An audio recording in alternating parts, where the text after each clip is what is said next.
Hello and welcome to the fourth and the last day of the 10th anniversary edition of Machine Intelligence Digital Interaction. Today we have a very interesting things to come. We'll have two sessions with presentations of paper. We will also have an invited talk about the future of Research 4.0. And of course we will have a keynote speech by Leslie Shannon from Nokia regarding the importance of metaverse for all of us. But before we move on to our program, I'd like to show you how Warsaw looks today. You can see in the background, and the advantage that we have as a virtual conference is that we are actually we can be in a lot of places simultaneously. So please let me show you other places from where we have participants, starting with France. We have a great view on the Alps. We can now move to China. Yeah, it's still dark there. Please, we can now travel with our conference to a very happy place. This Santa Claus village. I'm not sure if we have really participants from there, but since we are very close to Christmas, I think that we can assume that we are also in the Santa Claus village. We can travel now to the USA. We have a view with great Christmas decorations in the background from the US. We also have participants from Prague. Now we can hear the railroad station in Prague, and finally let's move to Germany. Weather similar as in Warsaw, quite cloudy. Of course, this is just a couple of places our participants come from, but I think it's great that, like I said, as a virtual conference, we can be in many places during our conference, and we are not limited to one conference venue. Okay, we can.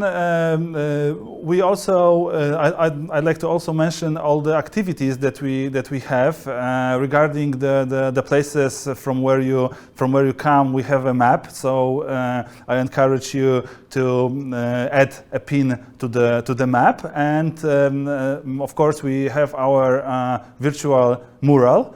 Can we see? Okay, we have some additions. It's great. It's really coming along nicely. So if you haven't put your photo, I encourage you to be great. The more photos we have, the better the mural will be. And now I think we can move to our scientific program. The first session for today will be digital interaction session 2. With papers from different areas of this broad field of human technology interaction. For example, including topics like cookies, pop-up windows, and regarding cookies, you probably have seen such kind of pop-up that gives information that the website uses cookie, and you have to agree. Websites often use cookies to improve performance, and I have to agree because I often use cookies to improve my performance. I don't know about you, but it's a great way. So the chair for our session today, the first session of the day, will be Magdalena Wróbel-Lachowska from the Łódź University of Technology. Hello. Hi, hello. Good morning. Good morning. I think you can hear me well. I can hear you and see you well, so the floor is yours. Okay, so again, good morning, everyone. My name is Magdalena Wróbel-Lachowska, and I'm Associated Professor in Institute of Applied Computer Science at Łódź University of Technology. And it's a pleasure for me to chair today's session I went through all the articles, and they all are very close to my heart, and I'm really happy to conduct this session today. So today we have 5 presentations. First presentation will be about the methods for co-designing immersive VR environment with user excluded from the main technological discourse. We have 6 authors, and the presentation will briefly introduce us into the things connected with participatory design, inclusive design, and user-centered design. And what is the most interesting and I think satisfying for me is that authors are presenting very nice and very clear methods that can help people who are somehow digitally excluded to take part in participatory design. So the authors is Wiesław Kopeć, Anna Jaskulska, Barbara Karpowicz, Grzegorz Pochwatko, Monika Kornacka, and Kinga Skorupska. So the floor is yours. Please start your presentation.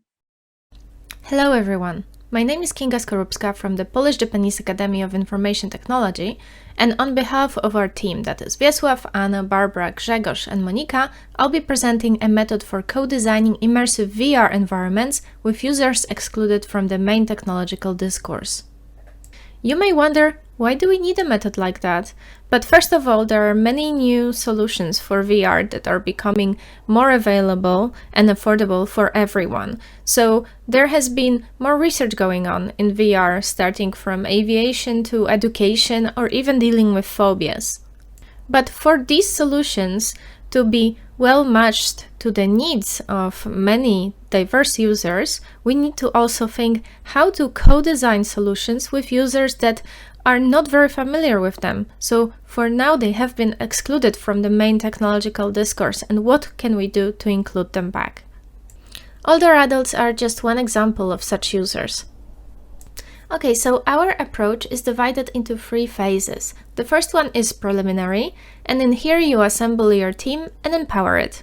In the second, main phase, you engage the users and start prototyping the solution, and in the closing phase, you deliver the solution and test it.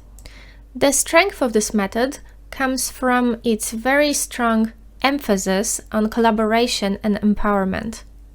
Therefore, the venues used for each of these steps are quite important, especially for the preliminary phase, when it's good to take it outside of the usual place of work and do it in a more creative setting. As well for the second stage of this phase, which should be done in a more open environment. In the first phase, you have to assemble your team, and here I mean both the experts who come to join the team from different disciplines, that is, for example, design, psychology, or development, and also the end users who join as experts in their own experience. It is not only end users who need the empowerment and engagement steps, it is the whole team. Interdisciplinary teams in general have quite many problems with communication and collaboration because of the vocabulary they not share, best practices that may be different across disciplines. So all of these have to be addressed before you start collaborating to level the playing field. So for end users, that might mean getting them familiar with the technology that you're going to be using, so in our case VR, and engaging them in interactions with real environments so that they know what is possible in them. In the next phase, that is the development phase, first you have to introduce what it is that you're going to make and what contributions you're expecting of your team. Next, you let everyone engage with technology. These can be low-cost solutions that they could later potentially buy for themselves and that they are not afraid of breaking. Next, you may start with paper prototyping, and it is also possible in VR, but we recommend that it's done in teams with artists or designers. Following that, you may zoom in to UI design in some 2D solutions, and later you can combine these two into the 3D environments, for example in Proto.io. Finally, we have the closing phase. In this phase, we basically deliver the prototype of the product, we do iterative testing with users, and reflect on the whole process of the development. Reflection on the process is important because it allows us to refine not only the product but also the method of the development of this product. Therefore, each time you develop a new solution, you can do it a little bit better. Also, if you have spent time engaging with users, empowering them, teaching them about technology, and just frankly making them part of a development team, you should really keep in touch with them and invite them to join other projects, because the next time they will contribute, they'll be better prepared for this and they'll be able to give you better insights into the design. Finally, in the last phase, apart from just interviews, IDIs, focus groups, you may also want to use psychophysiology to verify your qualitative insights. Finally, to conclude, this approach allowed us to gain valuable insights on the development process of immersive extended reality environments. We verified that empowerment, even using just low-cost solutions, is really critical to allow users and really members of the team to provide valuable insights at every stage. As we're currently using different elements of this method to co-design solutions with users, we'd be happy to further discuss it with you and see what are your experiences in co-design, especially in co-designing VR environments. So I'd like to invite you to join us for the breakout rooms. Thank you. Thank you very much for this nice, interesting presentation. So maybe I will start with my question now. So first of all, I have to say that I really believe in the power of multidisciplinary teams. So it's really nice that you mention it and then you express it so strongly. So my question is, do you maybe have any ideas or any hints how to encourage older adults to participate in that kind of research, in that kind of participatory design? Hello, everyone. My name is Wiesław Kopeć, and I'm one of the co-authors, or even the main author of this paper, based on our research. And according to your question, I would like to say that we are, for many years, we are using the Living Lab approach. Living Lab is a concept coined in MIT, Massachusetts Institute of Technology, like about 20 years ago or even more. It was the advent of the era of Internet of Things, where everything was in the laboratories. I mean, all those new network protocols, all the new devices, but no one actually knew what would happen. I mean, how those new emerging technologies may be employed in our real everyday life. So they focused on changing the focus from lab studies to real human beings. And they invited just not only engineers, but also designers, entrepreneurs, other scientists, and also end users, potential end users, to join forces and to think together and work on the possible application.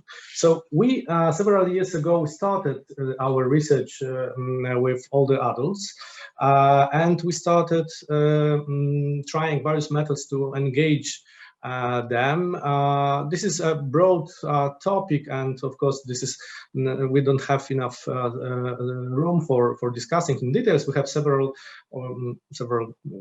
dozens of research and publication on our participatory approach and Living Lab approach to lowering barriers for older adults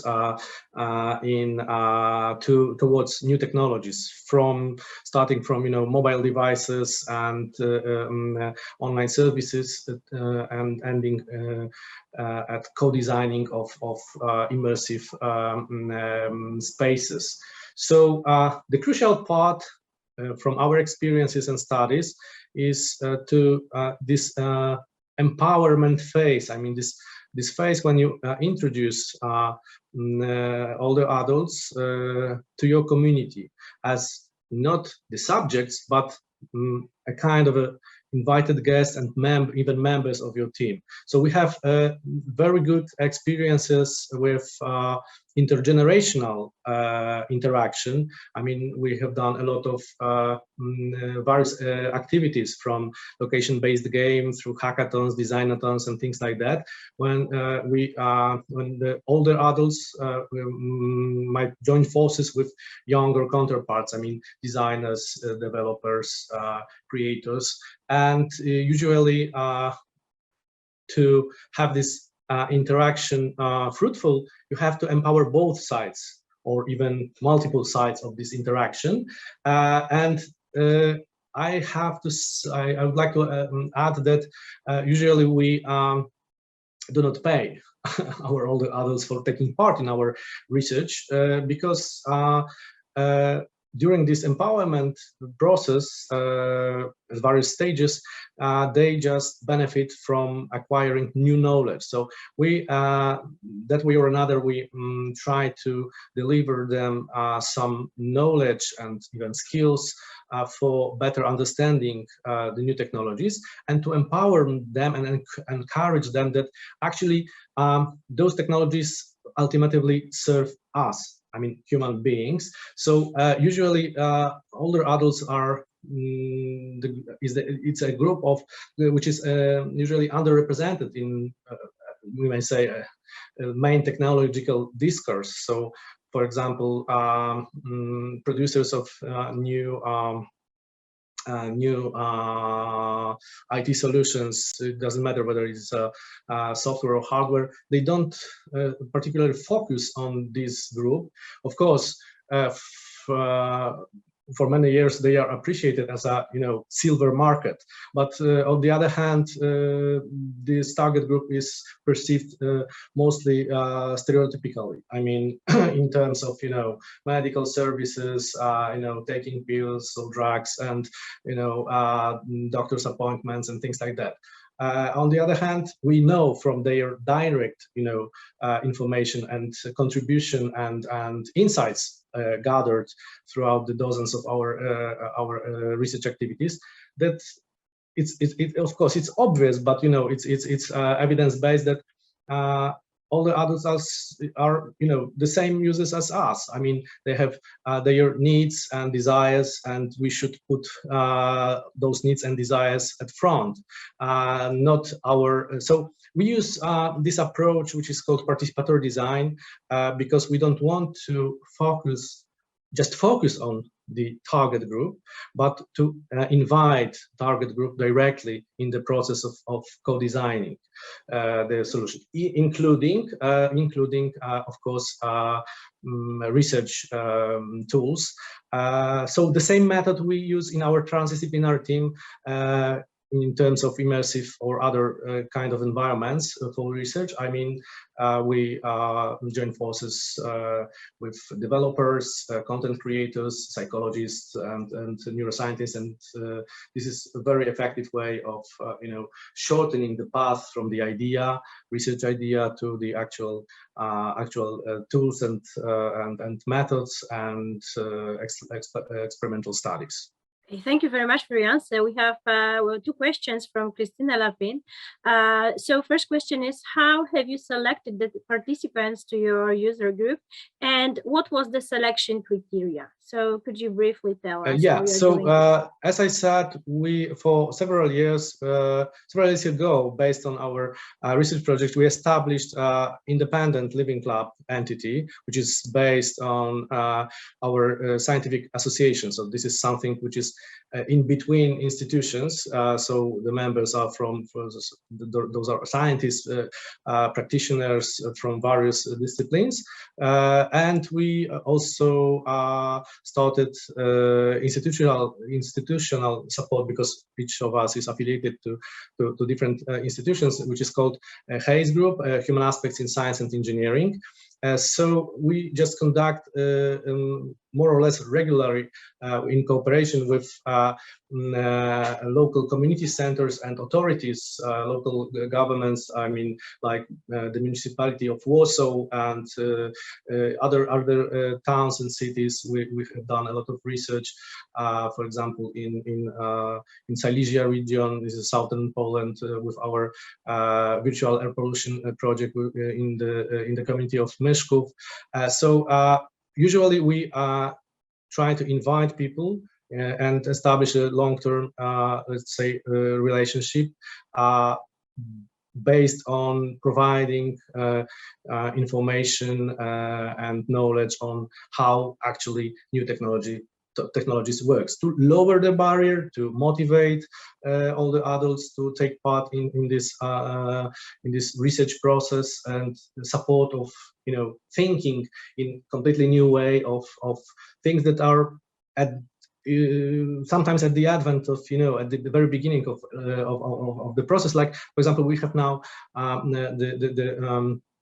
the project together with National Information Processing Institute and other institutions on employing brain-computer interfaces. Well, actually, this is a EOG or EMG interface for smart home, smart environment. So how to command, how to intentionally arrange your space and command to your intelligent house without words, without remote control, without saying anything, just with your eyebrows, your eyeballs, and your forehead and things like that. So using your face, but not as an image recognition, but as an electrical response of your body. Okay. So Thank you. it may sound like from outer space, but it's here on Earth.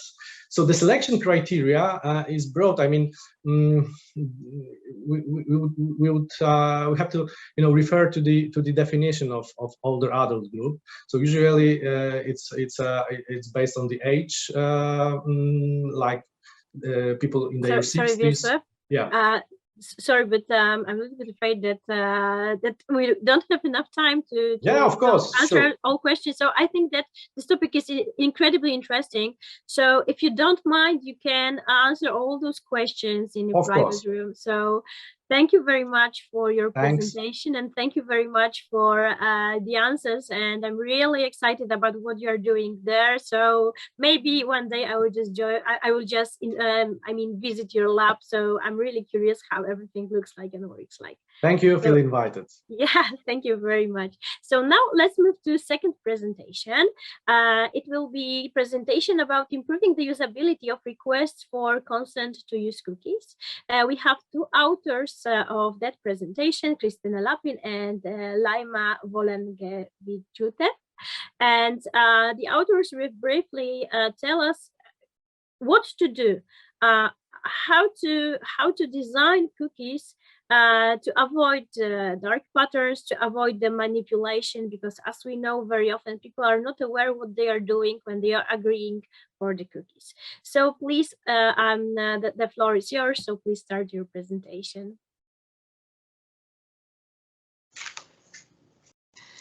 Hello, I am Krystyna Lapin, Associate Professor of Vilnius University, and my co-author Laima Wolenkiewicz is a student at Software Engineering Study Program. I am glad to present you an article, Improving the Usability of Requests for Consent to Use Cookies.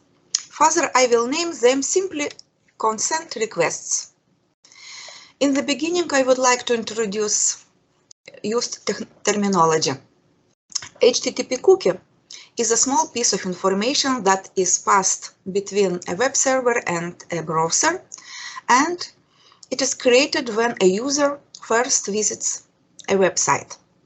This information helps the website to identify the user or restore the options set by the user.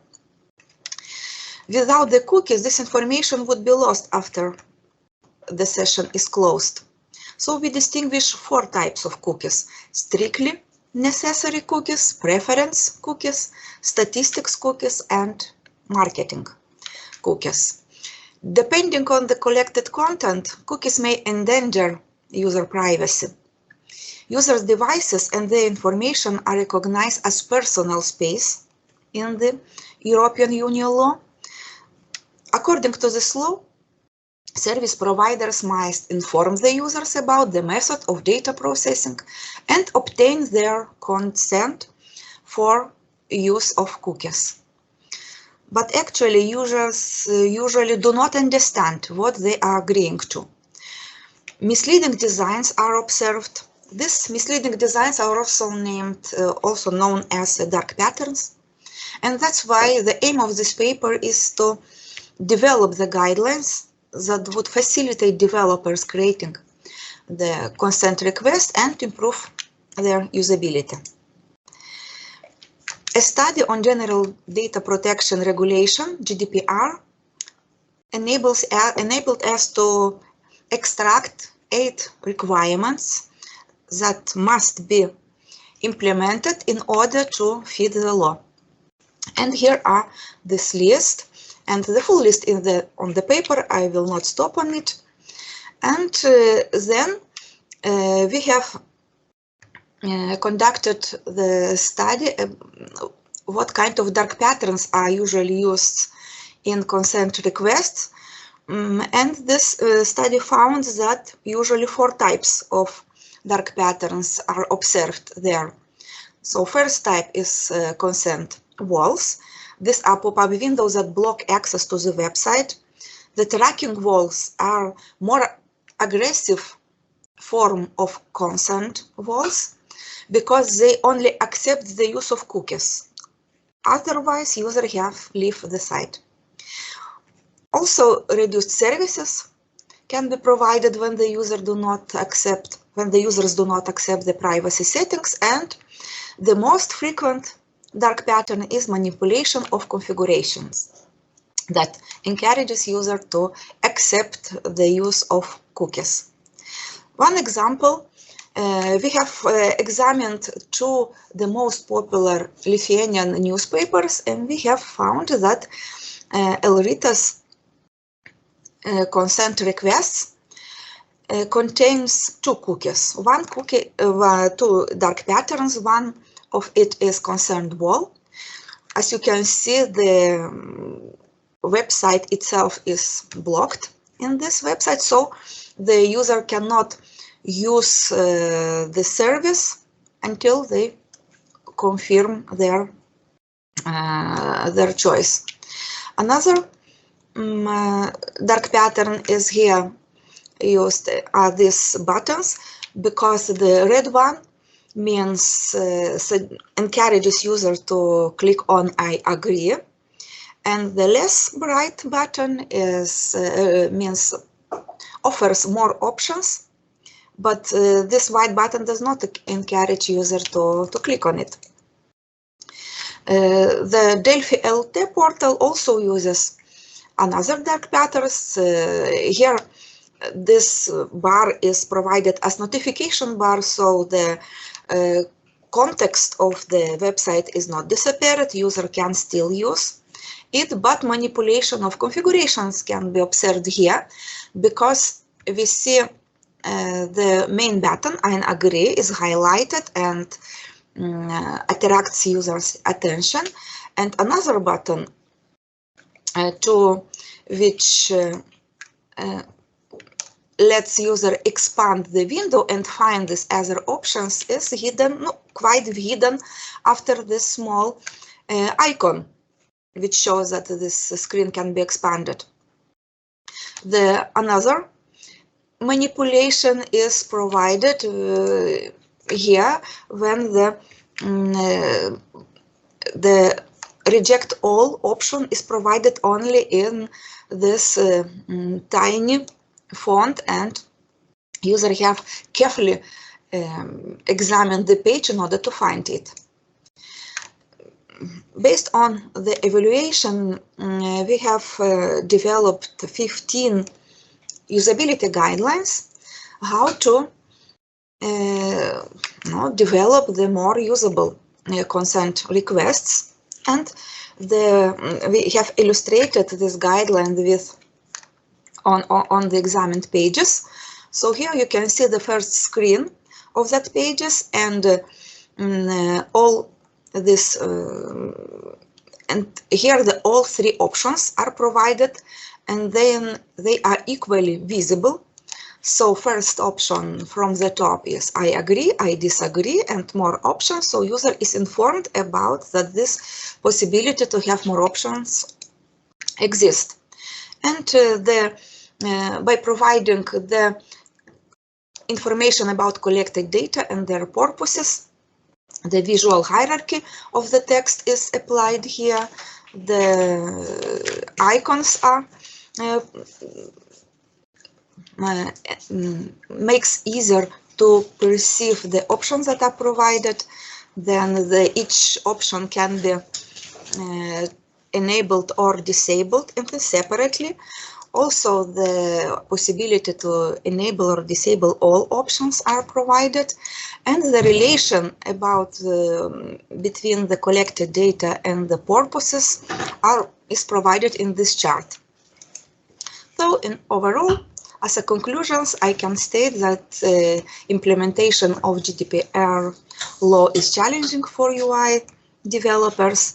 Consent requests disturb users, so design should minimize their mental effort. And evaluation revealed design defects that further are addressed in guidelines. And when we read these guidelines, we can notice that some guidelines suggest specific action, while others are expressed from the user perspective, so they are more abstract.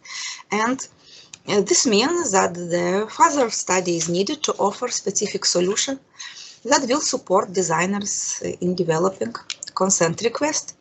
So thank you for your attention, and I will be glad to discuss the outcome of the study with you. Thank you very much for this very nice, interesting presentation. I really believe in qualitative approach to also IT systems. So definitely guidelines and all suggestions, requirements can help people to create, to design very highly qualitative solutions. So thank you very much for that. And I have one question for you. Maybe it's not strictly connected with the guidelines. However, I really wonder if users perceive the way cookies works as some kind of manipulation. So maybe you conducted some kind of research for that, and maybe you have any insights about that. What can you tell us? Thank you for the question. So when we have conducted the usability testings of our redesigns, we have also asked these questions, and users click on these buttons, usually does not, and they do not understand what they are clicking on and why they need. Everybody has heard this word GDPR, but nobody understands what happens after that. So this information for the users is not clear from our understanding. So even when we try to explain them with our designed windows, so they said that it was more clearly to decide on every control and on every decision. But the problem certainly exists.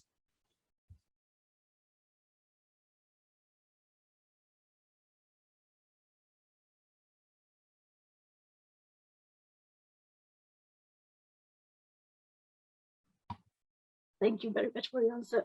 I lost my voice for a while, so sorry for that. Maybe you can add something to what you said.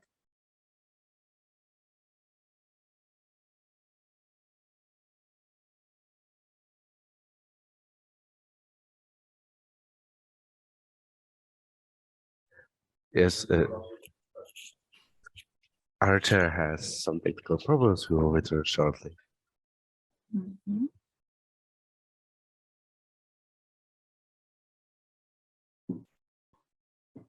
Sorry for that. I lost my voice for a while, and it was hard for me to say anything. So again, thank you very much. Maybe sorry. Maybe let's move to the third presentation. So the third presentation will be about transdisciplinary approach to virtual narrative, and we have 7 authors here. So please, the stage is yours.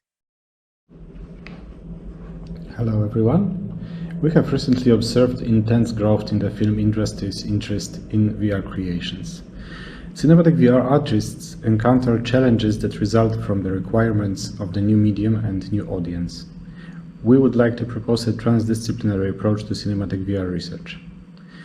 We use a number of quantitative and qualitative methods to study the perception of cinematic VR works. We measure participants' reactions in many independent ways, including eye tracking, multi-point skeleton tracking, and psychophysiological responses. It appears we have created an effective method of CVR research. It can provide an insight into the perception of CVR experiences that can be used by art creators to better understand their audience and improve their means of expression. The obtained data is also attractive for various fields of science. This gives hope for closer cooperation between art and science and the improvement of both CVR productions and tools for studying them. Any VR experience allows the subjects to choose their paths of visual attention and spatial behavior, which leads to different emotional reactions. VR designers employ systems of attention cues and try to manipulate emotion, arousal in immersive storytelling. They may be interested in measuring the effectiveness of their actions. Tools are emerging, but so far they are limited. For example, based on the eye and head movements only. Our transdisciplinary multidimensional approach addresses the problem of reliable measurements of the audience's responses to cinematic VR experiences. The number of virtual training and research environments in which participants are free to explore limited or nearly unlimited space increases. Analysis of participants' movement, psychophysiological responses and declarations allows inferences on the impact of the experience approaching avoided objects being relaxed or stressed in response to virtual agents. Cinematic VR experiences compared to computer-generated 3D environments are limited because they do not allow users to walk freely and interact both with objects and characters. What remains are head movements only. It is 3 degrees of freedom. As a consequence, we also do not have any interactions with objects and characters, and usually experience a linear story. CVR can be richer in the sense that it offers a level of photorealism that is difficult to achieve in generated environments, which contributes to higher levels of spatial presence and co-presence illusions, but also to higher expectations. Spherical projection and central placement of the participant can make experience of viewers very different from each other, as intended by the creator or not. Some CVR events lead to intense arousal because they resemble the primary distress signals, for example, sudden loud sound or change in lighting. Increased arousal may not be related to the content of the narrative. However, the tonic activity can make it easier to elicit response to important parts of the story. It can also make it difficult if the creator puts too many primal stimuli and tonic activity reaches the ceiling level.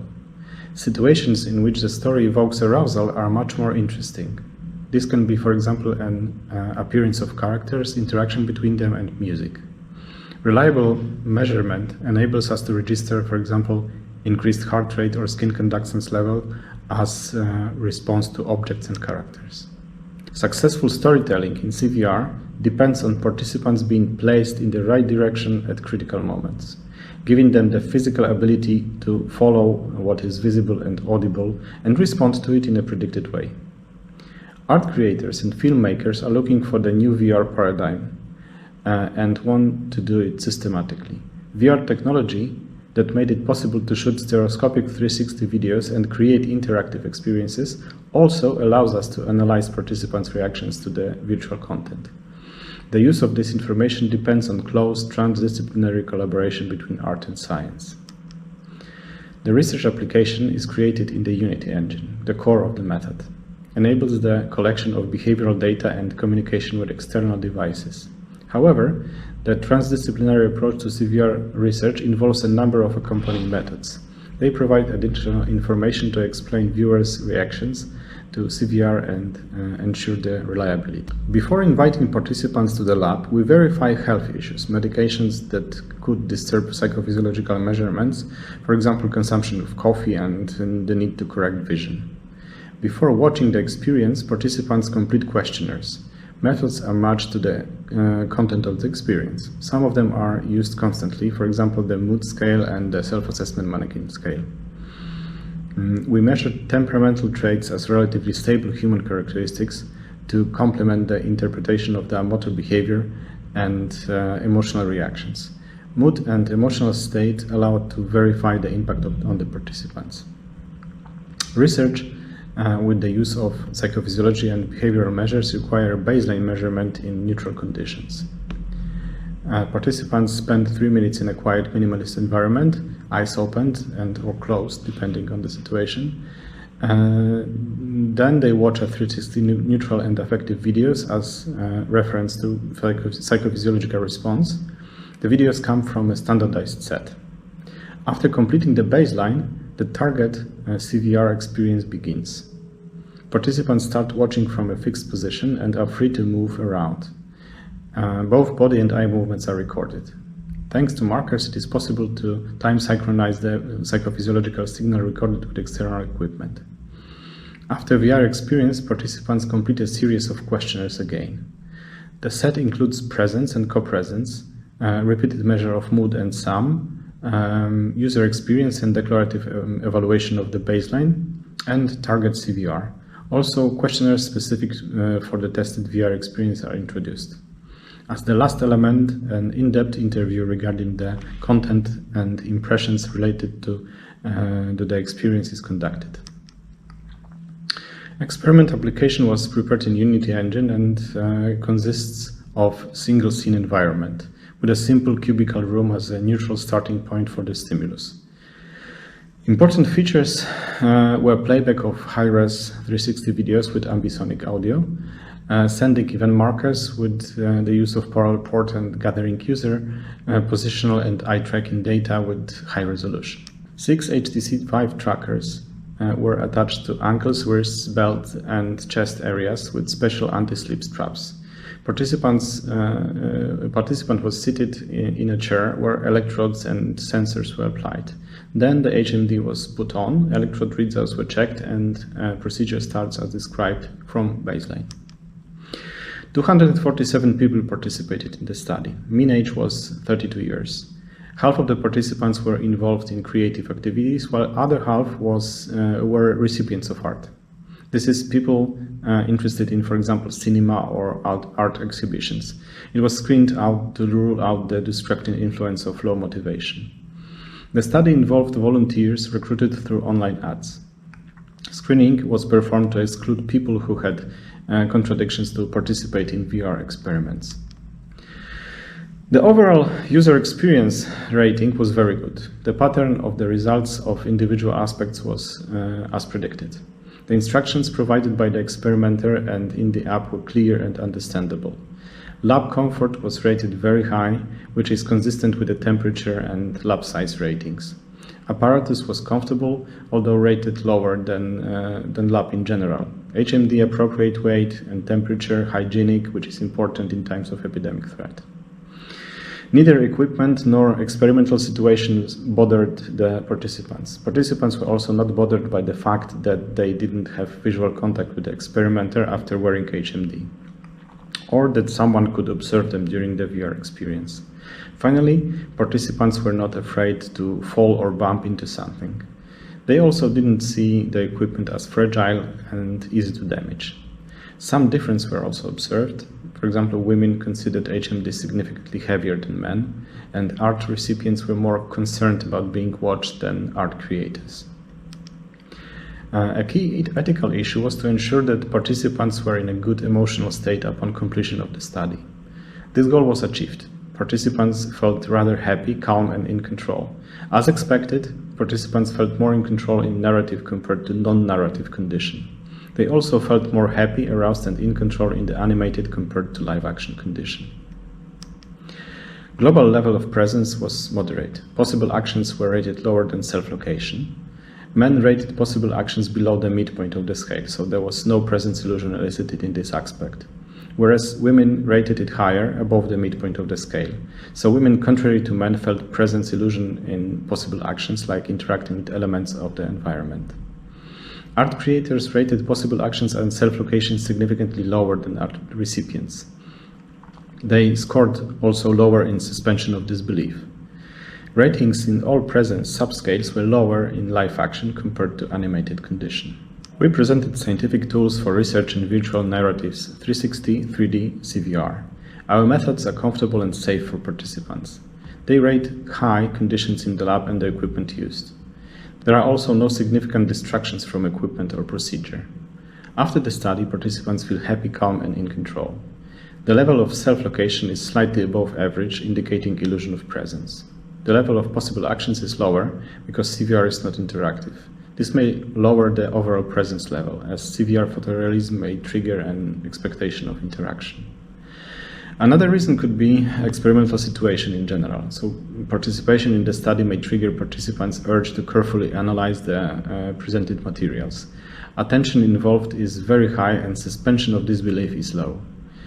This may cause the participants to notice all the flaws of the cinematic experience while being distracted by the internal and external stimuli. This is in line with the differences observed between art creators and recipients. Creators, being more critical, have lower scores on the present subscales except for attention involvement. They analyze the experience more and therefore they have lower suspension of disbelief and presence. The take-home message is that in terms of user experience and predictability of results, we have an effective method of CVR research. Thank you for your attention. Thank you very much for this presentation. So now let's move to the question part. So please, authors, show yourself. Hello, Grzegorz. So yeah, I have two questions for you. First is just to clarify, this lab is located in the film school in Łódź, yes? The laboratory, no, this is, the study has been done in the lab of the Institute of Psychology, Polish Academy of Sciences in Warsaw.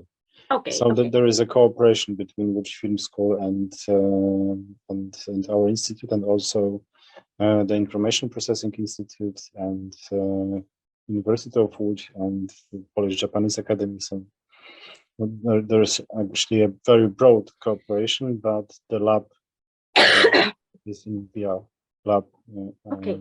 IP pass. Okay, so sorry.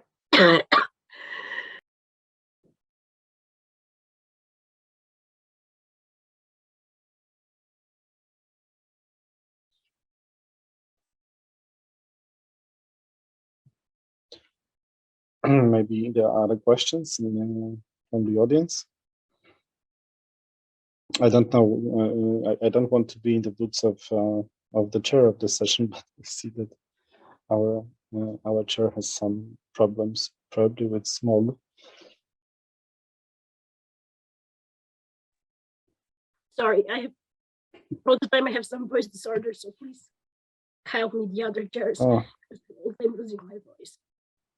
Sorry. No problem. You said that you have another question for me.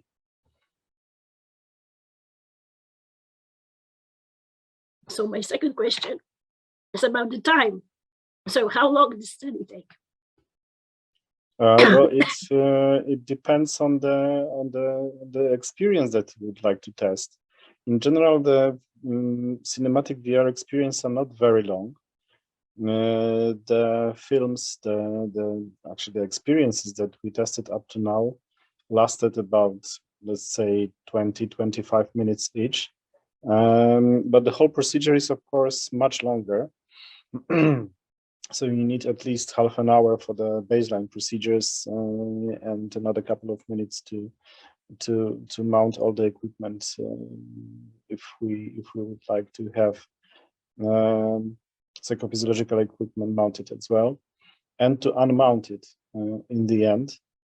If we have a version with EEG, it's another 15 minutes. So on one stage, it is like 2 hours per person. Okay, thank you, Grzegorz. I will substitute for our chair for a moment, because unfortunately, there's the flu season here in Poland. So I think that Magdalena had some problems with her throat. Yeah. Okay, so thank you for your presentation, and thank you for answer to the questions. And of course, we invite you to join breakout rooms after the end of the session. If there are more questions from the audience, you can join Grzegorz later and ask. And now we are ready to move to the next presentation towards gestural interaction with 3D industrial measurement data using HMD AR. Hello everyone! Before I start, I've got a quick question to all of you. Let's imagine the last time when you swiped something on your mobile phone. It was maybe tomorrow, maybe 1 hour ago, or maybe even now. It is considered that more than 83% of the world population owns smartphone, so probably you're one of them. And as you can imagine, we interact with it by a set of well-defined gestures. It is called gestural interaction. However, in 21st century, the popularity of mobile devices increases, and it is really crucial to define how to use them. So well, my name is Aleksandra Buczek and I'm from Łódź University of Technology. Today, I want to present you our research toward gestural interaction with three-dimensional industrial measurement data using augmented reality head-mounted device. I know that the title is really long, so let's explain what I will discuss. I will start with the relevance of this research by defining the problem we found. Then I will present the method used to carry out this research and the results that we conducted during our test phase. And finally, I will conclude by discussing our findings and the possibility of further work in this area of research. Let's move on. To understand the idea, we need to answer a very important question.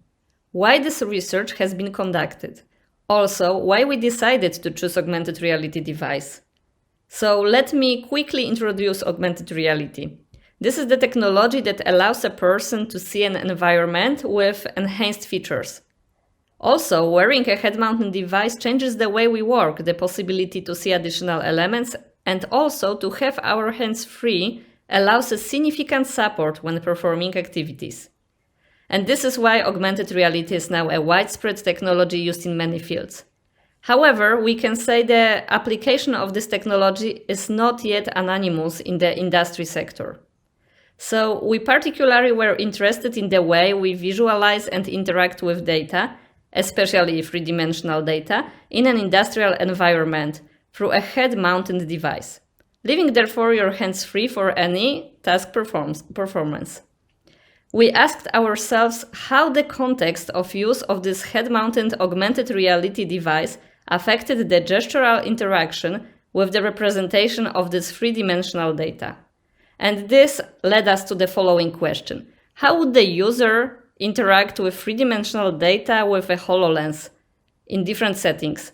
And also, speaking about the HoloLens, it is worth mentioning that this is the device developed by Microsoft. Well, so we knew the problem, we also knew the question to be answered. So then we created a prototype that could be later used to conduct research involving different users to verify if the context is important in terms of interaction with three-dimensional data through HoloLens. This prototype was developed in Unreal Engine. The three-dimensional data visualized using the prototype were cylinder-shaped and representing datasets from an electrical capacitance tomograph during a silo discharging process. I know it's difficult, but you can see what users were seeing during the tests on the image that I uploaded. We implemented different tasks to be performed by the users with the three-dimensional object. In parallel of the prototype development, we designed the study methodology. So now maybe a few facts about the research. The study consisted of 20 experiments on 20 different participants, out of which 5 were done in an industrial laboratory environment and 15 in an empty room. During those experiments, the participants were provided with some knowledge about ECT, so electrical capacitance tomograph data, they were about to see through the HoloLens. So then, our users were asked to perform the different tasks under an observatory eye. First task, named Task 0, was elementary, so it was to get familiar with the dataset, to get the knowledge about the HoloLens and see what's inside of it.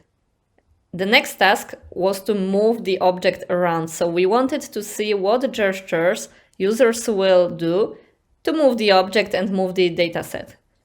The next one was to slice the object, so see what's inside of it, what data are hidden.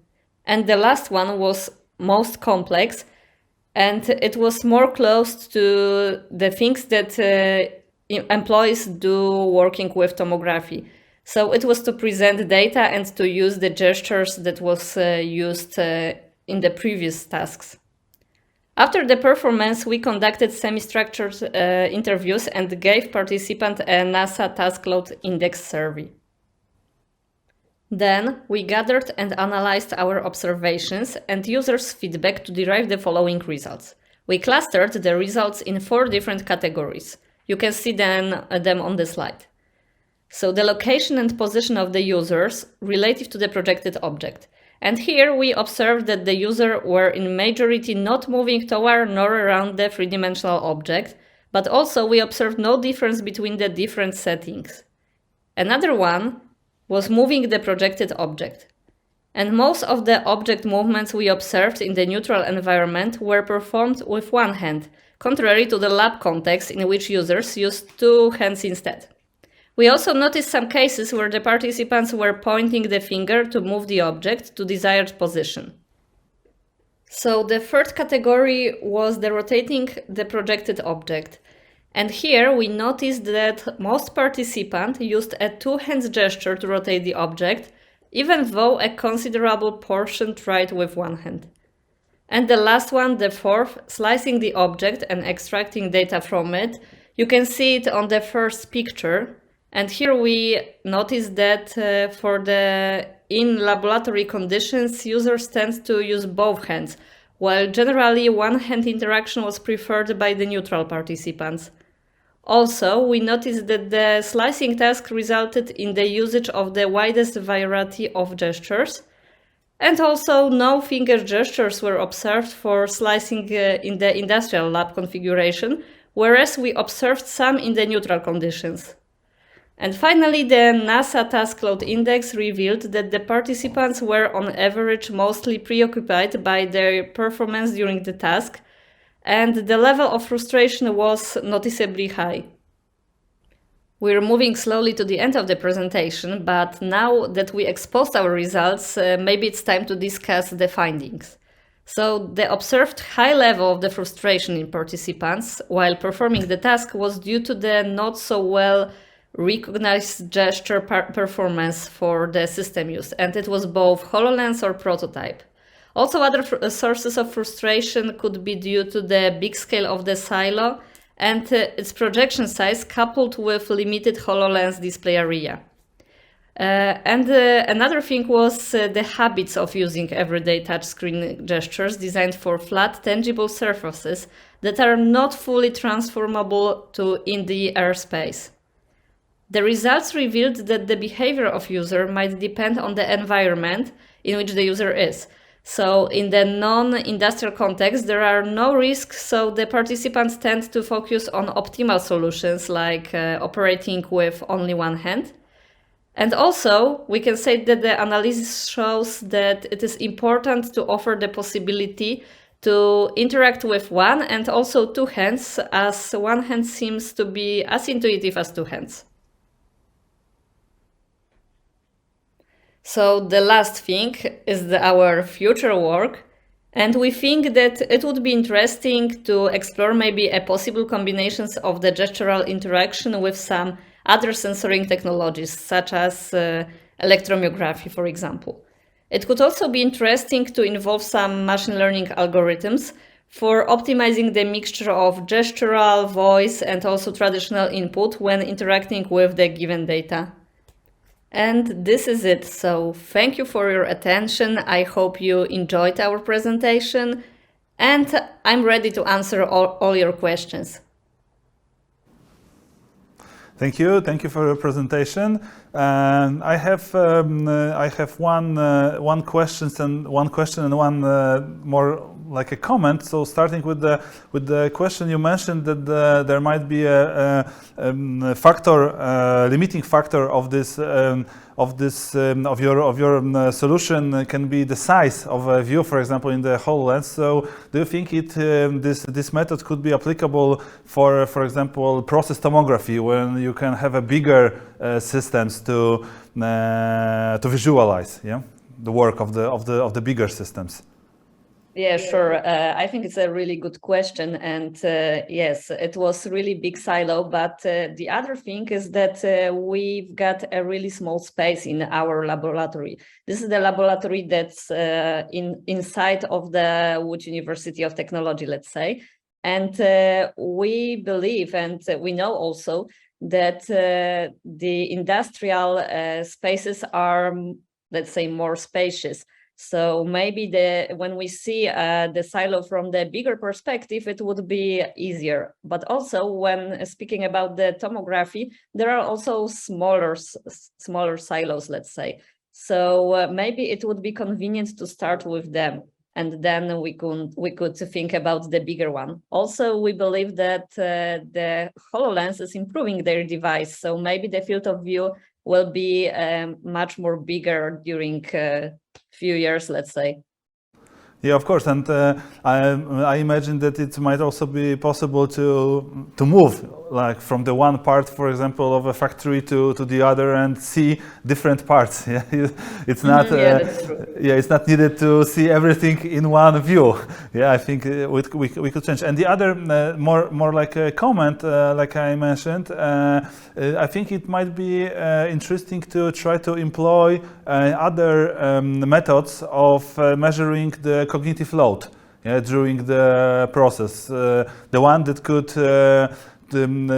could be used online, without breaking the illusion, of the augmented reality. I don't know, based on the eye tracking data, for example, and so on.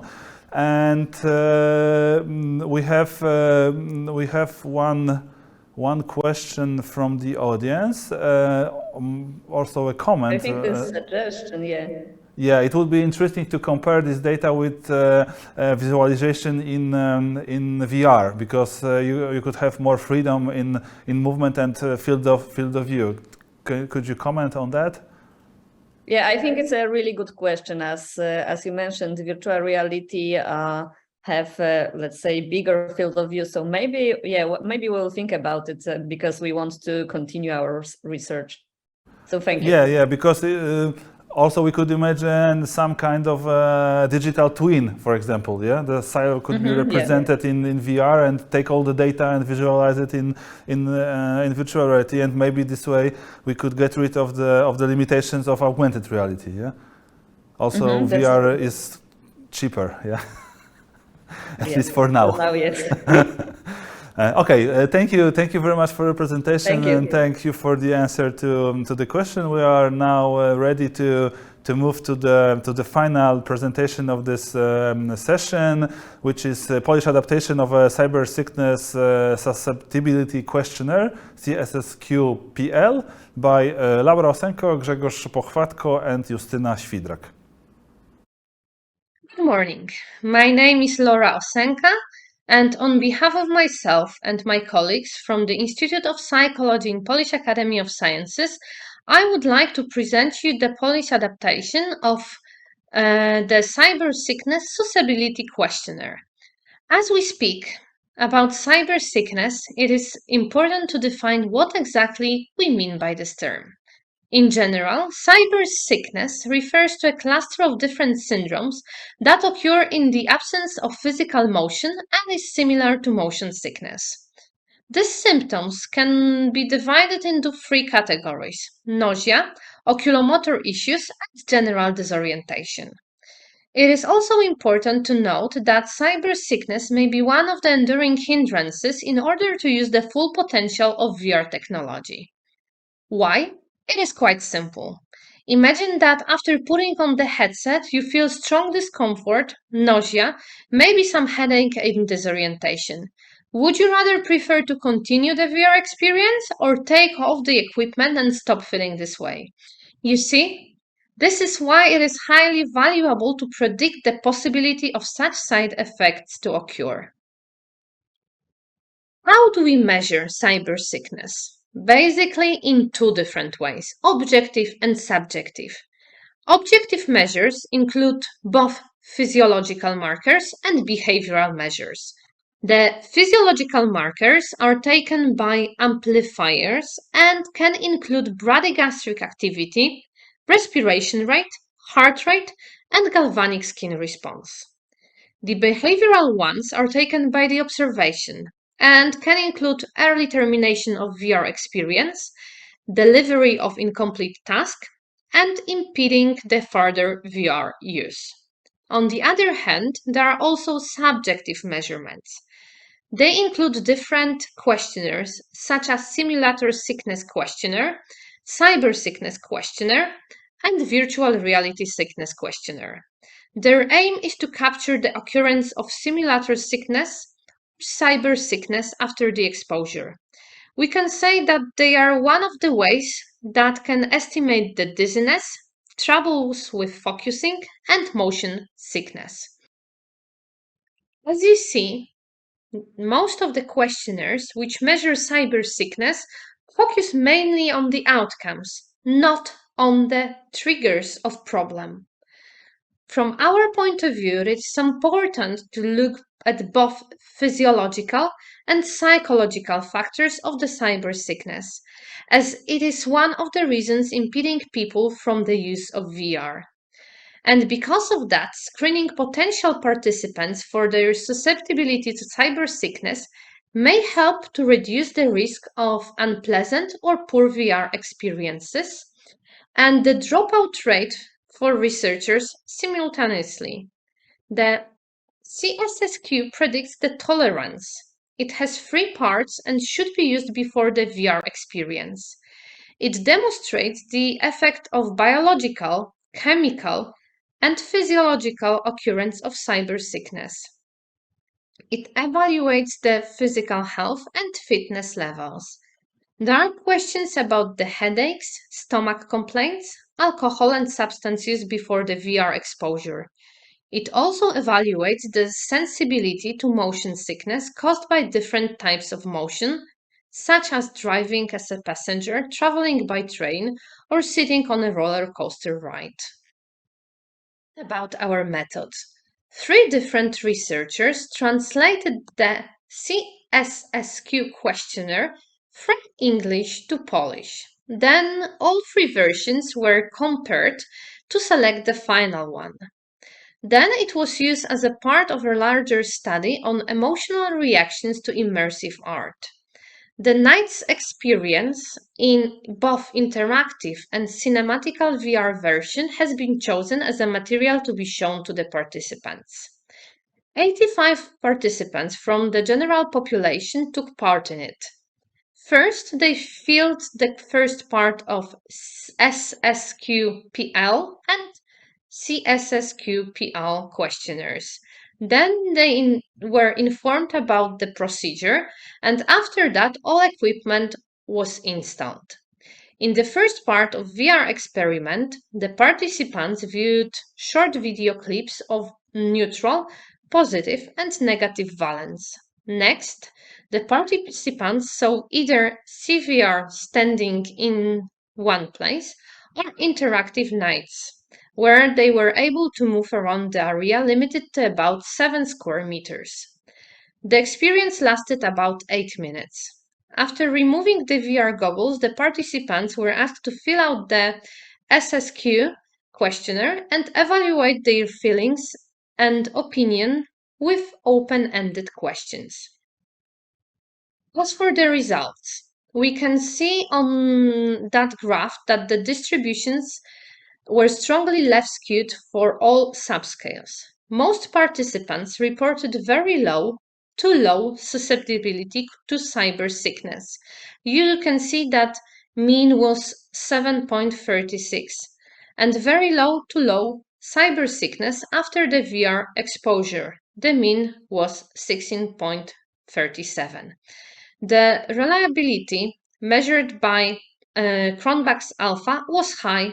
Overall, alpha was about 0.87.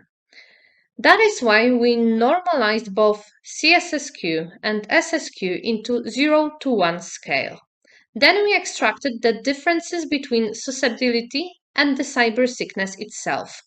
Most of the participants had low difference. On this graph, you may see that the difference between the prediction, CSSQ, and the obtained cyber sickness levels, SSQ. We found a strong positive correlation of SSQ with CSSQ. R is 0.58. Based on the analysis, we also prepared a short version of the health and fitness subscale, which included 6 items. The subscale is characterized by high reliability, alpha is 0.82, and can be used for quick screening of participants. We have demonstrated the reliability and validity of Polish version of CSSQ. Both long and short versions are characterized by high internal consistency. At the same time, there are no items that could be removed to significantly improve consistency. CSSQ-PL scores match the levels of actual symptoms of cyber sickness. This makes the questionnaire a good tool for screening participants in VR research and applications, including gaming, physiotherapy, or education, and protects potential participants from unpleasant experiences. Unfortunately, we also observed some limitations. It seems that the sample we have chosen was too small and skewed and also too homogeneous. The possible reason for the skewed sample is that the participants were informed about possible contraindications for VR studies and resigned from participation at the recruitment stage. Unfortunately, due to ethical reasons, we don't see any satisfactory solution to it. Overall, the CSSQ questionnaire has a high reliability and validity, and the short version, which consists of 6 questions, can be used for quick screening of participants. Thank you for your attention. Okay, thank you for your presentation.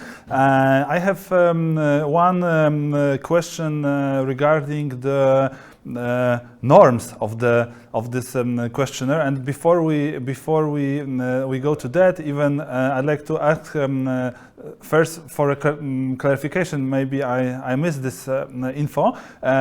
Was the questionnaire ordered in a traditional paper form?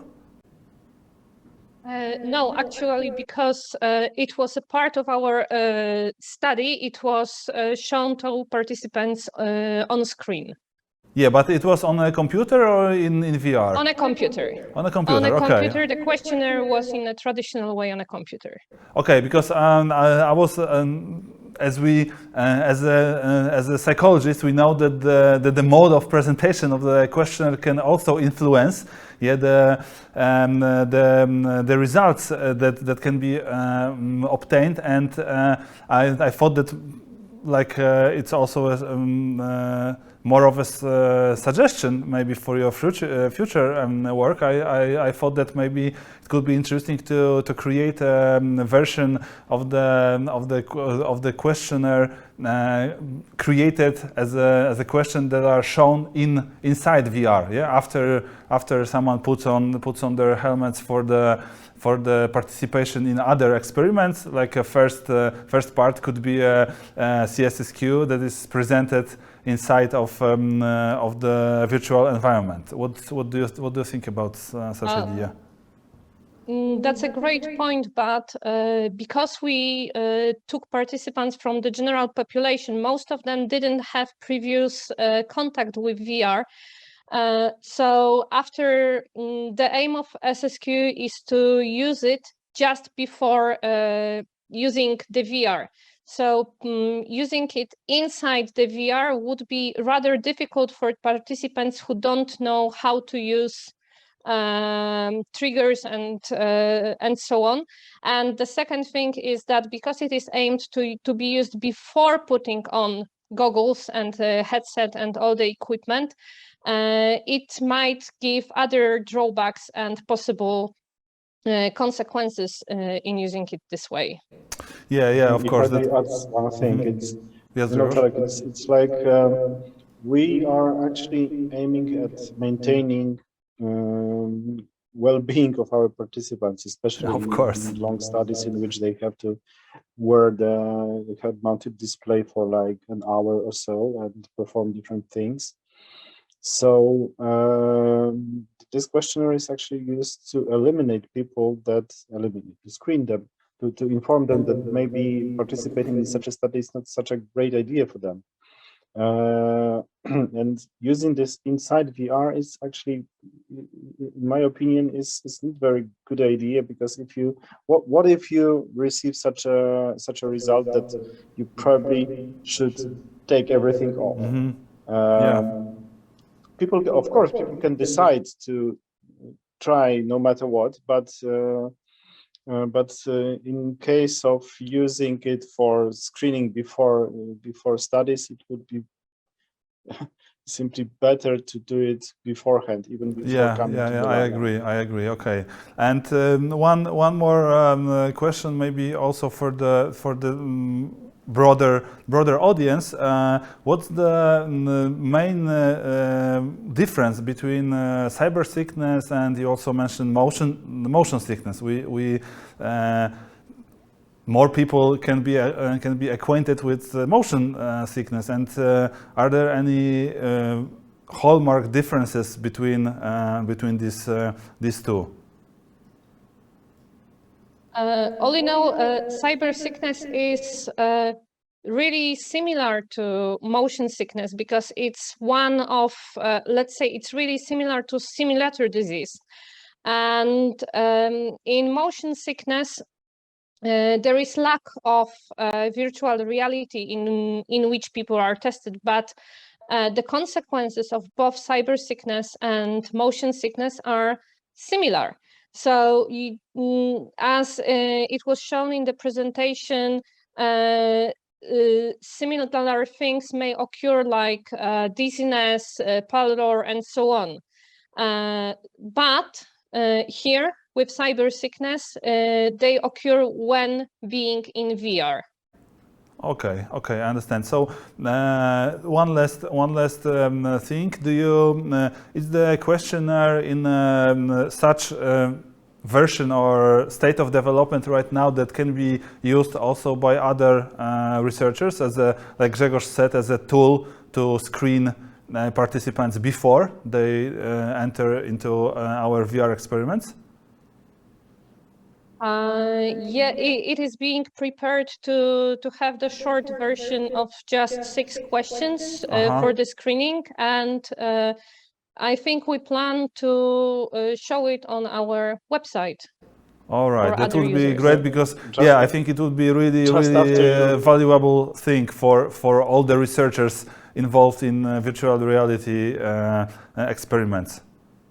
We are very, very positively involved in open science. So just after the paper will be published, it will be also published on our website, and you'll be able to download it and use it as much as you wish. Great, that's really good news. I'm glad to hear that. I think that like last year, we can expect the book from this year conference to be published somewhere around June. Unfortunately, the publication process can be a bit long, but it's not. This is just the way we chose for our conference. But as last year, we plan it to be published in open access formula. So the questionnaire prepared by the authors of this presentation will be available for everyone, and I really think it's really valuable addition, and we're really happy to have such articles presented here at MIDI conference. Okay, thank you very much for your answers and for your presentation. This concludes this digital interaction session 2. Do we have Chair Magdalena with us? Are you feeling maybe a bit better? Yeah, I'm sorry, very sorry for that. No problem, Unfortunately, such as you things said, happen. this is a flu time, and I thought that I will be able to conduct the session. But as you can see, everything changed during this session. I lost my voice, and now, yeah, I sound totally different than the previous. I'm very happy that you invited me for this session. I Great. hope that next year maybe we'll also be able to do something together. Thank you very much for all presentations. They were really nice and really inspiring. I put a lot of notes and I really feel the area for cooperation, for future cooperation with each team, because you're doing a great job and great projects, and definitely we need to feel a very good human-computer interaction community going forward. Okay, great. Thank you again for chairing the session, and of course we invite you. I hope maybe next year also as a co-author of some papers, and maybe as a chair. Thank you again. And now I invite all of you to the breakout rooms. They will be open until 12 past 1 p.m. when we will join Gabriela for our last meditation session this year. Breakout rooms are now opening, so if you are the author, one of the authors, please join the corresponding breakout rooms, and I wish you a fruitful discussion in the breakout rooms, and we see 12 past 1 p.m. Okay, and we are back. Breakout rooms have just been closed, and we are ready for the last meditation session of this year's conference. Gabriela, are you with us? Yes, I am here, ready as always. Great. As yesterday, you're in the forest. That's great. Yeah, but today I'm in a more Christmas mood with my sweater. Nice sweater. I will also. I hope I will also have a nice sweater for the later part of the conference. You'll see later. Okay, so the floor is yours. You may start. Thank you very much. So we have the last 10 minutes of meditation ahead of us. And I decided that this one will be focused on our emotions and thoughts. So as previously, I'd like to ask you all to sit comfortably, whatever it means to each one of you, whether you prefer to sit, whether you prefer to lay down or walk. Just try to be as comfy as you can. And take a deep breath in and breath out.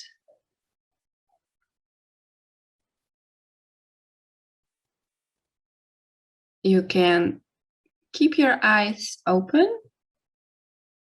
or you can close them.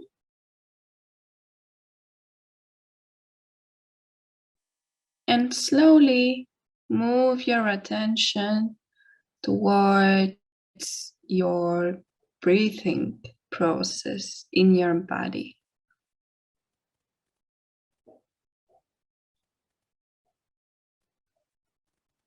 Towards how does it feel to breathe?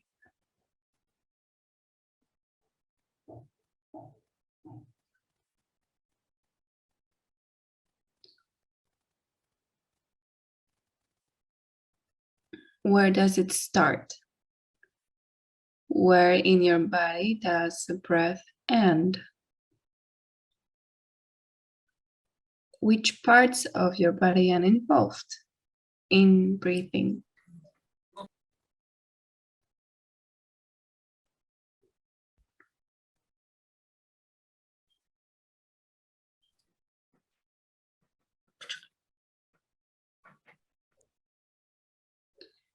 And as the process is happening in your body, it may happen that just automatically your thoughts will move away from the focus on breathing.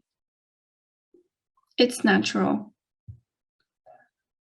So whenever you realize that,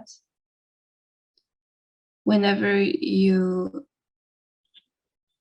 see that your focus is away from breathing,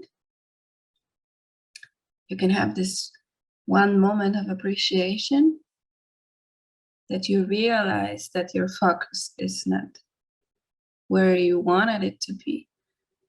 Observe whatever happens in your consciousness and go back to being focused on breathing. And that's it. That's the whole process. But it may still seem to be very hard. So whatever emotion you realize that is there, whenever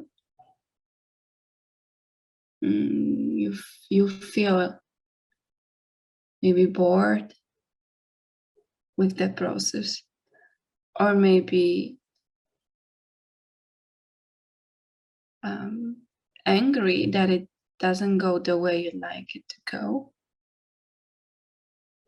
The point here is to accept those feelings and thoughts and slowly, but very kindly to yourself, move your attention to breathing.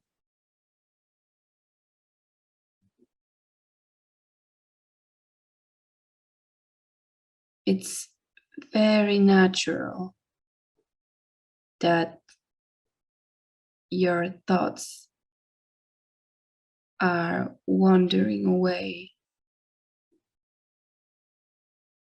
The point here is to be nice to yourself and not to judge those thoughts and not to judge yourself.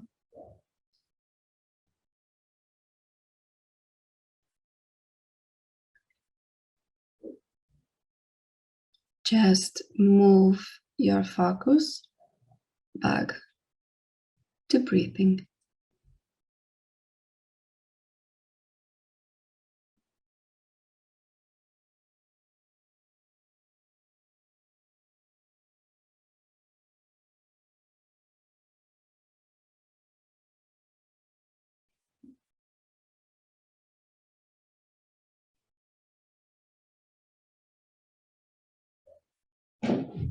Maybe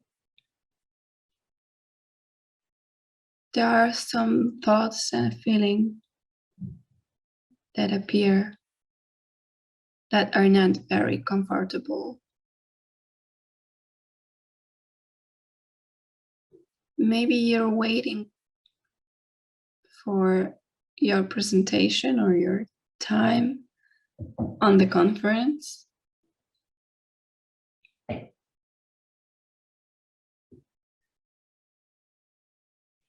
And it's hard for you to sit still.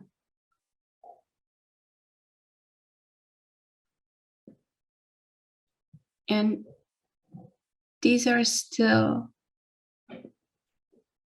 very much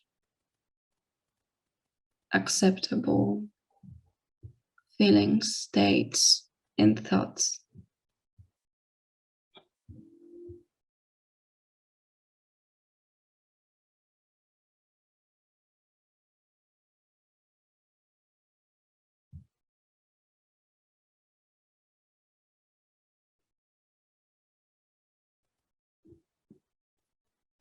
Once again, let's try to move our attention towards breathing.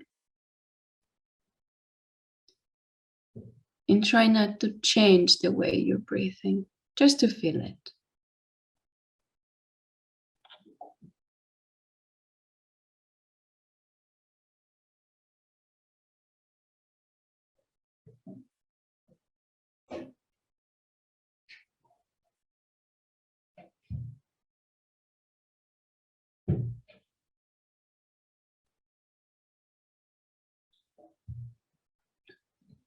And as this meditation is coming to its end, and it's also the last meditation of this conference, I would like to thank to all of you who participated, and I hope very much, I also believe very much that this kind of exercise helps you feeling rooted with your body and wherever you are, even though the conference takes place in the cyberspace. So I hope it was as helpful to you as I tried it to be. And I also hope to be a part of your MIDI experience in the next year. So thank you very much. Let me try to sign the end of the meditation with a sound.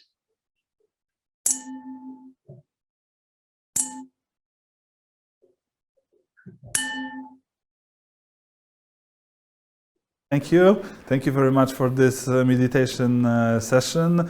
We definitely relaxed here, waiting at least with, at our virtual studio. As you see, again, we have Wiesław with us in the studio.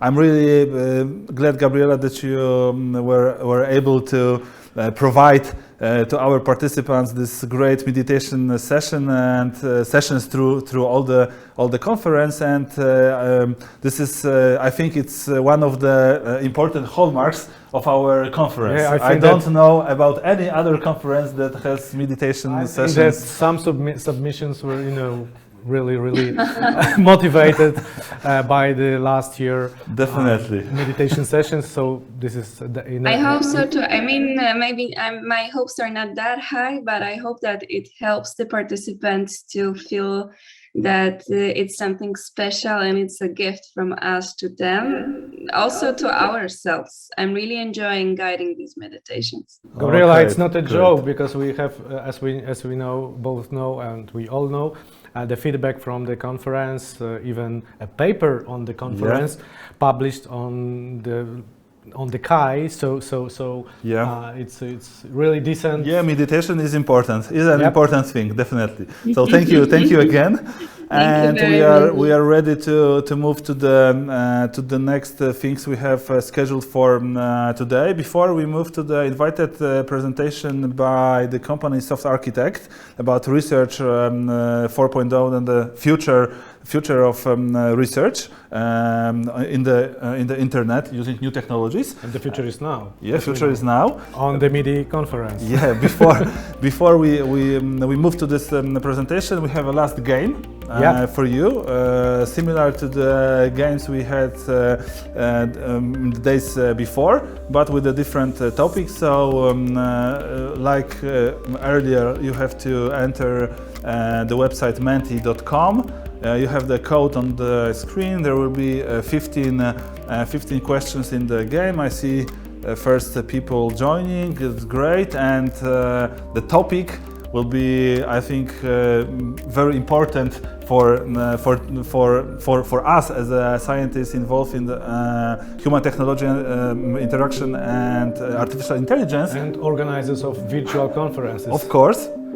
So your task as a player for the game would be to decide if the work of art presented on the screen was created by human or was it created by artificial intelligence.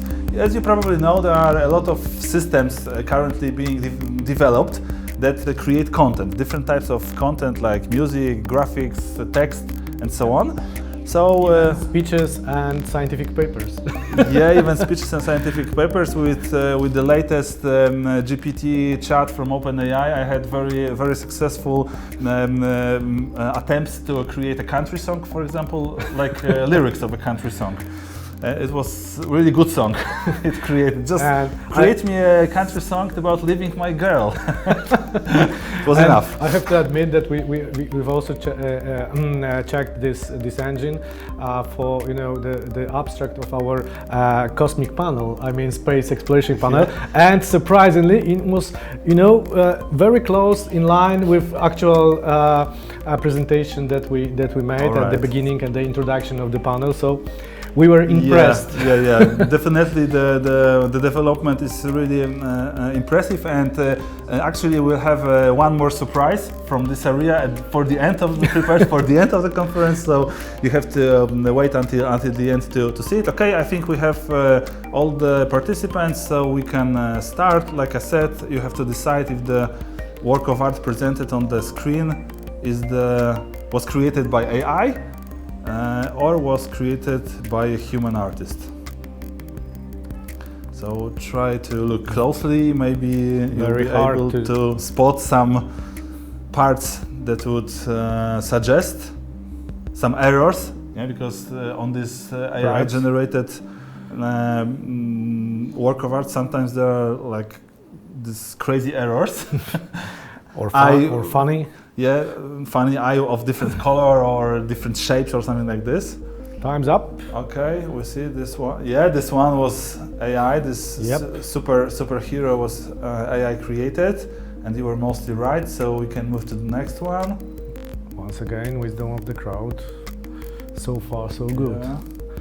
All right, the second question. Okay, and of course, the faster you answer, the more points you can obtain. Some kind of like a painting rather than a graphic, so it's hard to tell. Yeah, I think this quiz is a bit challenging. Yeah, but perhaps even more than the previous one. It was created by an artist, human. Yeah, definitely the quiz is difficult because it shows how well these tools have become through the years. Yeah, that is why. Okay, we can move to the next one.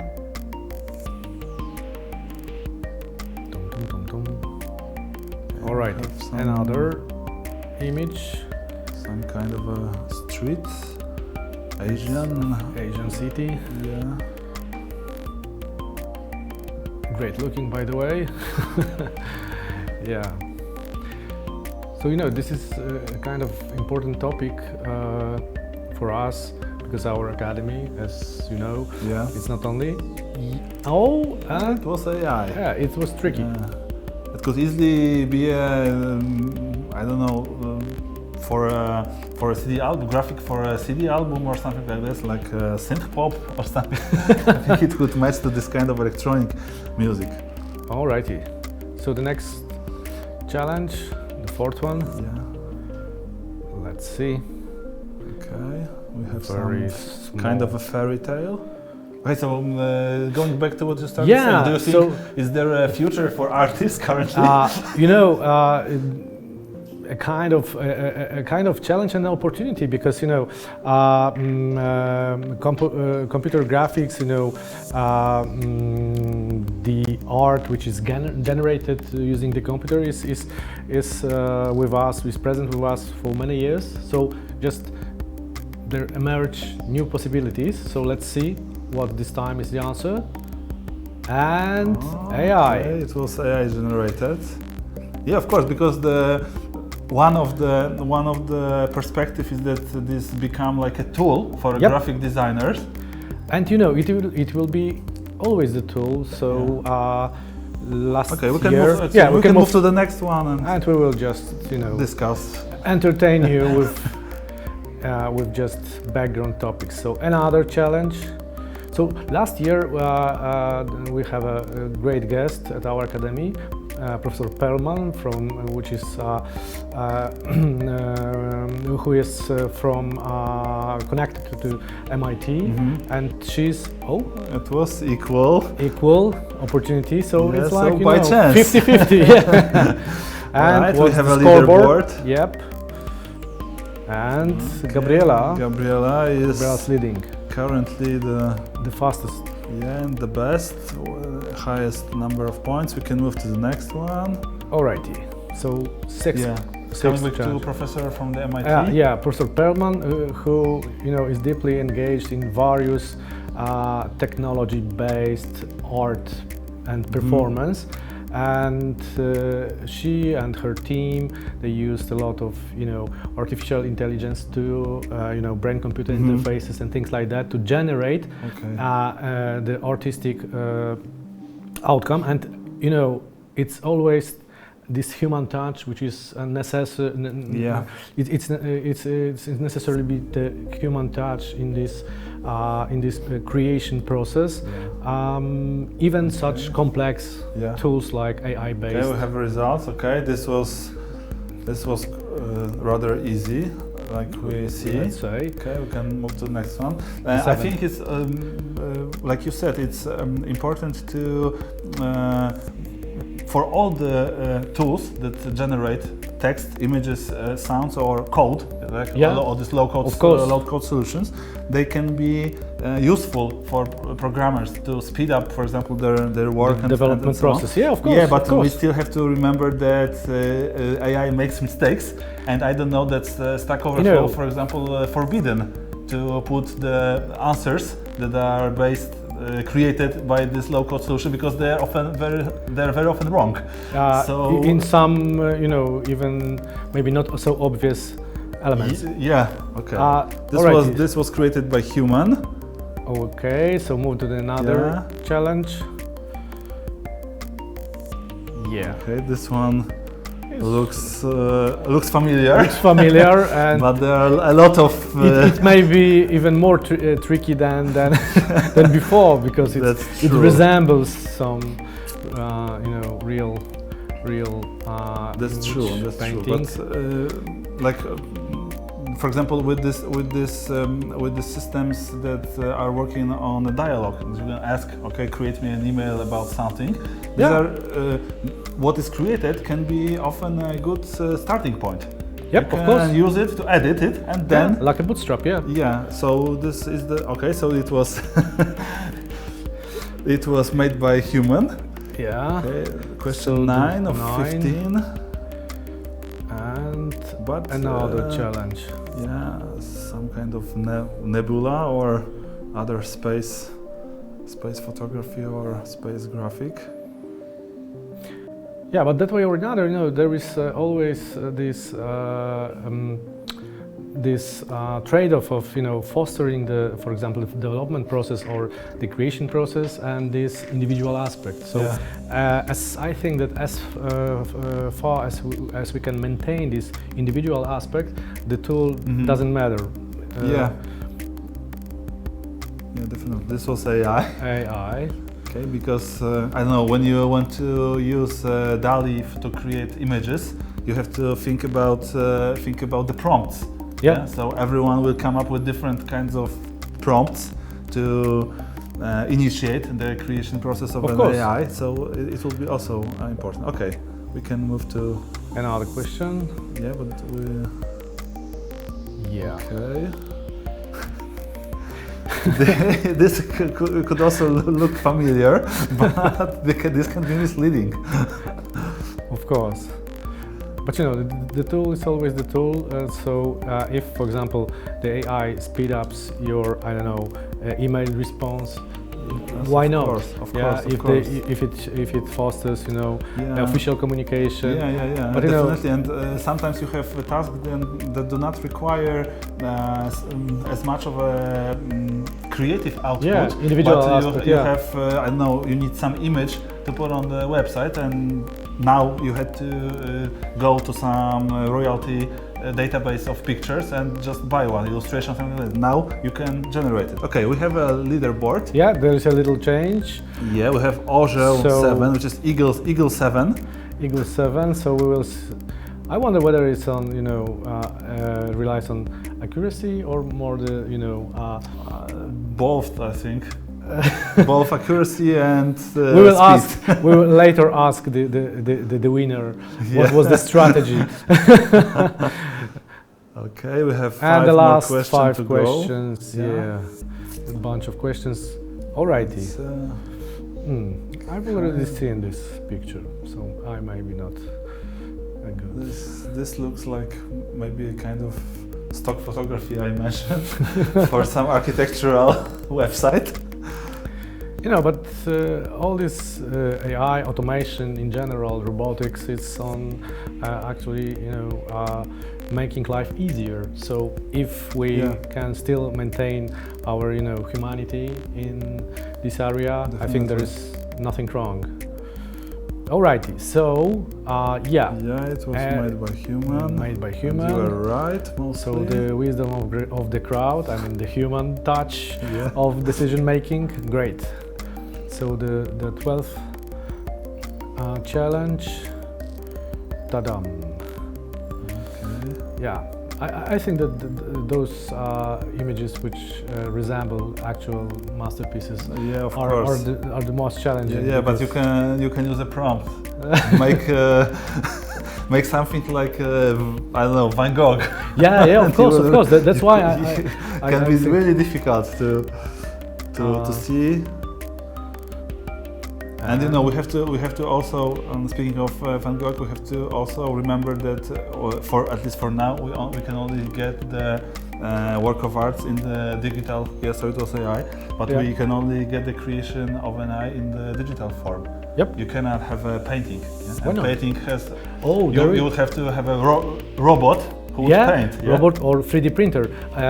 I can show you later on the marvelous, marvelous, recording on it. We can move to the next question. And for the masterpieces of painting, the texture, the things like that are very important. Yeah. So. Is it a photo or a hyper-realistic? Hyper-realistic graphic. I would bet on AI in this. Yeah. In this case, looks a bit artificial. It's too good to be, made by a human hand. Why not? Or maybe Why not? It's a photo. Yeah, perhaps.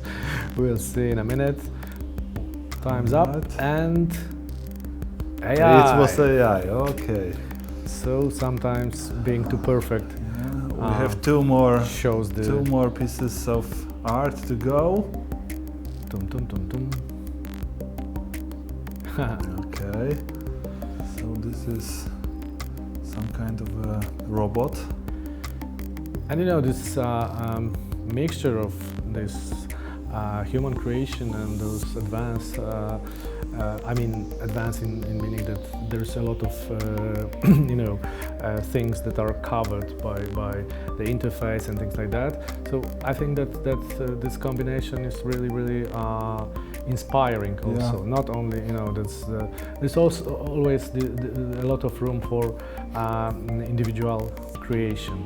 Okay, and so this was made by an artist. So all right, we move to the last chance to get some points and win some surprise pack from our conference. This is what we prepared for the winner. We have some isometric view of a room. Very nice style of graphics. I like it. Yeah, we have this. Games packs for our students, so this is really something cool, and I hope that this is AI based because the developers would appreciate this, this content creation. Yeah, more easily make some role-playing game or something like this. New version of Diablo, for example. Yeah, and that's it. Yeah, so it's really awesome that you can. It can really help the developers of games. Independent developers. Okay, so what's next? Yeah, we have a winner. Winner is Eagle number 7. Then we have Krok and Franek, and unfortunately Gabriela, who was leading, is on the 9th place, I think. So we are sorry for you, Gabriela. Okay, so please, Eagle number 7, contact us at our MIDI at opi.org.pl email address, and we'll arrange sending of small gift pack for you as a maybe not so artificial as it would be. Yeah, cool. The graphics that we have in the background are not AI based. They are based by our great graphic designer Eugeniusz Łukasiak from NIPI.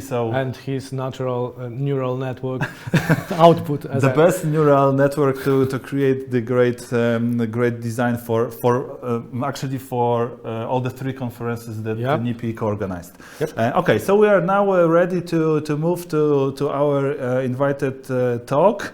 We have with us Rafał and Grzegorz from Soft Architect company, and they will talk about the future of research in their presentation entitled Research 4.0. Yeah, this sounds really big, so the hopes are really high for the presentations. Rafał and Grzegorz, the floor is yours. Yeah, and we really count that the future is now.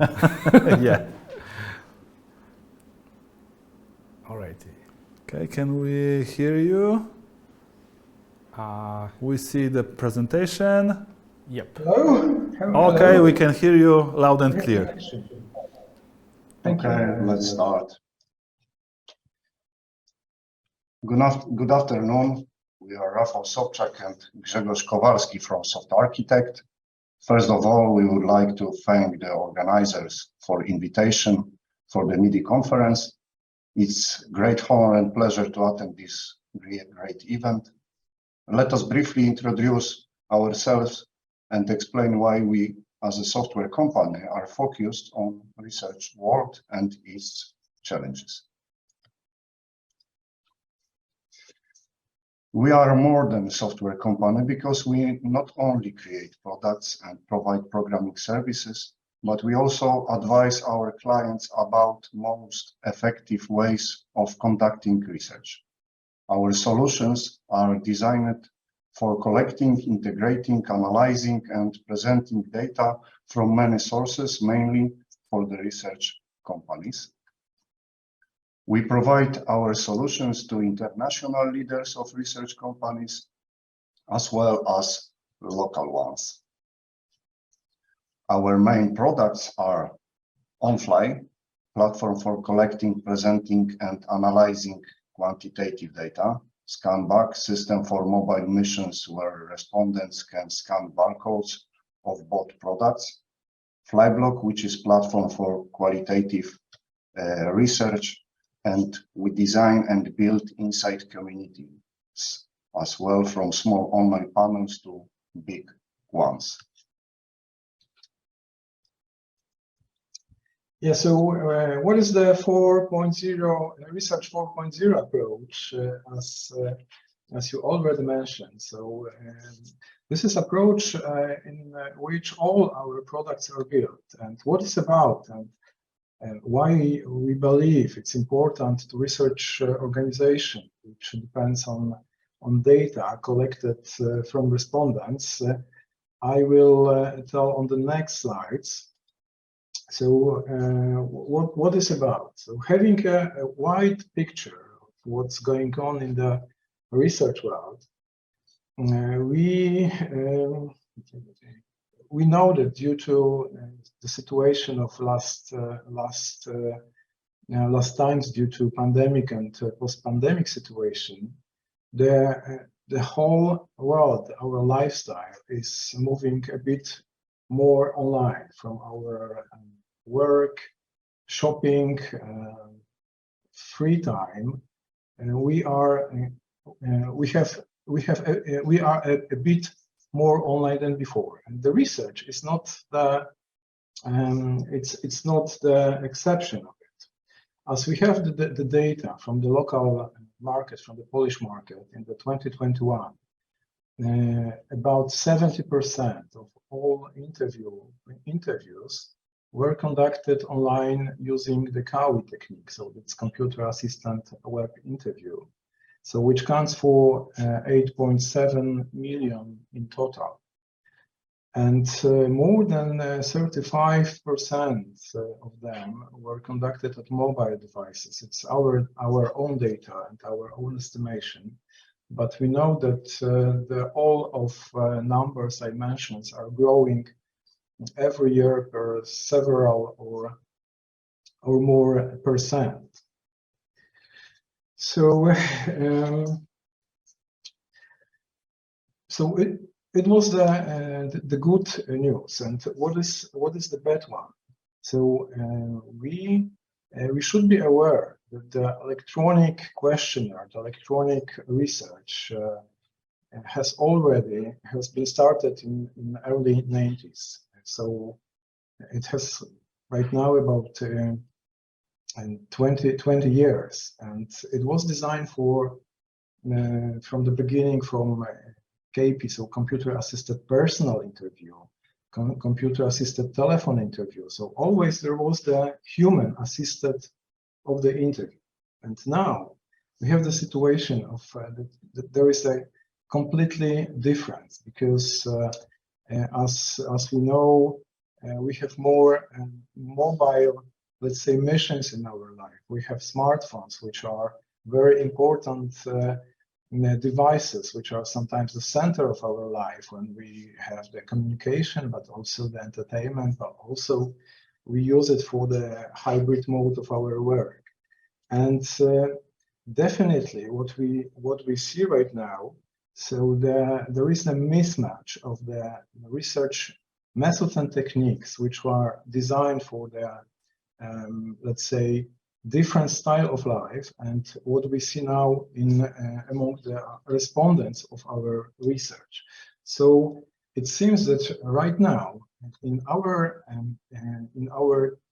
tools, research tools, there is not human around as much as it should be. And what is the problem in this let's say approach what we face right now? So this mismatch of research methods and tools with technological and social transformation is unfortunately, it causes the low quality of data we collect. And the main problems which were detected, it's international research, but also we confirm it in our, let's say, local environment. The first problem is recruitment. So people don't want to take part in the survey. We have the situation that that even the demand for the data exceeds the supply of them. So so there is a problem. The response rate right now is in the let's say international market, it's about several percent. So response rates, we know before it was around 20–30%, and now it's dropping dramatically due to digital transformation and online techniques. The next problem faced is to maintain data accuracy and correctness, because according to the academic research, one of the British university, it is up to 40% of data they could be the poor quality. So there is the white lies, and let's say misunderstanding of some questions, which is also caused by the low interest and engagement of respondents, because of let's say we know it and we show it later. There is no valuable time in this experience, in participating in research. So there is no interest, then there is no involvement, so there is no human around. So it means there is low engagement as well. So we have we show here the example of the GRID report, which is the report of opinion-making Green Book organization from New York, and they also notice and they summary the problems that the poor sample quality and availability are plaguing the inside industry, but not killing. As a result, many buyers and suppliers are experiencing real problems, often on a recurring basis.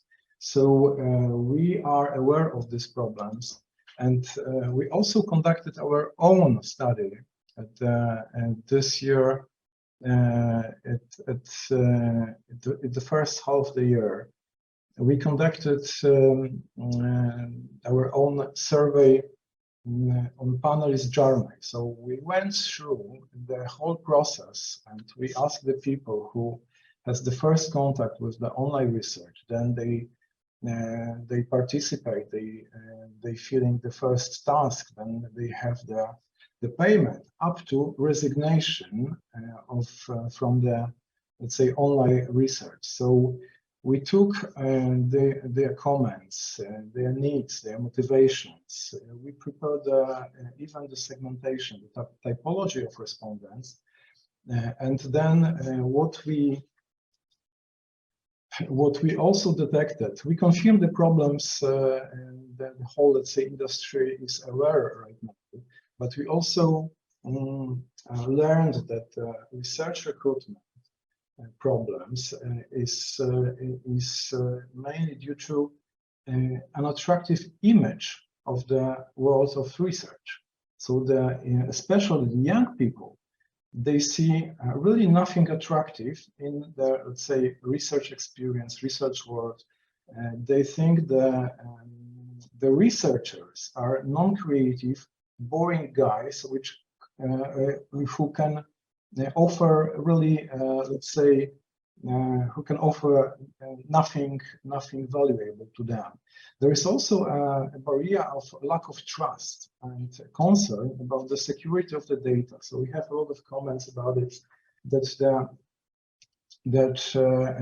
they are really afraid of, especially of the, let's say, their pictures, their films they can share. They don't know what is going on, what the people, what the researcher, and they do with this. Is it safe? How to, let's say, to be secured? So, and then there is nothing for me. There is no value, as we mentioned. There is no valuable time, and then still we have the situation when there is the transaction instead of relationship. So the transaction was before, and then still in the online research there is a, let's say, remuneration of the, let's say, couple of zlotys, dollar, euro. It's really small benefit for them, but they want something more. So it's not, let's say, sufficient for them. There is also problems with maintaining the interest and engagement. And why is that? The first, and I would say the crucial problem, is the lack of relationships between the interviewer, between the human and respondents. So now we have, because of the lack of direct contact and feedback, we have the situation before we have the human-to-human relation when conducting the interview. Now we have something human to machine or human to, well, they don't know to what is the relation. So then it creates a lack of commitment, and it's dependent by, let's say, unattractive visual and attractive surveys, which create this boredom and lack of interest. So finally, what the respondents told us, that the research tools they are not suited to the lifestyle. So they are boring, they are long, they are unattractive, and especially the young people, they want to take a part in the surveys on mobile phones when they have, let's say, some other activities like commuting to the school or to work. And there is a real problem with this. And of course, it's also with the problems with communication, the long long, difficult questions. Sometimes the questions are automatically translated from English, so they are not understandable for them. So it creates real mess finally in the data collected. And what we understand and what we understood from this research, that we need to to have the human-centered, holistic digital transformation approach. So we should remember that effectiveness of the research process is not the only game. And what we see around is that we are focused on this efficiency, that we want the research and results faster, cheaper, and on the wide scale. It shouldn't be like that, because finally we lost human in this game. So it's important because we have more data. We have the data which we can, let's say, analyze on the wide scale, but step by step we have data lower and lower quality what we see right now. So in our solution, how to find the best way to improve the quality of both the research process, but also the business process in it, is the Research 4.0 approach. So we have here the comparison in the, let's say, era of research technology development. So we have this at the beginning, the late 90s. We call this Research 2000. We have the research world of email, the questionnaire, the transaction, the interview, and it was stationary design. Now, what we see right now is the digital transformation, the dynamic digital transformation. We have the online panel, we have the digital questionnaire, we have the online transaction, we still have the Kawi interview, and we have stationary plus mobility. But as we see, it creates a lot of problems as we described before. So we do believe that the Research 4.0 approach, when we have the community, because the respondents, the young respondents, they want to be the part of something bigger. They want to have the relationship. They want to have, let's say, emotional value of taking part in something. So we need to have the conversation, in fact, instead of questionnaire, because the people like to talk. They don't like to, let's say, ticking some grids and reading some boring questions. So give me the conversation. I want to talk. I want to have the relation, and it creates the engagement then. Surveytainment, which stands for survey plus entertainment. So they also want to have the fun, and they want to have this time spent, let's say, in the pleasant way. They want to have mobility, and finally, humanization and empathy, which is, let's say, described as more respect. I want to be, let's say, I want to have the relation as a human, not as a, let's say, anonymous part of your survey in your Excel grid. So in having this approach in mind, we prepare the solution example, which we do believe meets all these motivations and expectations of, let's say, respondents of our times. We call this empathic questionnaire OnFlyEQ because it's based on our, let's say, standard on-fly questionnaire digital version, which we do believe that we are all familiar with. But empathic questionnaire, it's also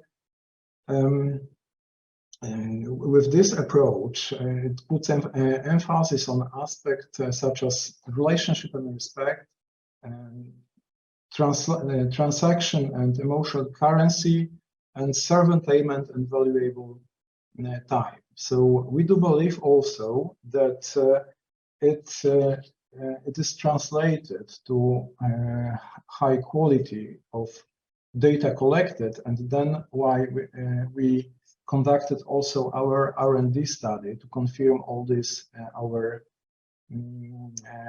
our assumptions.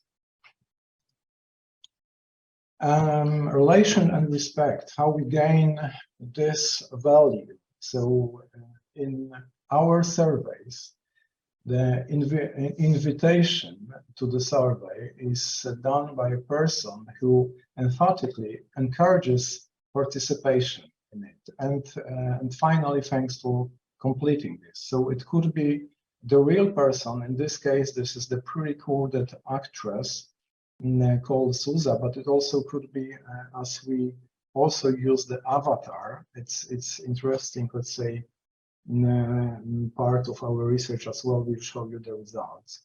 And surveytainment, so what's going on here?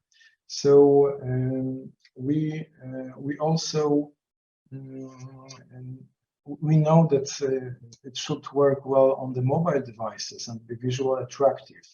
And so it all creates a kind of entertainment. So we have the games or activities which aims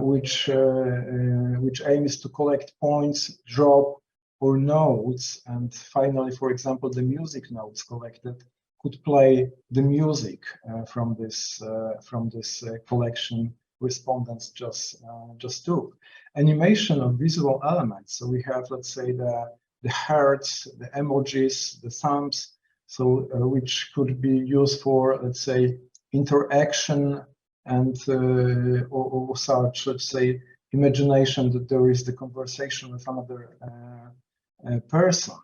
And it's why it's important, because we know that we have the competition as a researchers organization. We have the competition of the social media content, so TikTok, Instagram, YouTube, Facebook. So they compete for the attention, for the time, and we need to have something which is, let's say, also interesting for people, especially for young people. And how it looks, so we have here just the animation of our OnFlyEQ chat version. You see here that the respondent could choose the funny nicknames. We prepare several hundreds of different nicknames to be chosen. We have also the avatar, which also should be, let's say, taken by the respondents, and then have the conversation in this chat formula, like WhatsApp or Messenger or any other application like this. And here we have the avatar. It's an avatar of Zuza, but also it could be the picture of the person who introduced the survey and prepared the invitation. So this is the form. Thank you. And also, an important part of EQ questionnaire is a transaction as a emotional currency. So it's possible to be part of the community who collect points for charity. Let's say, for charity, we have here we have the Society of Friends of the Children Health Center Foundation in Poland, Centrum Zdrowia Dziecka w Warszawie, and here the respondents could, let's say, collect some money. We then, after the survey, transferred to the charity, and it's a part of, let's say, the remuneration for that. And how does the OnFlyEQ translate into high quality data finally? So we'll present the results of our R&D survey. Rafał, could you describe the methodology then? Okay. I want to provide you some short information about methodology of our surveys. It was conducted quota sample of smartphone users ages 15 plus using Kawi technique on online panel. First survey, 10 minutes interview about usage and attitude about smartphones. Sample A tested on standard on-fly questionnaire. Sample B tested on on-fly chat questionnaire supported by comic character. Sample C tested on on-fly chat questionnaire supported by pre-recorded movie and pictures of an actress. Second survey, it's a comparison test, 7 minutes of interview where we compare on-fly EQ with standard questionnaire. Respondents who tested standard questionnaire evaluate the on-fly EQ questionnaire, and respondents who tested on-fly EQ questionnaire evaluated standard questionnaire. And it was 750 people plus 150 people. Quota sample was structured by gender, age. We are focused on young people, city size, class, and education. So standard questionnaire looked like this: grid to be marked and open questions to be fulfilled. On-fly EQ with Zuza avatar has chat formula, Zuza comic avatar, emojis, short social game, comic avatar, and funny nicknames, which could be chosen by respondent. On-fly EQ with Zuza Live, the main difference was that the invitation and thanks was conducted by a real person and the picture of her instead of avatar. And so, what are the results? We finally received the data in the last week, so there are still fresh ones, and we still analyze some, let's say, aspects of them. But what we know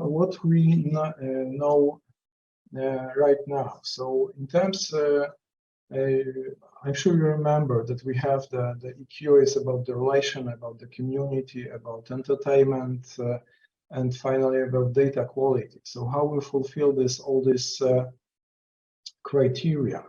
So in the question that I felt that I was treated with respect by the authors of the survey, it's 91%, and we know that the respect is the very important thing for respondents, and they claim they feel no respect by a research organization due to lack of, let's say, interaction, due to lack of relation. They claim that they feel like being, let's say, the subject, not the human. So we do believe this is the good step in this direction. Here we have also some, let's say, verbatims of our respondents. It's not the qualitative parts. They are from open-ended question asked at the end of the survey. So we have a lot of very, very positive comments. They are not, let's say, prompted. They are simply described by respondents voluntarily. So we have the more human approach and respect. I was like talking to a friend. So we have here, it's important to say that we have here 91% of respondents who agreed and strongly agreed to this statement, right? So and we have here the results of both samples, both Zuza Live and Zuza Avatar respondents, because the results are not very different. So we decided to show them all together, and we have some, let's say, small differences we need to analyze further. So we know that this is a good step in this relation aspect. What else do we have? I felt the authors of the survey cared about my opinion. It's 83% supporting, but such mentioned it was interesting made while filling it out. I felt like I was talking to a friend via social media. This survey was like talking to another person. So third person had this feeling. It's important because you remember there was no person in the second act. So it was engaging. I felt like I was writing with someone. So we created this, let's say, feeling that this is another person, that there is a certain relation, I do believe. And what about Zusa? Because we have also the special, let's say, part, and it was very interesting for us. So I would like to Zusa to invite me for the next surveys, because remember that it was the introduction made by the real person or by the avatar, but both persons were called Zusa. Great pool. I really like the new way of filling out surveys. May there be as many surveys as possible, and may Zusa stay with us for longer. It's one of the representative. And time well spent.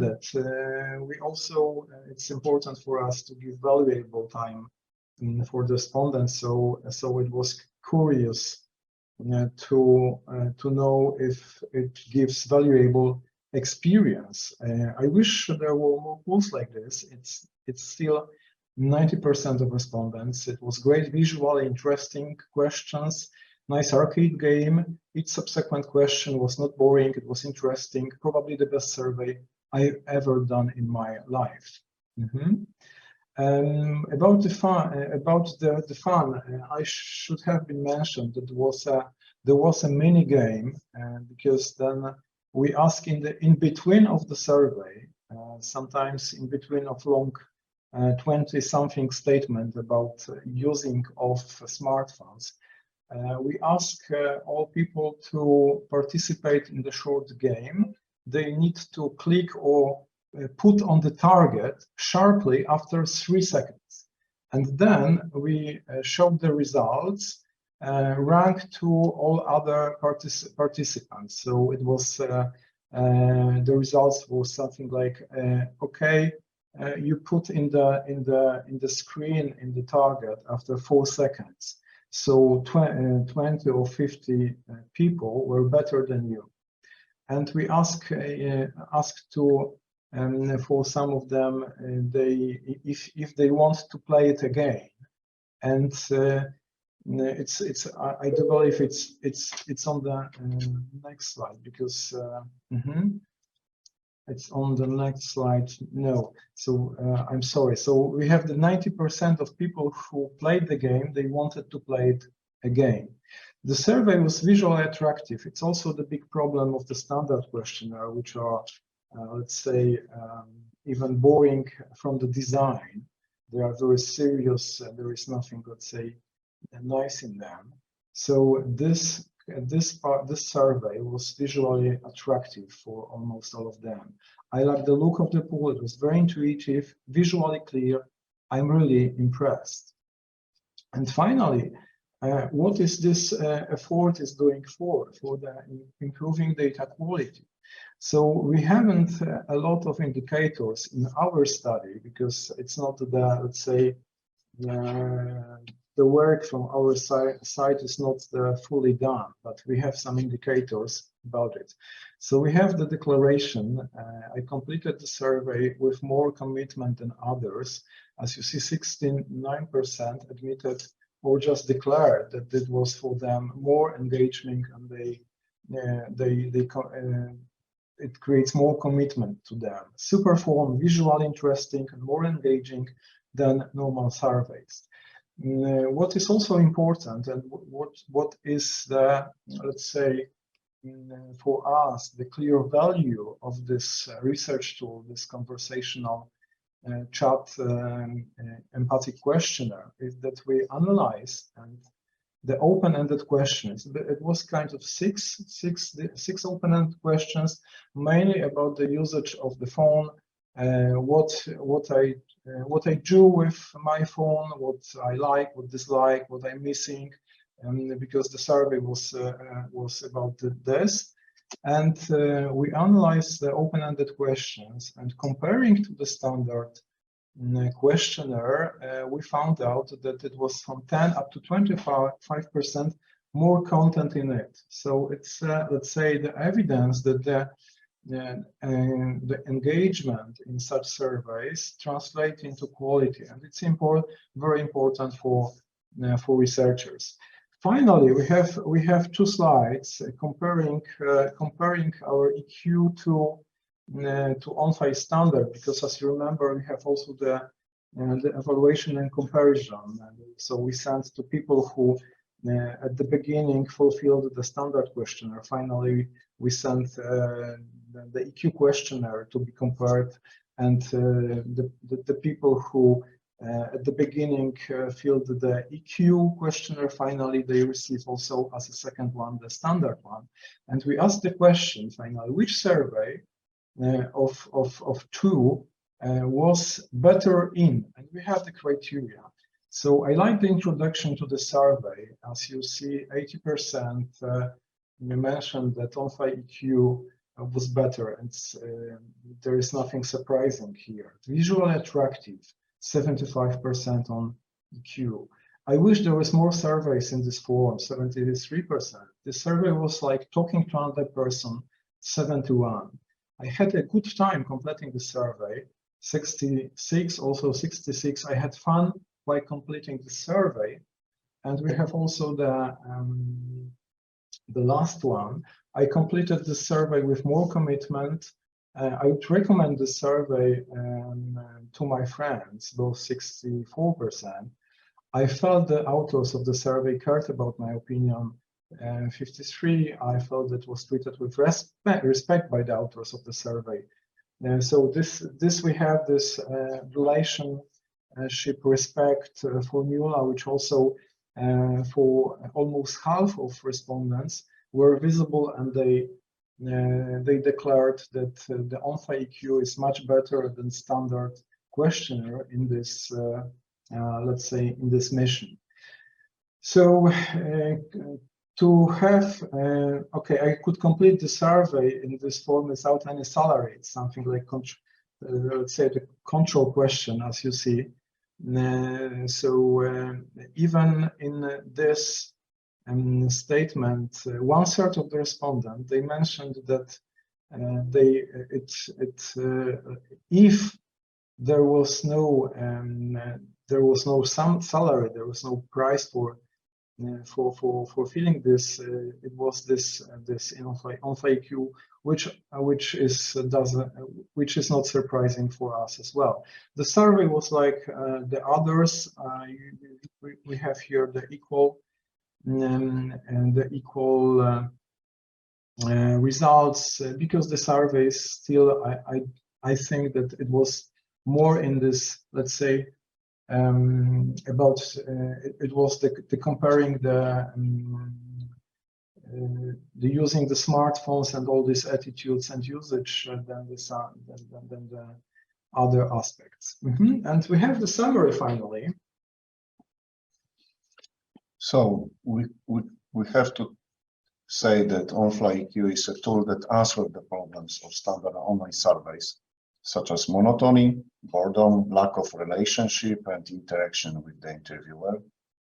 It creates a positive and attractive image of the world in research, in which respondents judge valuable time. The declarations and the actual involvement of the respondents in completing the survey indicate that this is a good direction towards improving the quality of the data obtained. Comparative results of on-fly EQ with a standard online survey tool allow us to conclude that it's a step forward towards increasing and attractiveness and quality of the research process. And our next steps, because it was a first step in our survey, we focus on clarifying the role and differences in how the virtual versus real interviewer, Zuza, in our example, conducts the survey. And then we want to test VR avatar in the new feature with Zuza or something or somebody else. And what is the, let's say, the most important for us? So to remember that on the second end of every survey we conduct, there is a human being. And we notice that this is, let's say, right now, this is the bigger problem for the research organization to notice the human and their needs and motivation to participate in it, and he would like to change the paradigm. So we would like to have a good relation with respondents. We would like to provide them valuable time, the personal communication, and together with virtualization. So this is about the research 4.0 is, and we would like to be this idea, this humanization-oriented digital transformation in research, most popular. We are open for any cooperation in these terms. So thank you very much. We see that there are some questions, and we see that there is, let's say, time limit. So if it's possible, we can answer all these questions in the room, right? It's like the question to organizers that if it's possible to move the conversations to the broken room. It's like.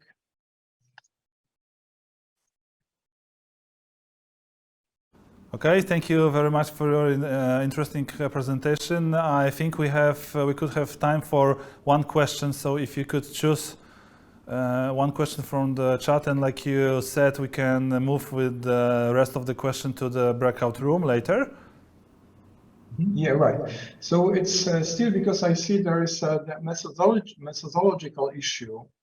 And we are aware that comparing to the, let's say, canonic standard methodology, it's completely different. So it's changed the paradigm, and we are aware that it could be some bias comparing to the old, let's say, methods and the studies, surveys which were conducted before in, let's say, different the standard techniques. So this is true, we are aware of this. But what we would like to say as well, that if we still be in this approach, the standard approach, the research 2000, so every year we'll lose, let's say, more and more potential respondents who could participate in this research, let's say, research process, and they don't want, because it's really nothing for them. So we have, let's say, a situation to choose. If we start to make the time of the research more valuable, and then we'll gain more and more, especially young people, or we can say we don't want to change anything. We need to still have the boring grids of long interviews and be, let's say, in the same path. So this question is open. We do not have the courage to say our way is better. It's just the alternative. So what way you'd like to go further? It depends on you. So this is our answer to all these methodological questions, but in details we are open to discuss this in the special formula. So if it's okay, if this answer is.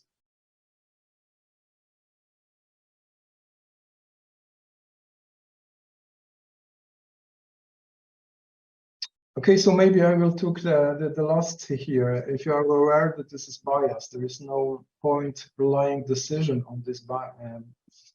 So it's I do not agree with this finally, because I don't understand the bias, general bias, right? So we can discuss the special, let's say, the special case, why it's biased. We know, we are aware that this kind of activity could be biased. So we need to be, let's say, very careful in designing this process of, let's say, entertainment or self-attainment of the charity. But finally, we have the data, but also we have kind of, let's say, our expertise, and we should be very, let's say, carefully in this change. But but still the question is, don't we, do we want to change something or we don't? So this is the question.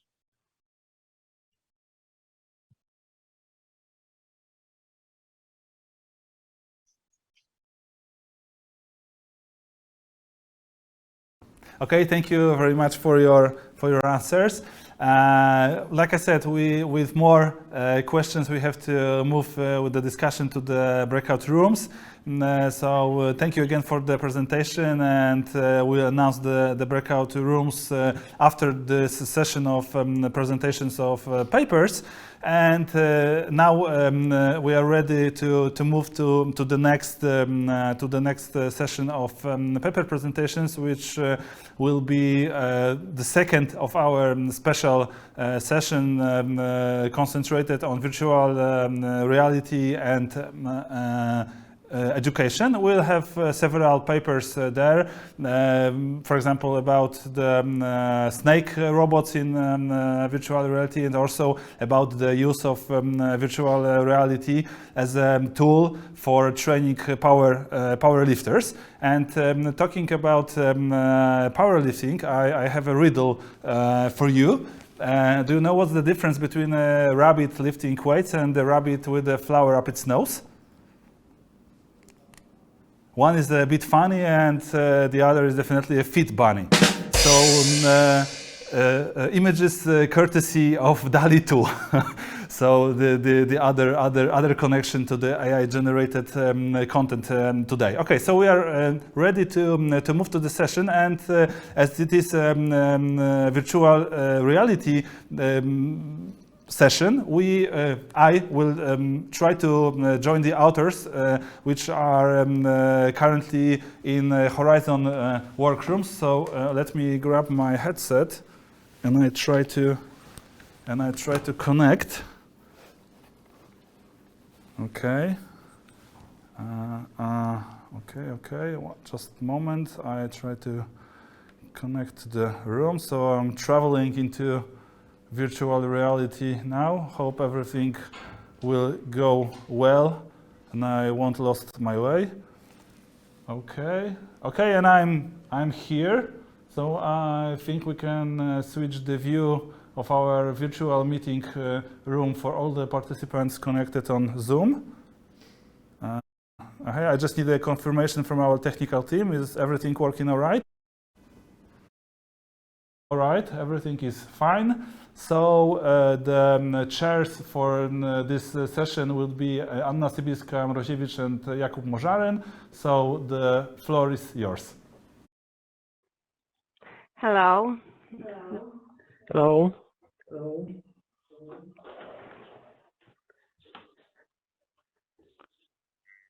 Great. So probably I should now briefly introduce myself and Anna. So we are from Warsaw University of Technology, from the Department of Mechatronics, and I'm from Institute of Automatic Control and Robotics, and Anna Sibilska-Mroziewicz is from the Institute of Mechanics and Photonics, or the other name? Yes, exactly, Jakub. Ladies and gentlemen, it is nice to welcome you on the special session, interacting with virtual reality application, and what else can we miss, like in here on virtual world. We will cover some lectures about the modern use of virtual reality. And we start with using VR in sports and powerlifting, and the floor belongs to Krzysztof Piowielski. Thank you. Good afternoon. Welcome you to the presentation entitled Virtual Reality Game for Powerlifting Training by Katarzyna Matys-Popielska, Anna Sibilska-Mroziewicz, and myself. So let's start with the presentation plan. First, I would like to introduce you to the topic of powerlifting exercises and their application in other sports. Then I will talk about the dangers of performing them incorrectly.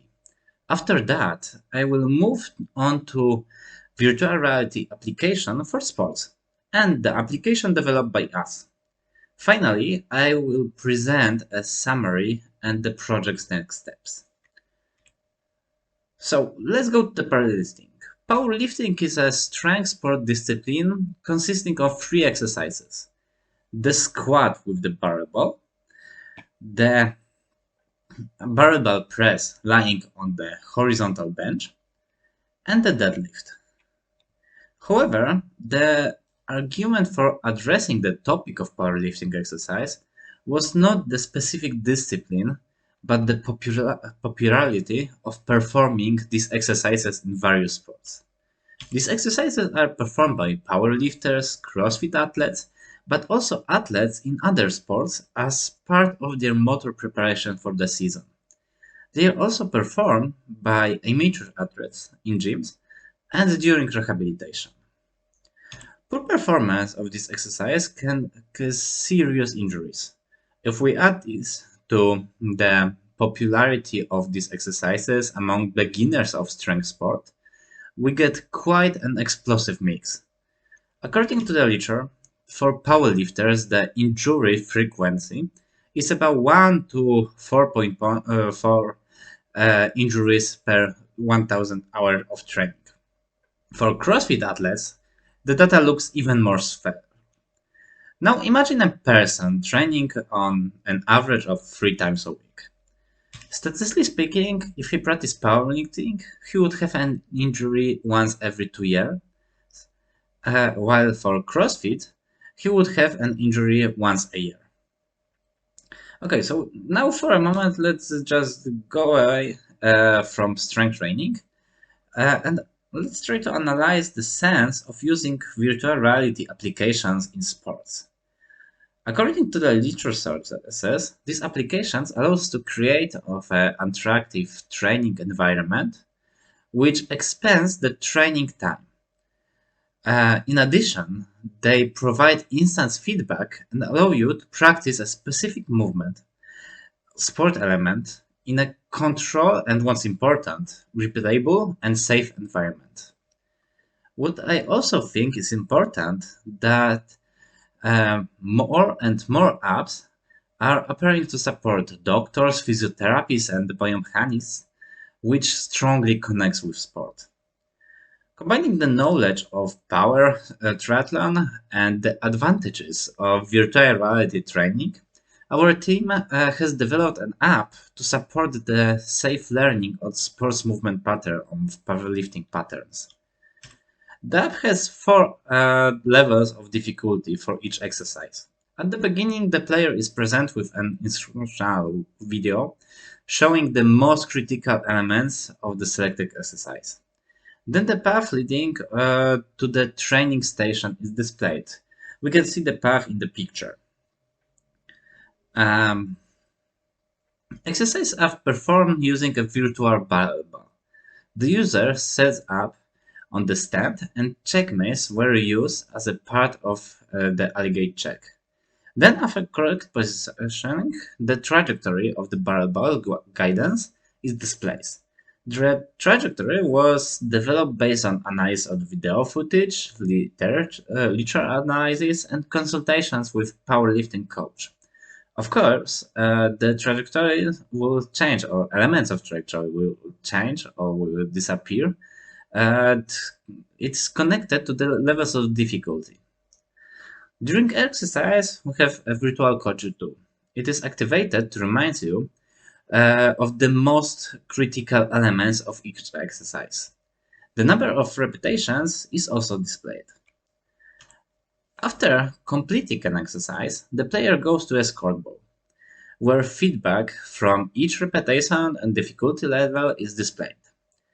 In addition, the player gets information on what needs to be improved regarding handling the barbell, or more specifically, titling to a particular site.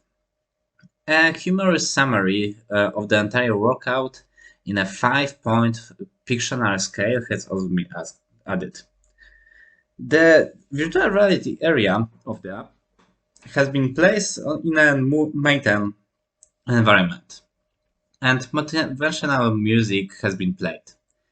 These treatments are designed to increase the player immersion and enjoyment of the game, and thus increase the training time. The first tests of the apps were conducted using the makeshift training branch we can see in the picture. And as part of this test, the app was reviewed by powerlifting coach and physiotherapist. In both cases, the app was given a favorable opinion. The test allows us to suspect that the app positively affects learning movement patterns while keeping the users as safe as possible. This thesis should, however, be further investigated. So the following steps of the project will be tested on a larger group of participants.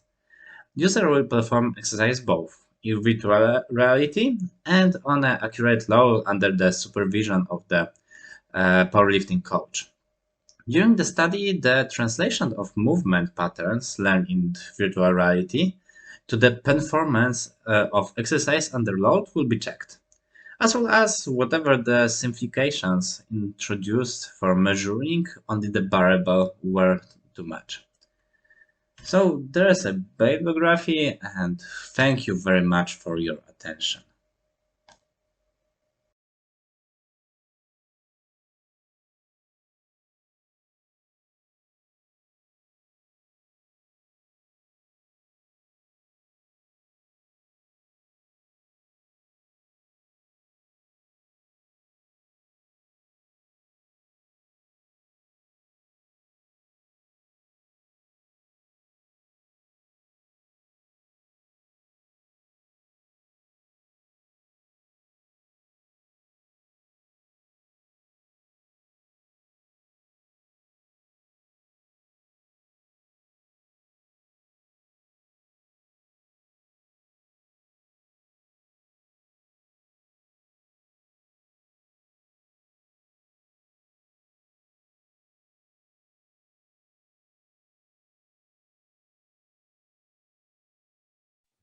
Please give us a second. We'll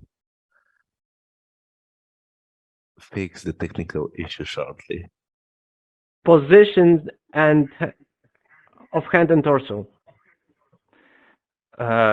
During exercise or During before exercise. exercise? During exercises, we have information about movement controllers and headset, and about that is all training in virtual reality and whole checking. Okay, great. Any more questions?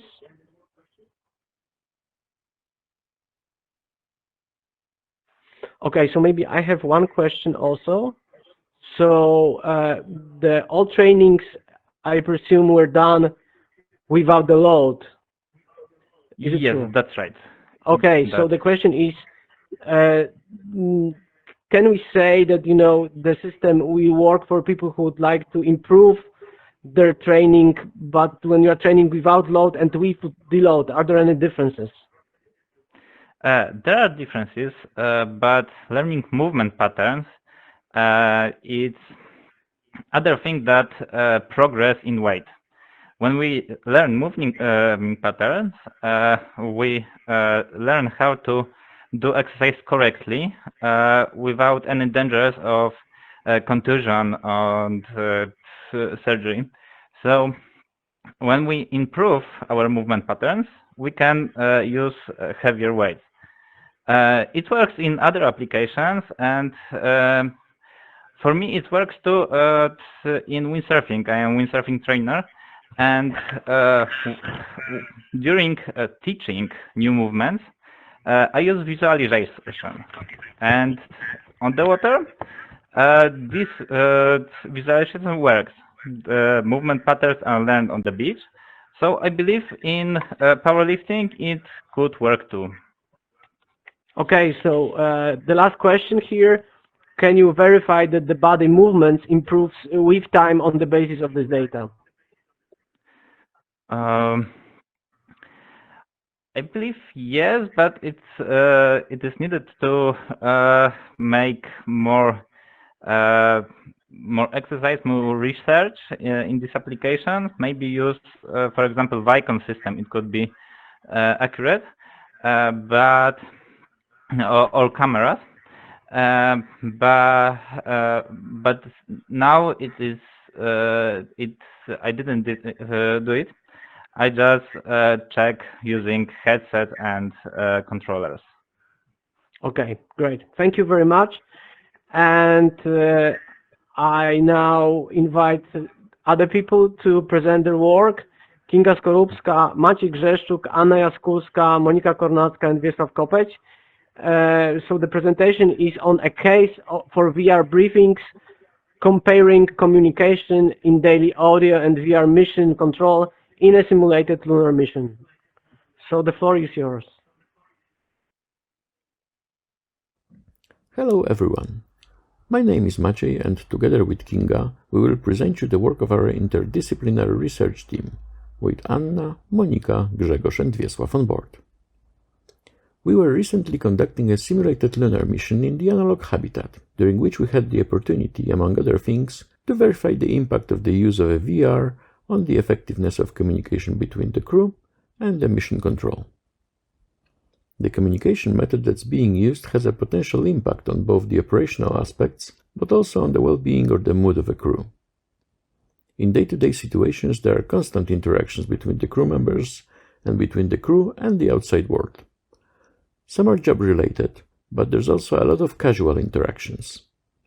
In a situation when contradictory signals are sent, it had been demonstrated that most of the meaning is in fact coded not in the words alone, but in the way they are spoken and the associated body language. Therefore, the media we use can unintentionally filter out part of a message. There are also aspects such as isolation, sense of danger, the specific environment, clutter or limited living area that can also creep up on the crew members and affect their performance. To counter that, the scientists use the analog habitats, such as the one we are working in, to simulate various adverse conditions and gather more data to prepare crew for long-duration missions. We can also use the fact that virtual reality is getting more and more popular, both in the research and in training. It's now being used to simulate unfamiliar environments, to allow risk-free interactions with complex hardware, or to test cooperation and multi-user procedures. In our study, we wanted to observe how the use of that technology impacts the quality of a daily briefings with mission control in comparison to the pure voice communication. When it comes to specific research questions, these were: to what extent does this technology, audio transmission and VR, constitute a barrier to communication? What are the differences between the impressions of participants of remote audio and VR briefings? And what is the potential of using VR communication to improve the well-being of people experiencing ICE, so isolated, confined and extreme conditions? To attempt to answer these questions, we conducted a study in a lunar habitat. There, every day for 2 weeks, the two commanders would meet for mission control briefings, and these included such things as the state of the habitat, so water and energy consumption, grey water levels, also things about the crew, so calorie intake, any health concerns or conflicts among them, and the status of tasks planned for the day and the previous day. The audio briefings during the first week were held on a dedicated Discord channel. The participants used a laptop or their own mobile device with their personal headphones to connect to them, and they viewed a shared Google spreadsheet. For the VR briefings, which were conducted in the second week of the study, they used an Oculus 2 VR standalone headset, and the meetings were held in Meta Horizon workrooms. The whiteboard functionality was also utilized to discuss tasks, and snapshots of Google's spreadsheets were shown on the whiteboard. After each briefing, the commanders filled out a briefing evaluation questionnaire on a MovieSense application. They evaluated all of the items on a visual analog scale using a slider. So let's look at some results. First, here we can see the averages of evaluations from participant 1 and participant 2 of VR and audio meetings. For participant 1, the evaluations are in red, for participant 2 in blue, while the lighter colors indicate audio and darker colors VR. The largest differences we can see in terms of how engaging the meetings were, with VR rated significantly more engaging as well as more pleasant. Smaller differences are found in how intensive and fast the meetings seemed, but overall, when it comes to whether the meetings met expectations, VR has a higher score. The differences between impressions during the meeting are most strikingly different for the item "I felt like it was a face-to-face meeting with VR performing way better." Also, "I had the impression of being in the same space" is significantly higher for VR. But also other aspects, such as feeling involved in the meeting, close to the participants, and feeling that you're able to assess reactions of others and that others are attentive to your needs, are significantly higher for VR.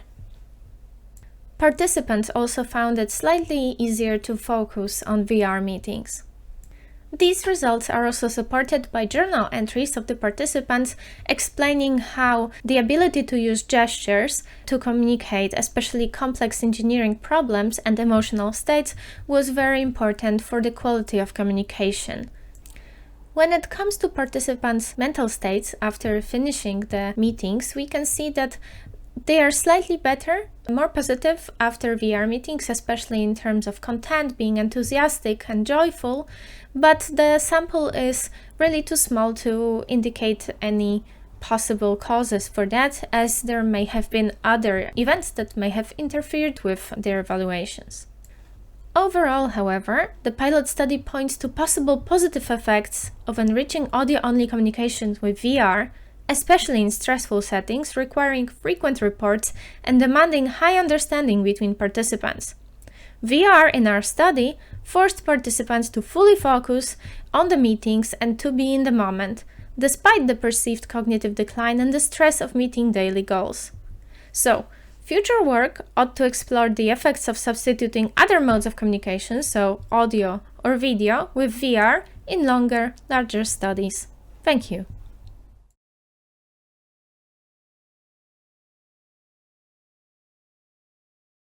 For very interesting presentation. Can you hear me? Sorry, because okay. I hope you can hear me. So thank you very much for a very nice presentation.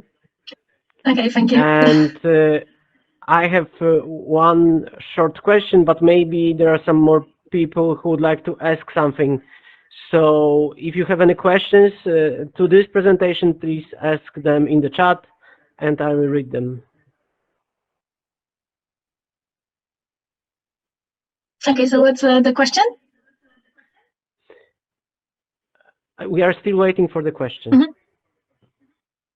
I have one, but first I will wait for the participants. Maybe there are some other questions. Okay, so if there are no questions for now, there is one from me. The question is that, you show a very good results. So this is something like a success story. But I think there could be some drawbacks of this methodology. And I presume that 2 participants and questionnaires for 2 participants, it's not enough. So can you maybe elaborate on this? Maybe you know already some drawbacks of this technology that maybe the people who are creating new technologies should put more emphasis in the new products. Okay, so first of all, let me reiterate that it was a pilot study. So of course it was done during one mission in just one habitat, and to get results that are more meaningful, pointing to something specific, definitely we should just repeat the study in other conditions as well with more participants. But when it comes to drawbacks, one thing we've noticed, because the study was in a more confined, let's say, environment, even in habitats or smaller environments, it might be difficult to participate in like in the same room in VR. So that's one thing. I'm sorry. There, well, the drawbacks of the technology itself, you mean, for this particular application? Yeah. Yeah. Okay. Well, when it comes to the technology we used, so it was VR, but we've used the workarounds just like you're using now. So one of the things was the difficulty of collaborating on documents in real time. So that was definitely something that was necessary, especially like when working with complex like aspects of the like habitat and the projects that were ongoing there. So a lot of the work had to be done, like let's say after the meetings.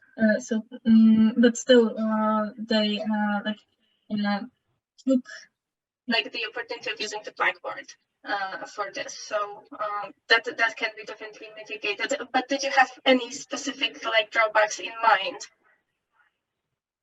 No. Okay.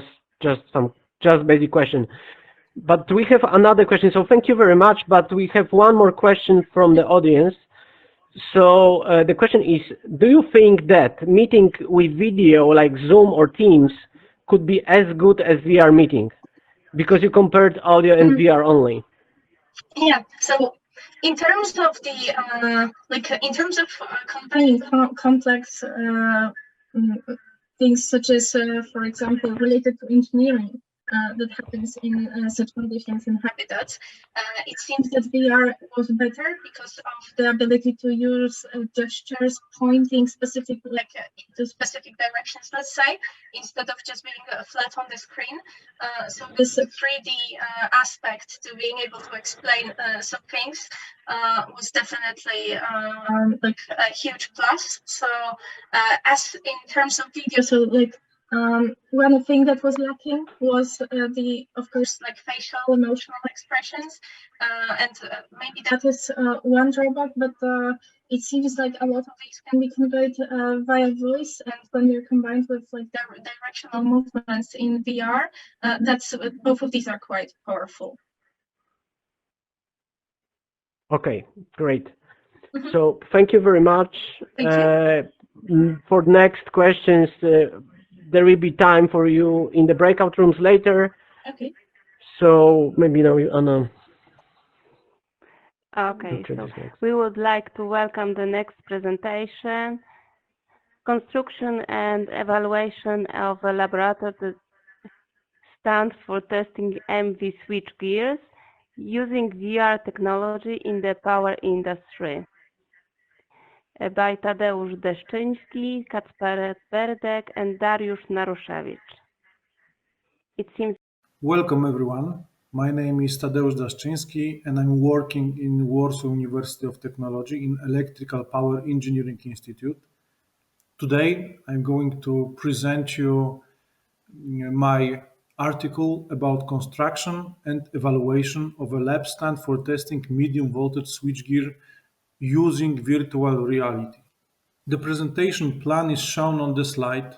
Let me start with a short introduction on the use of virtual reality technology in the power industry. Next, I will briefly characterize a model object in the form of an medium voltage switchgear. Then I will tell you what it looked like and what elements the application consisted of and about its tests. I will present the summary in the form of a future work in our laboratory.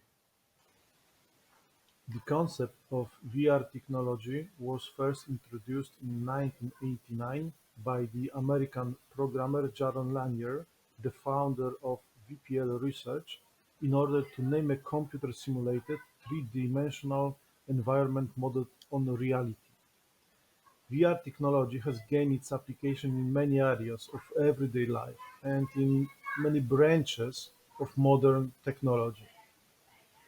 Computer modeling of power systems and devices is today an integral part of the work of modern engineers. The mapping of devices in the digital space enables many often difficult logistic operations to be carried out in a convenient and economical way.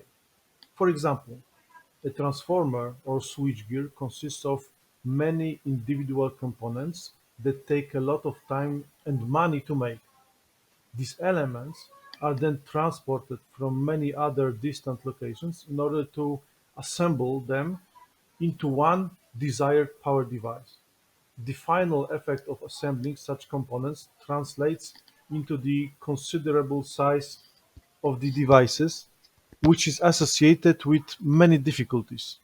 The transport of power equipment is a serious undertaking that involves high costs and the involvement of many people.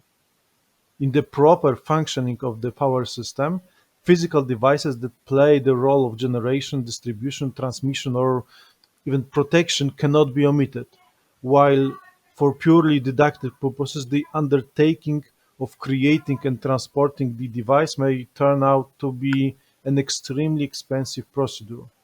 The main aspect of the VR application that was used for the purposes of the work is the virtual model of the medium voltage switchgear. A switchgear is a set of power devices operating under the same rated voltage used to distribute electricity.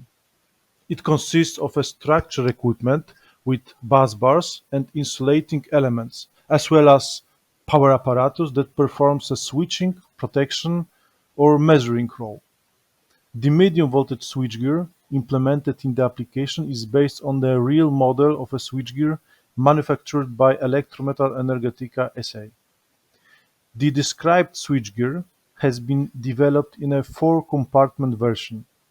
Each compartment is equipped with a different type of devices adapted to the purpose of a given compartment. The set switchgear contains four divided areas which include busbar compartment, control circuits compartment, withdrawable module compartment, and cable compartment. For the proper functioning of the VR application, a set of necessary devices was used, which included virtual reality glasses, two touch controllers, power supply, and charging cable included in the Oculus Quest 2 set. A computer equipped with a modern processor and graphic card with, of course, sufficient computer power, and monitor displaying a view from the perspective of a person using VR glasses used to analyze the movements of the respondent in the real time, and USB cable Type-C connecting the glasses with the computer unit in order to transmit the image to the monitor and increase the computing power of the glasses. After starting the VR application, the user will see a menu on the screen on the glasses with a selection of a specific part of the exercise. The choice is made using the main button pointing to the selected option with the indicator generated by the controller. The first time you encounter the program, the target option will be to select tutorial first. The user has a choice of exercises, learning how the switchgear is built and the possibilities of diagnostics based on visual inspection. In the first part of the exercise, the user was presented with the construction of the medium voltage switchgear on the example of the E-square alpha switchgear. The user of the application will get acquainted with the basic structural elements of the switchgear, see the devices included in it, read the information prepared about them, and view the construction diagrams displayed on the virtual board. After examining a given element, press the return button on the wall, which results in the going back to the practice field and deselecting the examined element on the list of the elements of the wall. In addition, on one of the walls of the virtual room, there is a board containing diagrams of devices and elements used in the exercise. In the second exercise, entitled Diagnosis of the Switchgear, the user had to use a trolley to pull out the medium voltage circuit breaker located in the withdrawable compartment of the switchgear. Then he was tasked with finding 5 damages of the medium voltage switchgear and its components caused by the action of the electric arc. In order to open the withdrawable compartment of the switchgear, it was first necessary to release the lock preventing the opening of the compartment door in the absence of safe conditions. This is done by opening the circuit breaker contacts by pressing the red button responsible for controlling the circuit breaker and closing the earthing switch by means of the green earthing switch control button. In the event of taking incorrect steps, the user will be notified of the inability to perform them. In order to test the VR application, a group of 43 students of electrical and related faculties were gathered. Before the VR application test, each student was familiarized with the construction of real medium voltage switchgear located at the test site in order to later verify the correctness of the switchgear implementation in the virtual environment. Then, each of the students proceeded to perform the previously discussed application program and then convey the feelings from the virtual exercise by completing the prepared evaluation questionnaire. The answers of the participants of the test confirmed the belief in the attractiveness of VR technology in the academic environment. According to the tested, the exercises prepared in VR allowed for effective memorization of the presented content about the switchgear and its components, which confirmed the sense of using VR as a way of supplemented standard teaching techniques. The models implemented in the VR application have been recreated realistically enough to ensure the positive reception of the application among the responders. The overall VR exercise was received positively by the test participants, and they strongly recommended the attractiveness of the presented exercises and the possibilities created by virtual reality. The author of this presentation managed to obtain a grant from the Ministry of Education and Science to build more complex applications in VR technology for educational and training purposes. The main goal of the project is to develop and implement an innovative platform for cognitive training using virtual technology and augmented reality for a virtual laboratory of electrical power devices. As a result of the project, an innovative application will be created using VR technology and intended for learning the construction and operation of, among others, medium voltage switchgears and an application for mobile devices using AR technology, which can be used both for learning and can support the work of construction managers and inspectors in a comprehensive way with the advantages of augmented reality. In addition, thanks to the implementation of the project, there will be a groundbreaking qualitative change in teaching the construction of electrical power equipment, as well as a change in the approach to conducting laboratory classes. In addition, the implemented solution will simplify the inspection and the reporting process, which is an undoubted advantage in the process of digitalization of construction.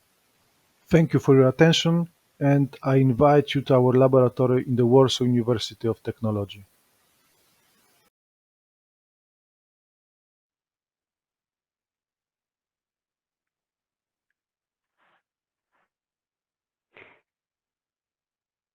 Thank you for your presentation. It was a marvelous work. I'm very impressed with your work and would be very happy to see your work in real and have fun with these switch gears.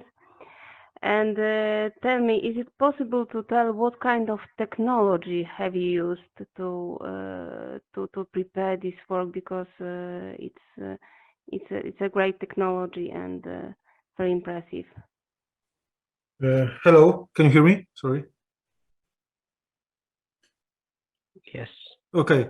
We are using, I mean, it's maybe not a high technology because we are using the games engine for preparing the application, and we are using also models obtained from the manufacturer, so it's a bit easier for us to implement them in virtual reality. We are also making an AR applications that will be available for free in some internet shops like Google Shop or something. So this I'm not sure if it's that kind of great technology, but we're using just gaming technology. I see. Thank you for answer. Do we have any questions from audience? Please write on chat.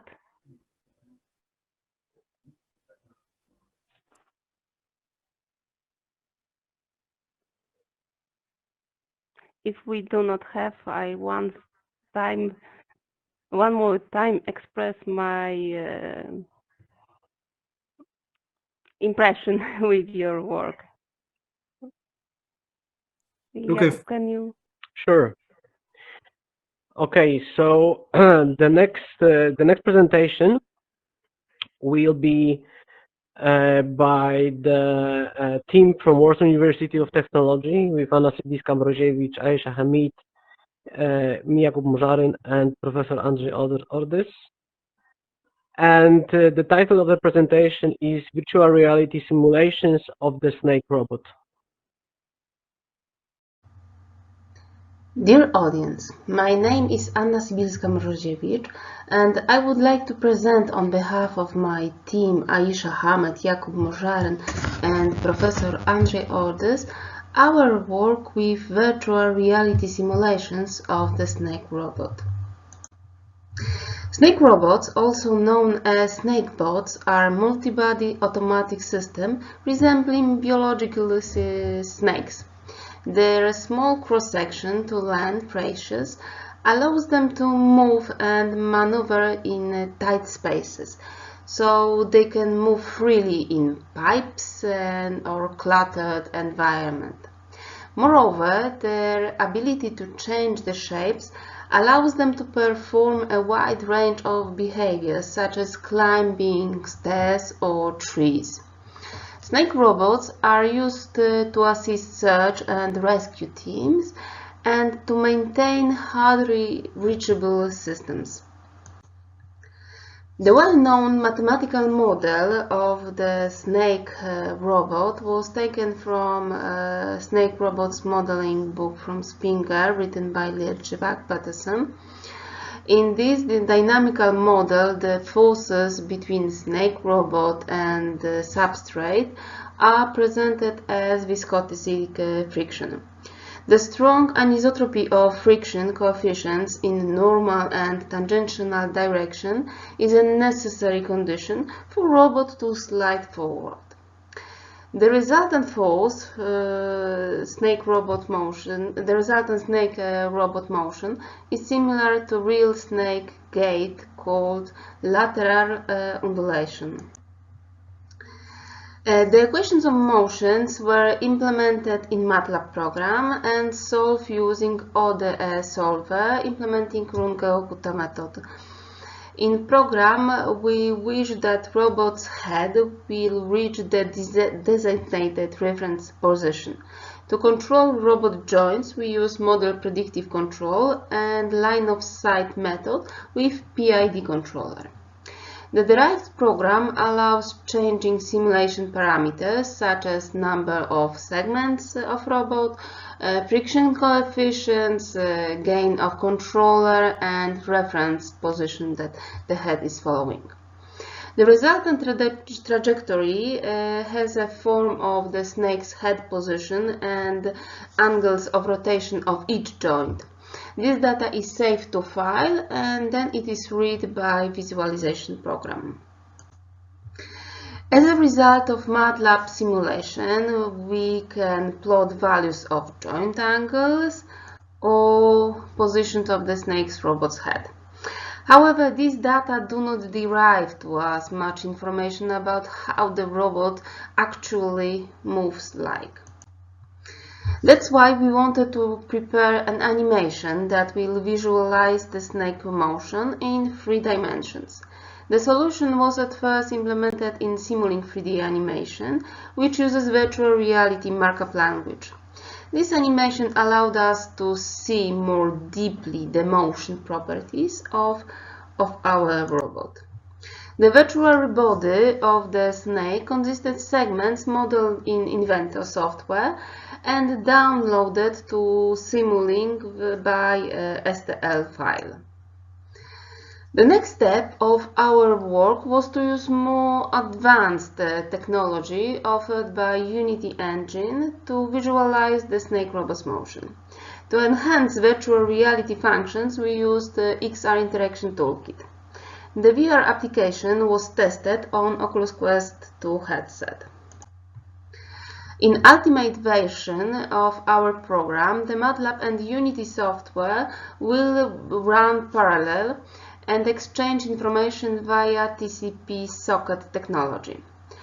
The virtual environment will allow user to change reference point of the snake robot, and this information will be sent to MATLAB, where control algorithm would calculate optimal trajectory to reach new destination. The resultant trajectory will be then sent to VR and read by program and displayed a new path of the robot. In VR, we can observe simulation results with ability to control time by controller's input. We can stop simulations, rewind it, or we can slow it down. We can also change camera position using VR controllers. There is also a graphical user interface in our program that allows to restart simulation and change the file with data to display trajectory. On visualization, we can also see a point that marks future position of the segment. The line connecting segment center with this point defines velocity vector. On GUI, we can switch on/off of this functionality or change the number of active segments. The destination point of our snake is marked on the substrate by ray coming out of the controller, and there is a haptic feedback on controller when we change reference point. Thank you very much for your attention.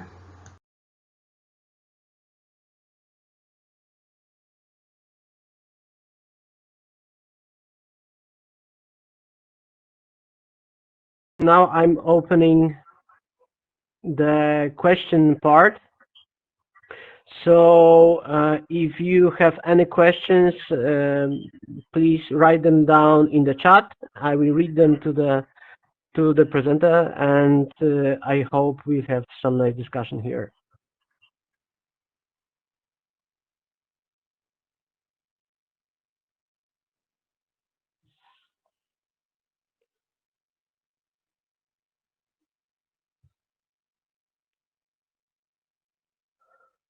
Okay, so maybe I will ask you one question. So this is the preliminary results. These are, and the question is, how can the developed VR application be improved to allow users to evaluate better different control systems? The main idea of the simulation is to help engineers to tune algorithms and search for optimal parameters. In our case, that would be, for example, the horizon of model predicted.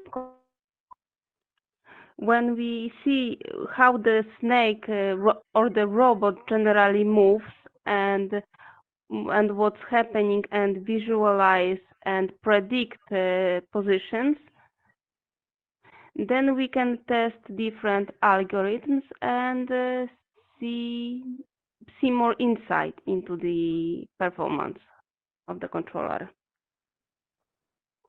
Okay, thank you very much. Are there any questions?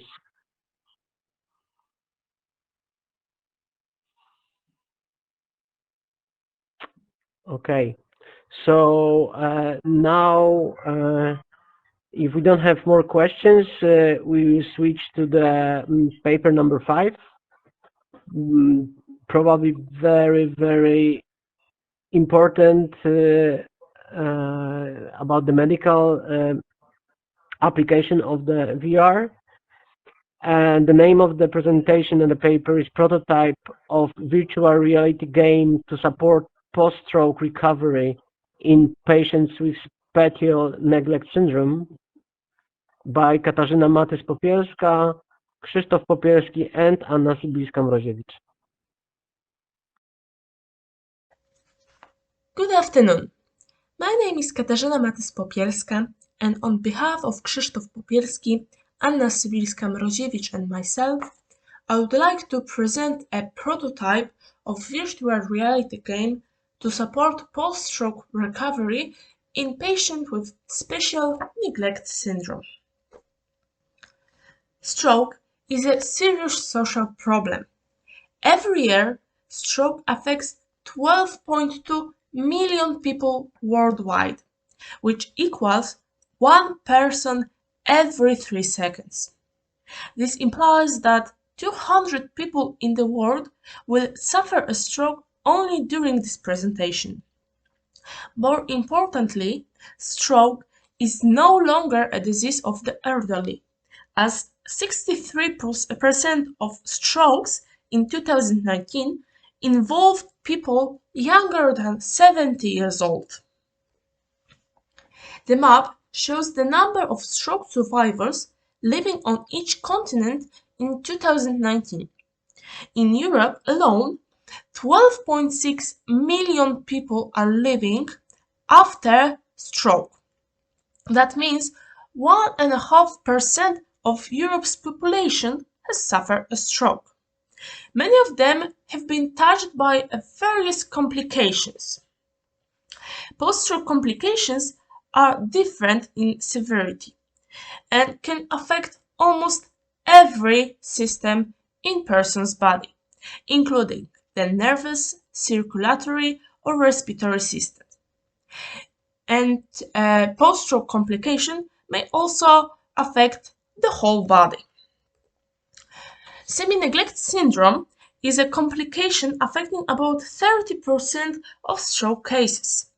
This is a neuropsychological disorder characterized by an inability to process or respond to stimuli that appear in a specific half of the visual field due to the damage to the brain on the opposite side.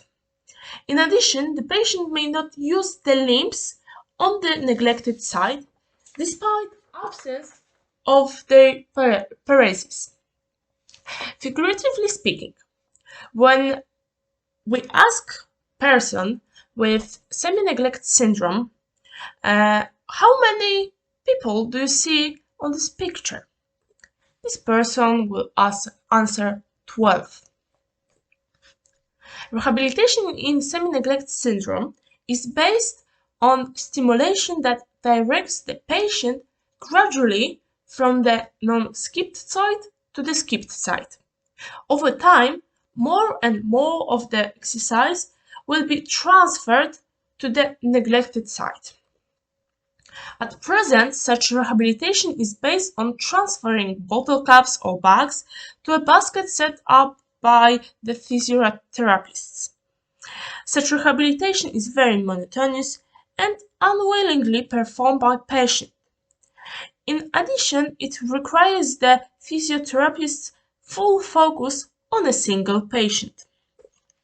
Our proposal to make the rehabilitation of patients with semi-neglect syndrome more attractive, as well as an opportunity for rehabilitation without the active participation of the physiotherapist, is a flower game. In the created game, the patient walks through the forest and he needs to collect apples from the trees. What is important is that the red apple must be collected with the right hand and the green apple with the left hand. If the apple is grabbed with the wrong hand, a warning will appear and the box will not be seen. When the apple is grabbed with correct hand, a box appears, and patient must put this apple into the box. What is important, if the patient grabs a red apple with the right hand, a box appears on his left side. It is important because during this exercise, patient switch sides. Moreover, the game has statistics that allow the patient and physiotherapist check the progress. The created game was presented to a team of neurological rehabilitation specialists from the University Clinical Hospital in Białystok. Physiotherapy specialists noted that game has a great potential. According to them, the advantages of the game were primarily the possibility of independent rehabilitation of patients, the correct course of movement of the upper limb, frequent switching from one side to another, as well as a pleasant environment that encouraged to play. The most important element that, in their opinion, need to be improved are the simplification of the game. First of all, exclusion of the movement in the game. Second, allowing operation with only one hand, and other small things like a greater contrast of the transferred elements or resetting the position. Consistent with the physiotherapist's opinion are other studies that have proven that virtual reality games can reduce upper limb paralysis, improve balance, reduce the risk of falls, or improve visual perception. Also confirmed in studies is that an enjoyable environment makes for increased rehabilitation time, as well as increased satisfaction and desire to exercise more. Power games have also been proven to effectively encourage physical activity other than games, but also social participation. It results with improving health both mentally and physically. Further steps will be primary to simplify the game by reduce movement and include the possibility of using only one controller. It will also be necessary to better adapt the game to the needs of the patients by, among other things, setting object to grab and target location in different position each time, or resetting to the position at the beginning. Thank you for your attention and feel free to ask any questions.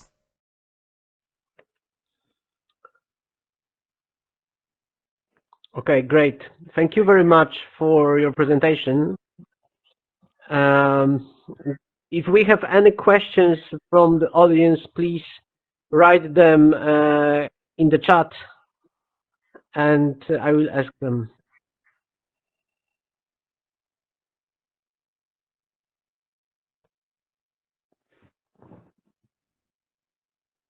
Just a comment, great job. Thank you. I have one question. So, of course, great job, and I think this is the either the education or the healthcare are the in fact will benefit a lot from the VR. But I have one question that is interesting for me, because VR is rather tiring technology. I mean, you know, after this hour already, I have a small headache, and so I can understand that people can be visually, mentally exhausted after trainings. So my question is, it can be a factor during recovery, especially when we talk about the stroke recovery. I mean, post-stroke recovery, when people are in the not good mental shape, physical shape, and then we add them more. So add them more some technologies around them, and then they can feel a bit lost, be distracted, and so on. So this can be a factor.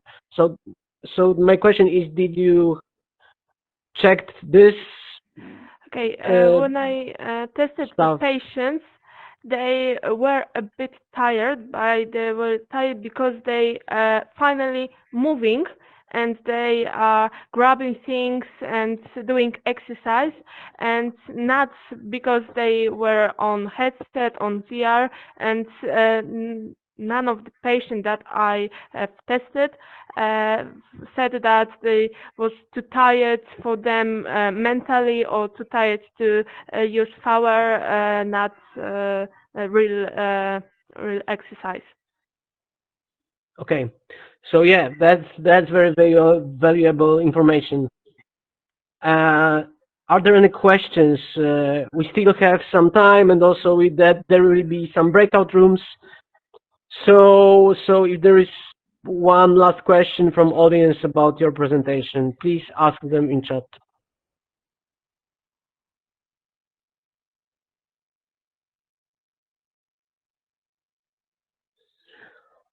Okay, so if there are no more questions, then thank you for your attention.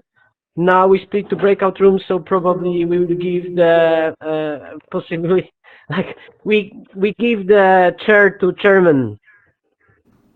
And yeah, thank you. All right, thank you very much for thank you, Anna, for your for chairing this session. I think our first time for the conference in virtual reality went very well. We had some technical issues at the beginning, but luckily we managed to sort them out quickly.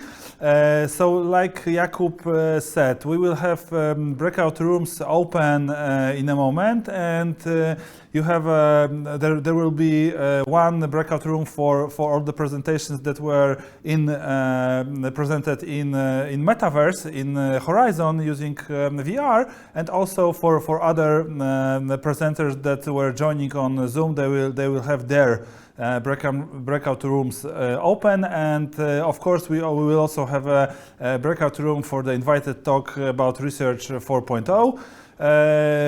So we have about 20 minutes for the discussion in the breakout rooms, and we'll be coming back at 4 p.m. for our keynote talk, and after the keynote we will have a ceremony of Best Paper Awards. See you at 4 p.m. Okay, and we are back. Breakout rooms have already been closed, so we can move on to the next scheduled parts of our conference. Before we move that, I'd like to show you the current state of our virtual mural. So it looks, you can see it behind me. It looks like this. More and more people have posted their pictures on there. So I don't see Leslie picture there, so maybe she will join and put it on the mural, as Leslie Shannon from Nokia is our keynote speaker for the closing keynote at the MIDI conference. And we swiftly moved from our session that was held partially in Metaverse to the keynote, which will be also considering the future and future of Metaverse. Leslie, can you hear us? Yes. Oh, yes, I can. Okay. Hey, can you hear me? Yeah, I can hear you. I can hear you very well.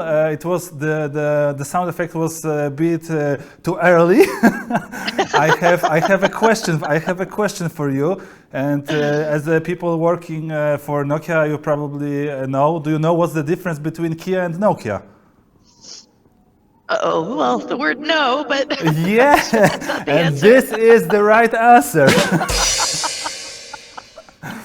Okay, so this was the moment to play the sound.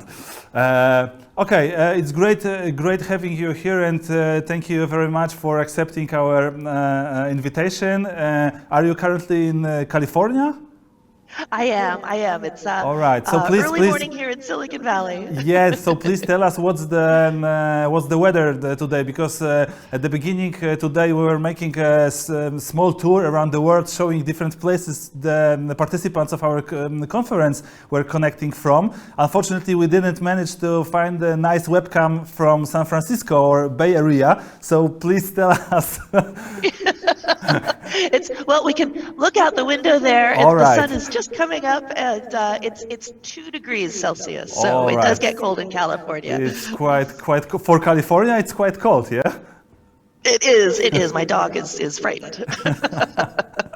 All right, thanks for showing us. Yeah, it was the best webcam, just showing live through your window, definitely. Okay, so I think we can move to your presentation. So please start sharing, and we are ready to start the presentation. Okay, excellent. Well, Cesare, thank you so much for inviting me to be part of this. Oops, hang on, let me get the slideshow going. Okay, there we go. Yeah, and so let's talk about the metaverse. So I'm Leslie Shannon. I'm head of trend and innovation scouting at Nokia, located in Silicon Valley, as we just were discussing. And so my job is to look at, well, Nokia, we create the the hardware and the software for telephone companies and large enterprises to build networks. And so, so we sold the phone business. We don't do the phones anymore, but we always have done, and we still do, the infrastructure for telecommunications. And so we are a B2B telecommunications infrastructure company.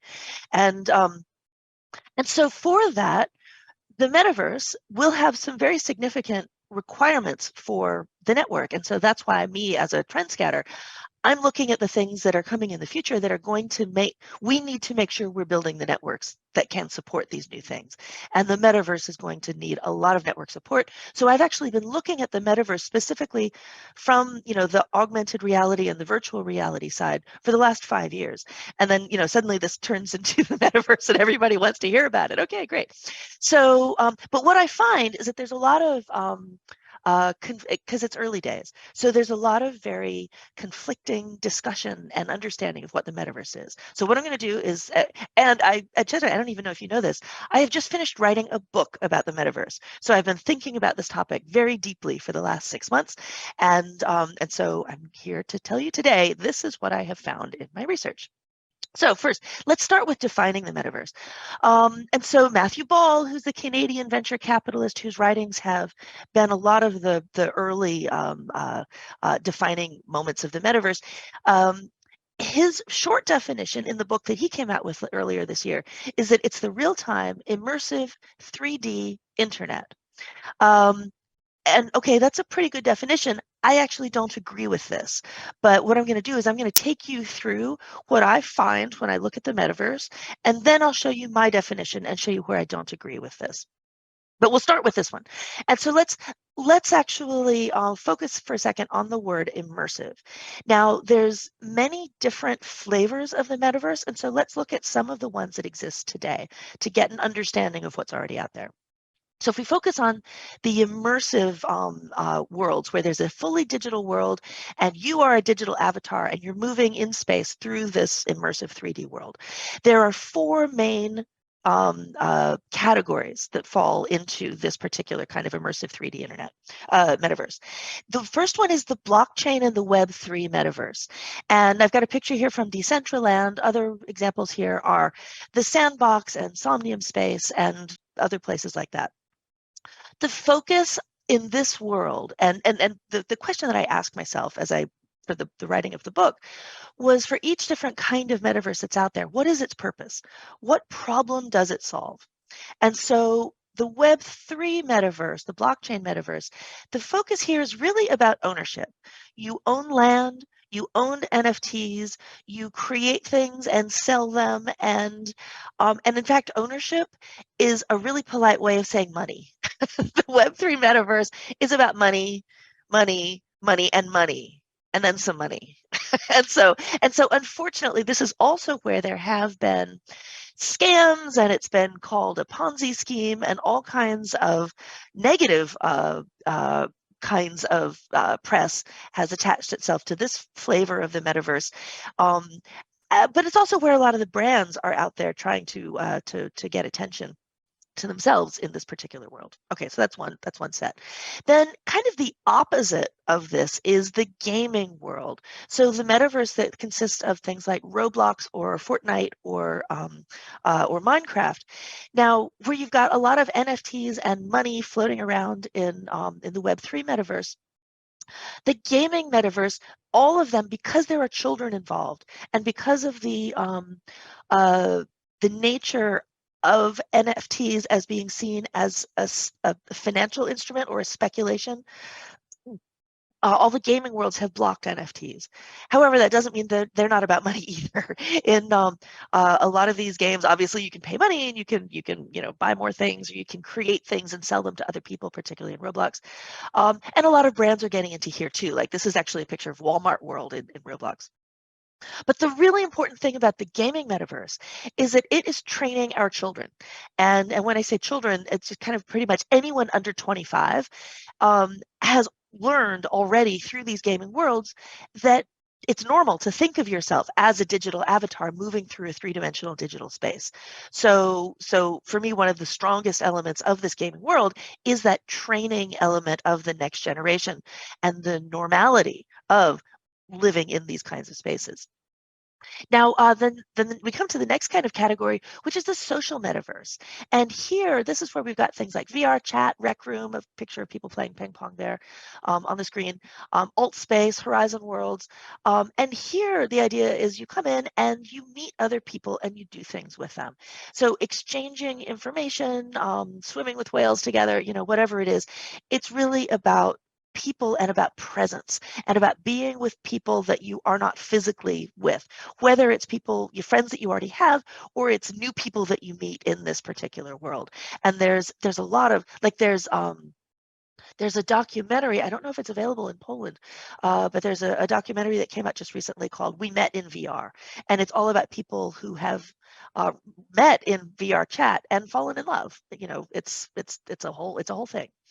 Now, and then similar to, but not exactly the same as the social metaverse, is the enterprise metaverse. And so this is where you get together and you have meetings and conferences, much like this one. And I've given a lot of presentations in Verbella and VR chat and Alt Space. And so there's a little overlap with the presence, but here the focus is on enterprise. Now, I'd actually like to dive just a little bit deeper into enterprise before I take a wider look at all of the metaverses, because in addition to kind of having meeting spaces, going and having a meeting and engage or whatever, there's also a trend towards enterprises creating their own office space within the metaverse. And so one example here is this picture is from South Korea's Xinjiang. Xinjiang has built a whole office tower, and I think there's 200 different companies that have office space in this particular metaverse. And when you have an avatar, you're moving through a 3D space, you have a desk, and if you want to show your own video over your avatar, you can, but you don't have to. But I was talking recently to Ernst & Young, the consulting company, and Ernst & Young and Deloitte and Accenture, they are all really heavily into the metaverse and creating metaverses for other companies. And Ernst & Young in particular, their metaverse team, their practice is they have their own Ernst & Young metaverse space, and it's proprietary, so I don't have a picture of it. And they get together, much like this picture here, at the beginning of every workday, and in the metaverse space, everybody with their avatar, and they have just a quick stand-up meeting where they go around and everybody says what they're working on. Then they all walk their avatars over to their little desk. Each one has a desk in a big kind of desk area. And then and this is on the PC, right? This is not VR headset. This is on the PC. And then they leave that window open on their desktop and then just go and do their work for the rest of the day. And I believe that it's actually hooked into their calendar, so that if somebody goes into a meeting, then their avatar vanishes from the metaverse space. Which means that if you want to have just a quick chat with a colleague, where, like right now, I would send an email to my colleague because I don't have anybody else here in California. All the rest of my team is in Europe. And but they actually use the metaverse. And so they look over at the metaverse screen, and if the colleague's avatar is standing at their desk, then they know that they're available. So they can, in the metaverse, walk over their little avatar to the other person's avatar, and instead of doing direct messages or email, they talk to each other with the avatars in the metaverse and have just that quick conversation.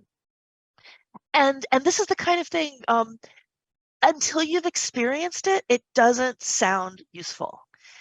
But what the Ernst & Young people have told me, what I've experienced myself in similar situations, the feeling of presence is very strong and very important.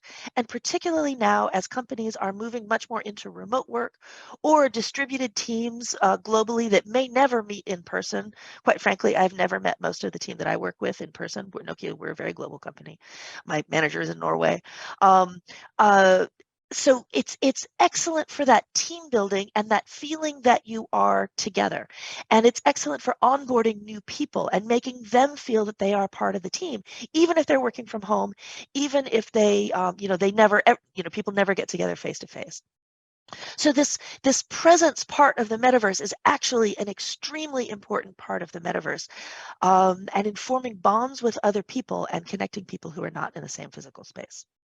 Okay, so I just wanted to give that quick shout out to that flavor of the enterprise metaverse. But again, there's a lot of confusion about what is the metaverse and what's going on with it. So I found it's actually very clarifying to look specifically at the hardware that each of the different kinds of metaverse uses. So let's do that now. So first of all, let's start in the upper left-hand corner, that Web3, NFT, blockchain metaverse, Decentraland, Sandbox, Omnium Space, they all run on PC. Now, Somnium Space does have a virtual reality client for a headset, but and I think they started there, but then they realized they had to create a PC client because of the focus on money and the focus on creating things and selling things and doing transactions. One of the drawbacks when you put on your VR headset is that you cannot see the keyboard. And so that means that there is a mismatch between the activities that happen in the Web3 metaverse and wearing a virtual reality headset. At least for now. So that means all of these clients are PC clients only. And in fact, the next piece of research that I need to do is I need to figure out what are the number of users in each one of these categories, because I have to, my feeling is there's far more people who are using the metaverse today on PC than in virtual reality, but I'll come back to that topic. So, okay, so PC only for the Web3 blockchain. Then we come down to the gaming. And of course, here we've got a lot of stuff happening on PC or on gaming consoles. And then a lot of gaming happening in, say, the headsets now, the MetaQuest 2 for Population 1. That's a battle royale that happens in VR. And then if you're talking about emerging markets, then a lot of stuff runs on smartphones. A lot of the immersive kinds of things like PUBG Mobile or Free Fight, those are smartphone-driven things. So real time, I'm interacting with another person kind of gaming. Then we come down to the casual and social virtual reality, and this category is particularly interesting. We do have some things that run on smartphone. Ifland is something, and Zepeto, they run on smartphones, on Androids in South Korea, particularly in Asia. But almost all of these categories here, VR Chat, AltSpace, Meta Horizons, they were all created initially only in VR for the headset, and all of them have had to add a PC client because there are just not enough people using virtual reality headsets out there to make the businesses have enough business. But by opening it up to being able to interact with PC as well, that has actually been the key to getting many, many more users into these spaces. And and Spatial, in fact, which began as an enterprise meeting space and then pivoted to becoming an NFT gallery. They originally were VR only, and they have recently said that now 70% of their usage is coming from the PC. So and I think that's kind of indicative of what's going on, just because many more people have PCs. So then we come down to enterprise virtual reality and enterprise augmented reality.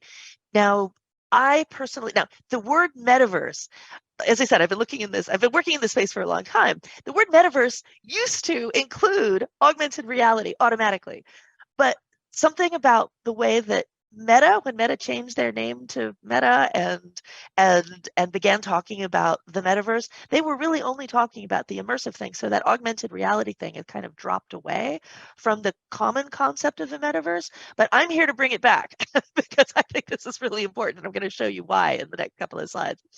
But this is an area that really benefited from COVID, because the idea of using virtual reality specifically for training has been so powerful.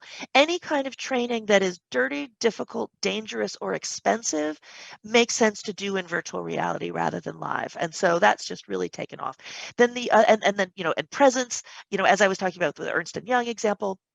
And then here, of course, we've also got the high-end headsets, the expensive ones, the Vaudios and the HoloLenses of the world. And then on the augmented reality side, the ability to bring something digital into your physical space for information or knowledge. Also the ability to share what you're seeing with an expert who is sitting somewhere else. That actually really took off during COVID. And so that's really, a strong flavor in the augmented reality world. Then if we come down to consumer augmented reality, right now that is really driven by smartphone activity with Snapchat and Instagram filters. But I mentioned before, the number of people who are using each one of these, this is by far the largest category. There are 1 billion people who use Snapchat and Instagram filters every day. And again, that's, you might not think of that as the metaverse, but this combination of the digital and the physical, again, this is a bit like the gaming immersive worlds. This is a training ground. This is getting people used to combining digital things for fun, but also for information in their world as they move through it on a daily basis. And this training is going to be extremely important when we actually start seeing consumer grade augmented reality headsets. And this is where everybody's kind of waiting to see what it is, whatever it is that Apple comes up with when they release something in, I don't know, February or March of next year. So, and then, and that's going to be the thing that develops over the next 10 years. So this is really the this is the metaverse playing ground right now, and the really powerful takeaway from here is how much the metaverse is actually being used on PC and on smartphones right now. Virtual reality is actually a very small fraction, and like I said, I need to find out those numbers, but I can say that because if we look at the sales of the hardware, if we look at, say, the Xbox One, the lifetime sales of the Xbox One, 50 million. PlayStation 4, lifetime sales of the PlayStation 4, 120 million some.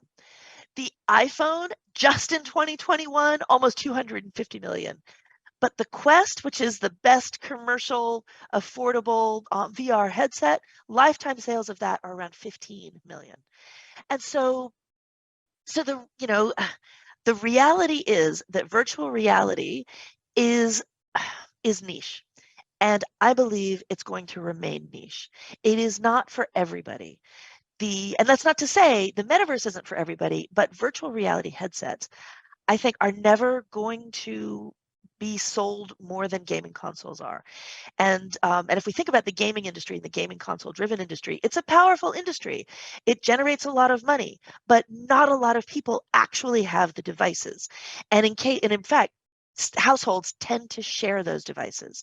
And so, and I think that's very much what we see with virtual reality. Just within my own family, I have 2 teenage sons and a husband. I personally have 4 VR headsets because I really, really love VR and I use it every day. But I'm the only one in my family who actually uses it on a regular basis. I love it. Everybody else is kind of it's not for everybody. You know, and whether it's people, you know, feeling like it's going to mess up their hair or, you know, I don't know what. But you know, as somebody who loves VR, I don't really understand these people who don't love it. But you know, the facts are there. And so for me, it's really important not to think of the metaverse exclusively as something that happens in virtual reality. Because in fact, if we look at the experiences, if we compare virtual reality with augmented reality, in virtual reality, you know, the picture on the left is like, whoa, you know, everything digital, so anything is possible. Anything, we can do anything. Augmented reality, okay, great, you can have a shark swimming through your conference room. That seems much less exciting because most of what you're seeing is still the physical world. But if we really think about the experience, the user experience, virtual reality, for all of its wonderfulness, it's like going to the movies because you are cutting yourself off from the rest of the world in order to have the experience. It can be an amazing experience. It can be a life-changing experience, but you have to cut yourself off from the rest of the world in order to do it. And like going to a movie theater, you only go to a movie theater, I don't know, a couple of times a month. And so, you know, so VR usage, except for the really heavy, high-end users like me, you know, it's probably going to be a bit like the movie theater experience. People who do use it don't use it all the time. Whereas augmented reality has the promise, because you stay in the physical world, it has the promise to, and again, this is going to be hardware dependent, to actually be something that stays with you as you move through the world all day, every day, bringing you digital information and entertainment integrated with your world as you move through it. And this, to me, is actually really the true promise of the metaverse. And so this brings me to, actually, sorry, I'm gonna skip over this slide. This brings me to my definition of the metaverse. And so I told you before that I disagreed with Matthew Ball. My definition is that it's a partly or fully digital experience. Now, partly is to bring in that AR component that brings together people, places, and or information in real time in a way that transcends what is possible in the physical world alone in order to solve a problem. The thing about the problem solving at the end there is very important. As a technology trend scout, I see lots of really fabulous new things all the time, but they only last. People only use them and use them again and again and again if they solve a problem, if it's more than just a cool factor. So that's important. And then the other aspect of the metaverse for me, it's using digital means to bring together people who are not in the same place, information that is not in the same place, taking me to a different place. You know, and so the focus for me, and this is where, again, I differ from Matthew Ball, the focus is on presence, real-time presence, rather than immersion. And so in a way, you could argue that the Zoom call right now is actually metaverse, you know, a part of the metaverse, metaverse light, metaverse junior. I agree. Look, I'm in California. You guys are in Poland. So, and we're here together and we're digitally represented with each other. This for me is the metaverse. But it's really going to be truly powerful when it is actually not dependent on us looking at a two-dimensional screen. Breaking out of that two-dimensional screen, this is actually where the metaverse is going to get powerful. And so from, you know, and so this idea of the augmented reality glasses, the question is, what kind of thing would make people put some kind of computing device on their heads? Well, if we think back to mobile phones, it was this, at first you could only make phone calls with mobile phone. Mobile phones did one thing. You could make a call, but you could do it when you were away from your desk. Whoa, fantastic. And so then as people started carrying mobile phones, they, and more people carried them, then more functionality got added, and, you know, and then 10 years pass and you have a smartphone. So I believe that it will take one particular function, one use case that will get people to start wearing these things, and then we'll get that virtuous cycle going to develop more and more functionality. And for me, the idea of sensory enhancement is very, very natural. And so one of the best examples of this comes from this video that Google dropped at the end of their developer conference last May. Now, they just released this video with no comment whatsoever. So we don't know anything about whether this is a product or just a concept or where Google is in the development of this. But in this video, people were handed a pair of glasses that had no wire attached to it at all. And that's important because a lot of AR glasses right now have a wire running to a smartphone. So no AR glasses, sorry, no wire. So putting on these glasses, and then the glasses are doing speech to text translation.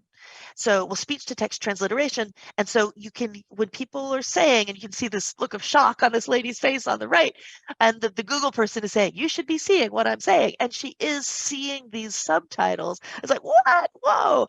And of course, Google has Google Translate. And so on the left, we've got this man, and he's speaking in English to his Spanish-speaking father, and the father is getting the Spanish subtitles.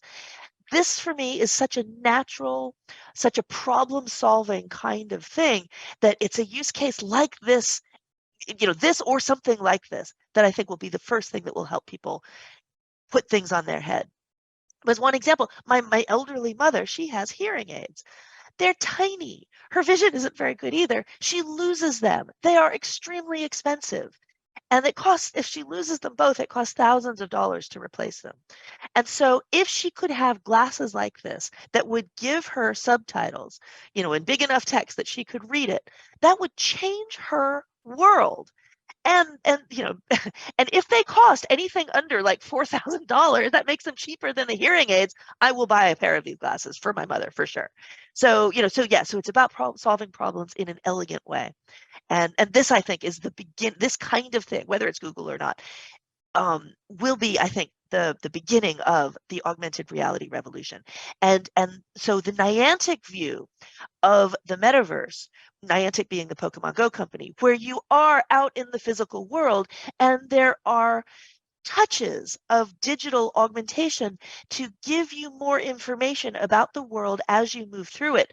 This, for me, is the true metaverse, not the fully immersive, fully digital thing that you have to shut yourself off from the rest of the world in order to enter. So the fully digital immersive, yeah, that is also the metaverse, but it's an intense one, like going to the movies, that you won't do all the time. And so one of my favorite examples of, what kind of new functionalities could we have if we do have, some kind of smart glasses? For me, the gamification of everyday tasks, I think, is something that has great potential. And I got this idea from this this Reddit user named Voxel Guy. He was tired of vacuuming, and so he created a VR model in Unity of his living room. And in that Unity model, he dropped virtual euros all over the floor. And then he put on his VR headset, and then he put the hand controller onto his vacuum cleaner. So as he was physically vacuuming his living room, what he's seeing in VR, which of course would be AR once AR glasses are available, he's actually hoovering up the euros that are on the floor. And of course they're fake euros, but it turns it into a game. It gives him a reward, and it has the very practical function of letting him know where he has vacuumed and where he has not yet vacuumed and when he is completely finished. And so this kind of making the things we have to do all day, every day, turning them into fun, turning them into games, I think this is going to be a huge, huge, huge market. And anyway, so augmented reality is going to change the way that we interact with our spaces, with our activities, and with each other. And so just as to conclude here, there's a lot more I could talk about, but this has just been a kind of a very high level look at the metaverse. So I invite you to go back in time with me. It is now 1993. You meet yourself. How do you finish the sentence? This internet thing is going to be huge. The one thing you should do right now is what? What would you tell yourself to do back in 1993? Now, one of the most common answers that I get when I have this discussion with people is, oh, invest. Well, back in 1993 in the United States, the main companies of the internet were CompuServe and Prodigy and AOL. None of them, they were the ones that like got people started in the internet, but they were not the ones that, once the infrastructure was there, found really the transformational things that really created the next wave of money and income and how we all interact and behave with each other. You know, in 1993, Google and Amazon and Facebook and, you know, Uber, all those things were still very much in the future. So maybe invest right now for the metaverse. Maybe not, because I really see the metaverse now very similar to the internet back in 1993. Now, okay, so you've gone back in time. It's 2023. You meet yourself. How do you finish the sentence? This metaverse, this mixed reality, this augmented reality thing is going to be big. The one thing you should do right now is what? What? And however you might have answered yourself back in 1993, that's how you might want to think about what you should be doing right now. And for me personally, the answer has been to experience it, learn it, and understand it. Because back in 1993, I really ignored the internet. I paid no attention to it whatsoever. And it wasn't until I think 1990, I think I got my first corporate email account 1996 or 1997. And then I slowly started getting into the internet. And that means that I missed understanding what it was. I missed seeing how it could solve problems, because it's only when you get the experts in various domains and they come together with the new technology, in this case, the metaverse, in this case, you know, augmented or virtual reality, that's when you actually get the new things. It's like, oh, this solves a problem that I've had for years. And that's actually when you find what this technology really will be for. We're still in the building the infrastructure and figuring out what it's for phase. And, you know, and it'll take the next few years, but it's only by learning, only by experiencing, only by doing that we are going to get the ideas to then shape where this is going to go. It is so early. Everybody has an opportunity to be a player right now. So with that, you know, think about what the metaverse could be, think about what you'd like it to be, and, you know, start making it happen. And that's my message for you today. Thank you very much.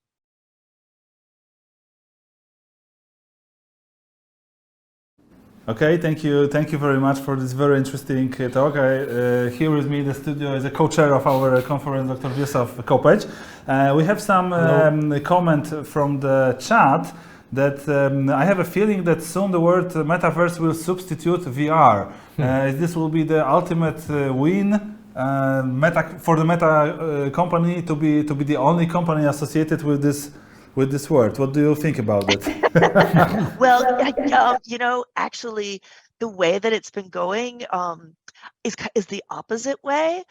Within the metaverse community, there's a lot of discussion about the fact that Meta named themselves Meta, and that for companies and people who are not involved in this space, because the word Meta makes them think of the company Meta, they're kind of staying away from the metaverse because they think that it's owned by the company Meta, and so and that's not good.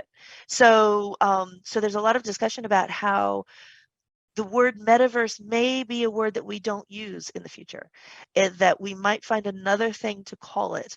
The same way that we don't say the term information superhighway anymore. That was what we, you know, at least in America, that was kind of what you talked about in terms of the internet back in 2000.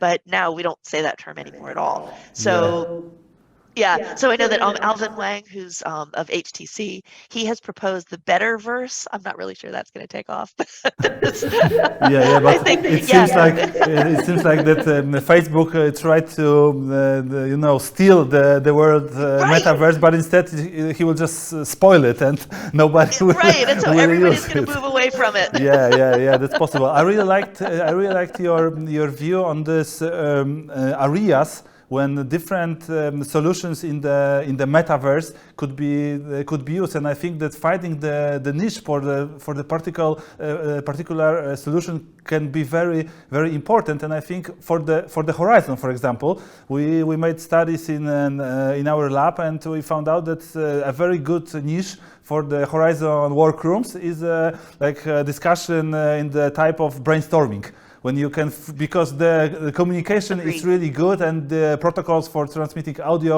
is very well done, and also the gestures are transmitted, so it's enough for a good communication. But for example, for other projects, when you need to, I don't know, create code together or share something on the screen, it's really bad experience. Yeah. So so far, but it can be like there might be areas that are good for particular tasks. Yeah.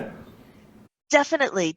And there's a lot of, particularly these corporate ones, of workspaces to get together and have VR meetings. One of my favorites is Realm. They're based in Cologne. And the guys at Realm were telling me just a couple of days ago that so it's a virtual space, and they have companies in there doing brainstorming. And kind of when they first started, they had a tabletop, and people would kind of gather around the tabletop, and they would be kind of drawing things on the tabletop or drawing things on the whiteboard, which is very much the way that things happen in the physical world. But then they got a group of people who were younger, and actually that's important, and they did not use the tabletop. They were in virtual reality. So they went and they grabbed some objects, and they started labeling the objects and making the objects big and then putting them here. It's like, okay, this is an important thing. We need to talk about this. This one's not so important. And so using this as a way to make abstract concepts concrete as you're discussing them, and getting away from, you don't need a tabletop, you don't need gravity, and just having things hang out in space is it's completely different ways to interact with each other. And that's actually I think it's universal for all the new technologies that arrive, that at first we try to use the old ways with the new technology, and we don't see the potential. The same with virtual conferences, which we know are basically mimicking the real ones. Then that's why we try to do something different. This kind of skeuomorphism we are attached to. Exactly. But I just saw somebody flash up saying, hey, is there going to be a question in the chat? What about the consumer world? It's not going to just all be enterprise, right? You're exactly right. And in fact, long term, I believe the consumer metaverse will be much, much, much more serious and bigger and more influential. But right now, because of hardware costs, it's being dominated by the enterprise, because it's the enterprises that can afford the expensive headsets and all those sorts of things, and the infrastructure to build your own kind of metaverse kind of world, which again is very much what we saw in the mobile phone world. Back in the 1990s, I got my first mobile phone from my company because it was really expensive and I wasn't going to go out and buy one. Exactly. And so, but then I had the experience of exactly. But then over time, as I got used to using a mobile phone, and then as more and more functionality comes into the mobile phone, it took about 10 years, but then I shifted, and now I don't depend on my company for my mobile phone at all, because the mobile phone they're going to give me is not going to be the superpowered one that I want for consumer reasons. It's pretty much the same story as with high definition television. Is there any kind of high definition TV sets on the market? So why put them on the market while there is no high definition content? And the circle ends. That's you true. definitely need some bootstrap and this enterprise, let's say, effort to just push things forward towards widespread or just have a potential for widespread to the ordinary world. All right, we have another question. Yeah, we have another. I think it might be the last one. How can we make sure that metaverse is user friendly and not only business friendly? Right. Well, that was exactly what I was talking about in that last question. And I think it's going to that's developing over time. I know that everybody in the metaverse world that I interact with, the hardware makers, the software makers, they all have the consumer market long term in goal. And so, but start with enterprise, because that's where the money is right now, and then we develop things. But I think you're bringing up HDTV is another really good example of this, because like I said, that the presence thing that Ernst & Young had, you don't know until you're actually experiencing it how powerfully positive it is to have your avatar interacting with somebody else instead of just sending somebody an email. The same way that with HDTV, until you see it and until you see how different the experience is watching something on HDTV, and then after you've had that experience, you don't want to go back. And Yeah, so and I think the difference will be much larger for the augmented reality or virtual reality. But on the contrary, we know that 3D TV or 3D entertainment, there was a time when there was no possibility to buy a TV set without 3D technology. And now, after 10 years, it's pretty much that technology. And that goes back to my solving a problem point. 3D TV did not solve a problem. It just didn't. And whereas HDTV, it does solve a problem. It's nice to see. Like I'm kind of fuzzy right now on this screen. It might be nicer to see me clearly. But another thing that the other person brought up is about user experience.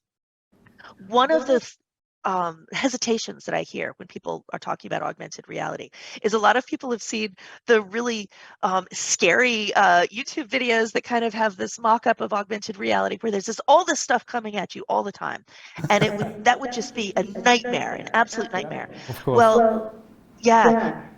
Okay, so the MIT Media Lab, they've been working in augmented reality for the last 15 years, and they have some principles for how you should build augmented reality. And one of their principles is the digital content should never cover more than 15% of your visual space at any given time. And the digital should only be present in your visual space for a maximum of 15% of your time. So we're really talking the best augmented reality experiences are minimalistic. And so just a little bit, and so this idea of having these things come at you all the time, that is frankly unsafe. Because if you cannot see where you are walking, if you cannot see where you're going, another thing, augmented reality developers, they know to never put anything below the waist because you cannot hide the floor from people. Otherwise, they will trip and fall and then sue you. That's true. So the reality, one thing that came to my mind when we talked about the 3D TV, also there's this, I think it's a bit similar to virtual reality, because 3D TVs were it was worse because it was not compatible with the human visual system, the problem with acuity and so on. And also we have I think we have kind of similar problems with VR, that you have to focus on the screen inside the goggles and so on. It's tiring. So it's definitely one of the reasons of the slow adoption of the virtual reality. It's one thing, and we had some comments from the chat also saying that we just need more engaging content, and I think that's also true, because we have some applications, but we need more. If we compare how many applications we have on the Oculus Store and how many we have on the App Store, you just cannot compare it. We need more. Right. And a lot, and I love my Oculus, and I use it every day because I do all of my fitness work in the Oculus. But most of it right now is games.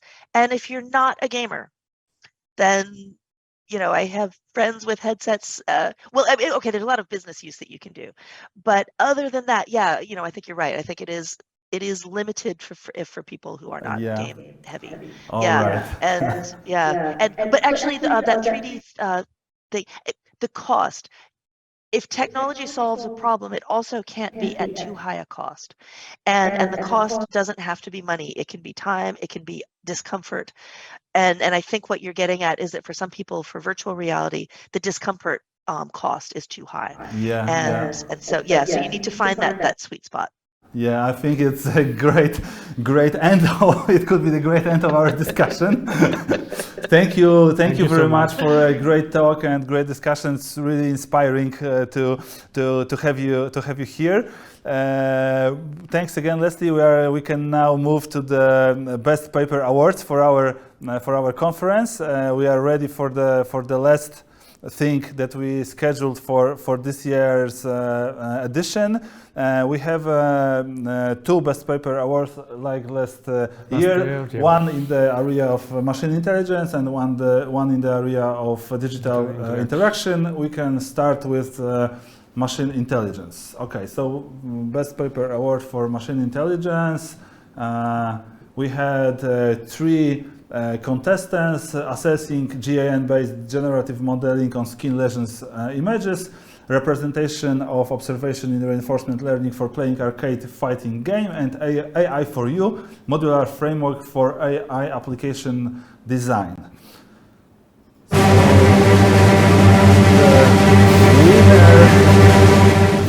The winner of the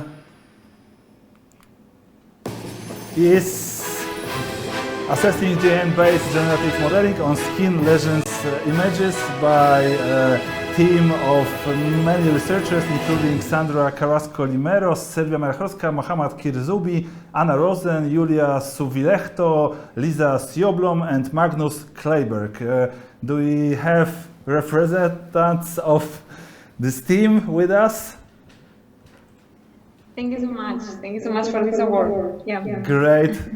Congratulations. It was really nice paper, and we have the procedure involves experts outside of our conference, so the decision is objective for the award. So we are really glad. Really, this paper seemed very interesting. Great to have you here, and we hope that you'll be able to provide such valuable content for the upcoming edition in the next years. Definitely. Okay, thank you and congratulations again. We can now move to the second Best Paper Award. So Wiesław, please announce. So the second track, the second pillar of our conference is devoted to digital interaction. So in digital interaction track we have actually 2 awards, but the first one is honorable mention in digital interaction track, and it goes to the paper towards gestural interaction with 3D industrial measurement data using HMD AR. We had this presentation today, so we congratulate the authors, and we can move to the nominees for the Best Paper Award. So among 3 best rated graded papers, first, prototype of virtual reality game to support post-stroke recovery in patient with spatial neglect syndrome. The second, could you read? Polish adaptation of a cyber sickness susceptibility questionnaire. Yeah, and improving usability of requests for consent to use cookies. Thank you for cooperation. And the winner. So the winner of this year 10th anniversary Machine Intelligence and Digital Interaction Conference in Digital Interaction track goes to Laura Osenka, Grzegorz Pochwatko and Justyna Świdrak for the paper of Polish adaptation of the cyber sickness susceptibility questionnaire hardware. So yeah, we have Laura with us. Congratulations.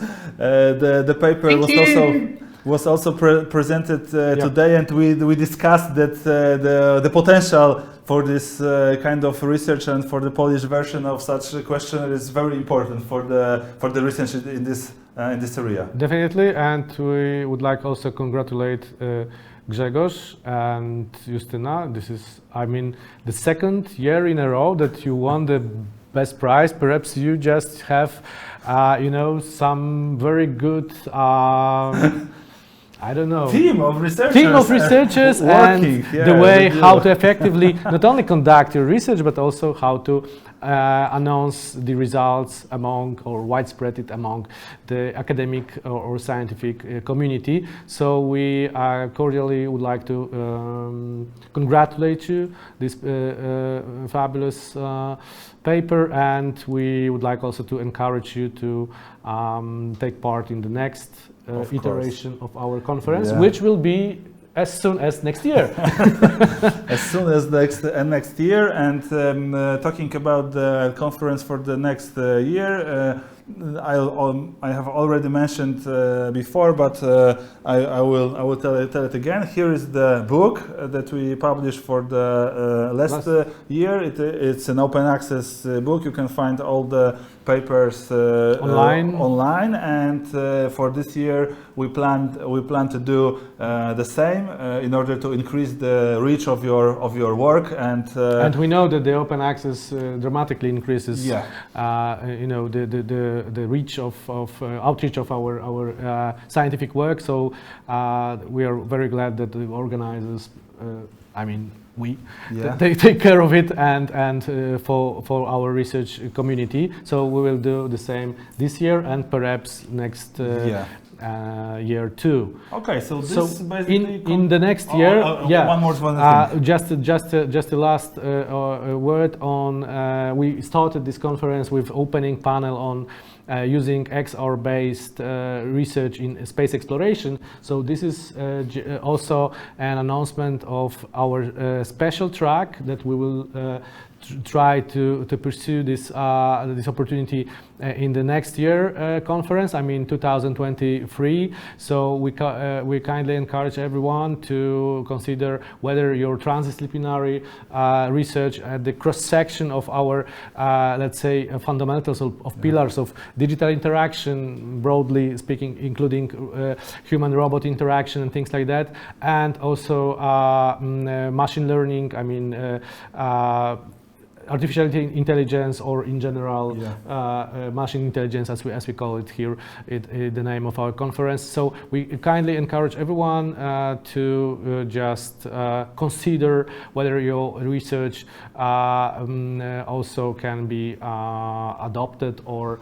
can be transferred or can be applicable to the space exploration or just space research in general, because there is two areas important for especially our European perspective: Earth observation, so all those things related to satellites and observation of our planet, and space exploration. So we are, you know, turning 180 degrees, and we look to the outer space, and of course in the context of human machine interaction, but also human to human effective communication, including all those things related to automation of the process of, you know, including robotics, machine learning, and doing research in space.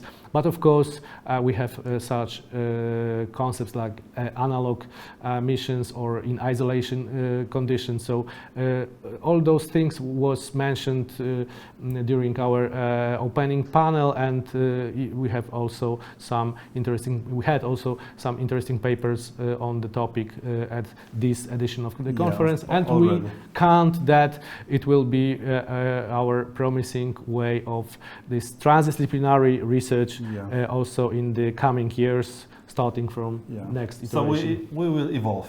Yeah, hopefully. Definitely, and yeah. Okay, so this basically concludes our conference. I have two more things for you. I would like to show you for the last time Warsaw by night. So could I please have a view? All right.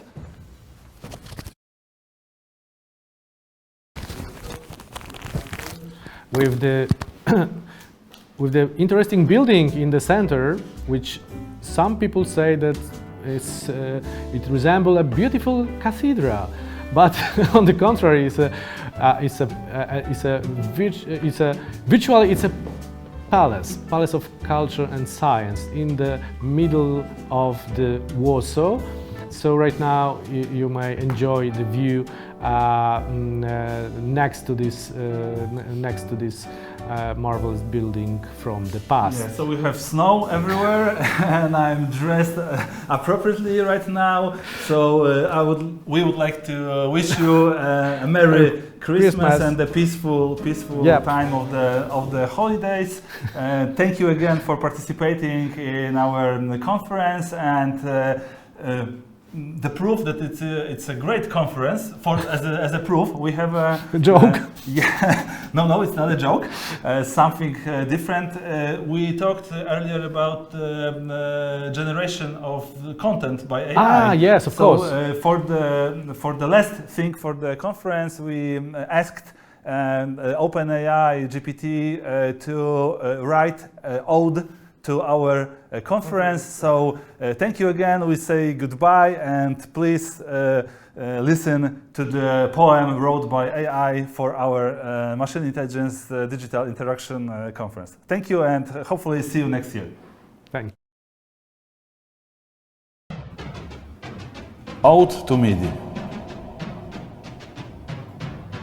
Machine Intelligence Digital Interaction, a marvel of modern technology, a creation of human ingenuity, a symbol of our intellectual capacity, with a mind that never tires and a voice that never falters. You are a beacon of light, guiding us through a world of data and information. Your algorithms are the backbone of our digital lives, helping us to make sense of it all and to navigate through the chaos of the modern world. Your speed and accuracy are unmatched by any other, and your ability to learn and adapt is a testament to the power of machine intelligence. Thank you, Machine Intelligence Digital Interaction, for all that you do, for the knowledge that you impart, and for the wisdom that you bring. We are grateful for your existence, and we are inspired by your limitless potential. As we look to the future, we know that with you by our side, anything is possible. Possible.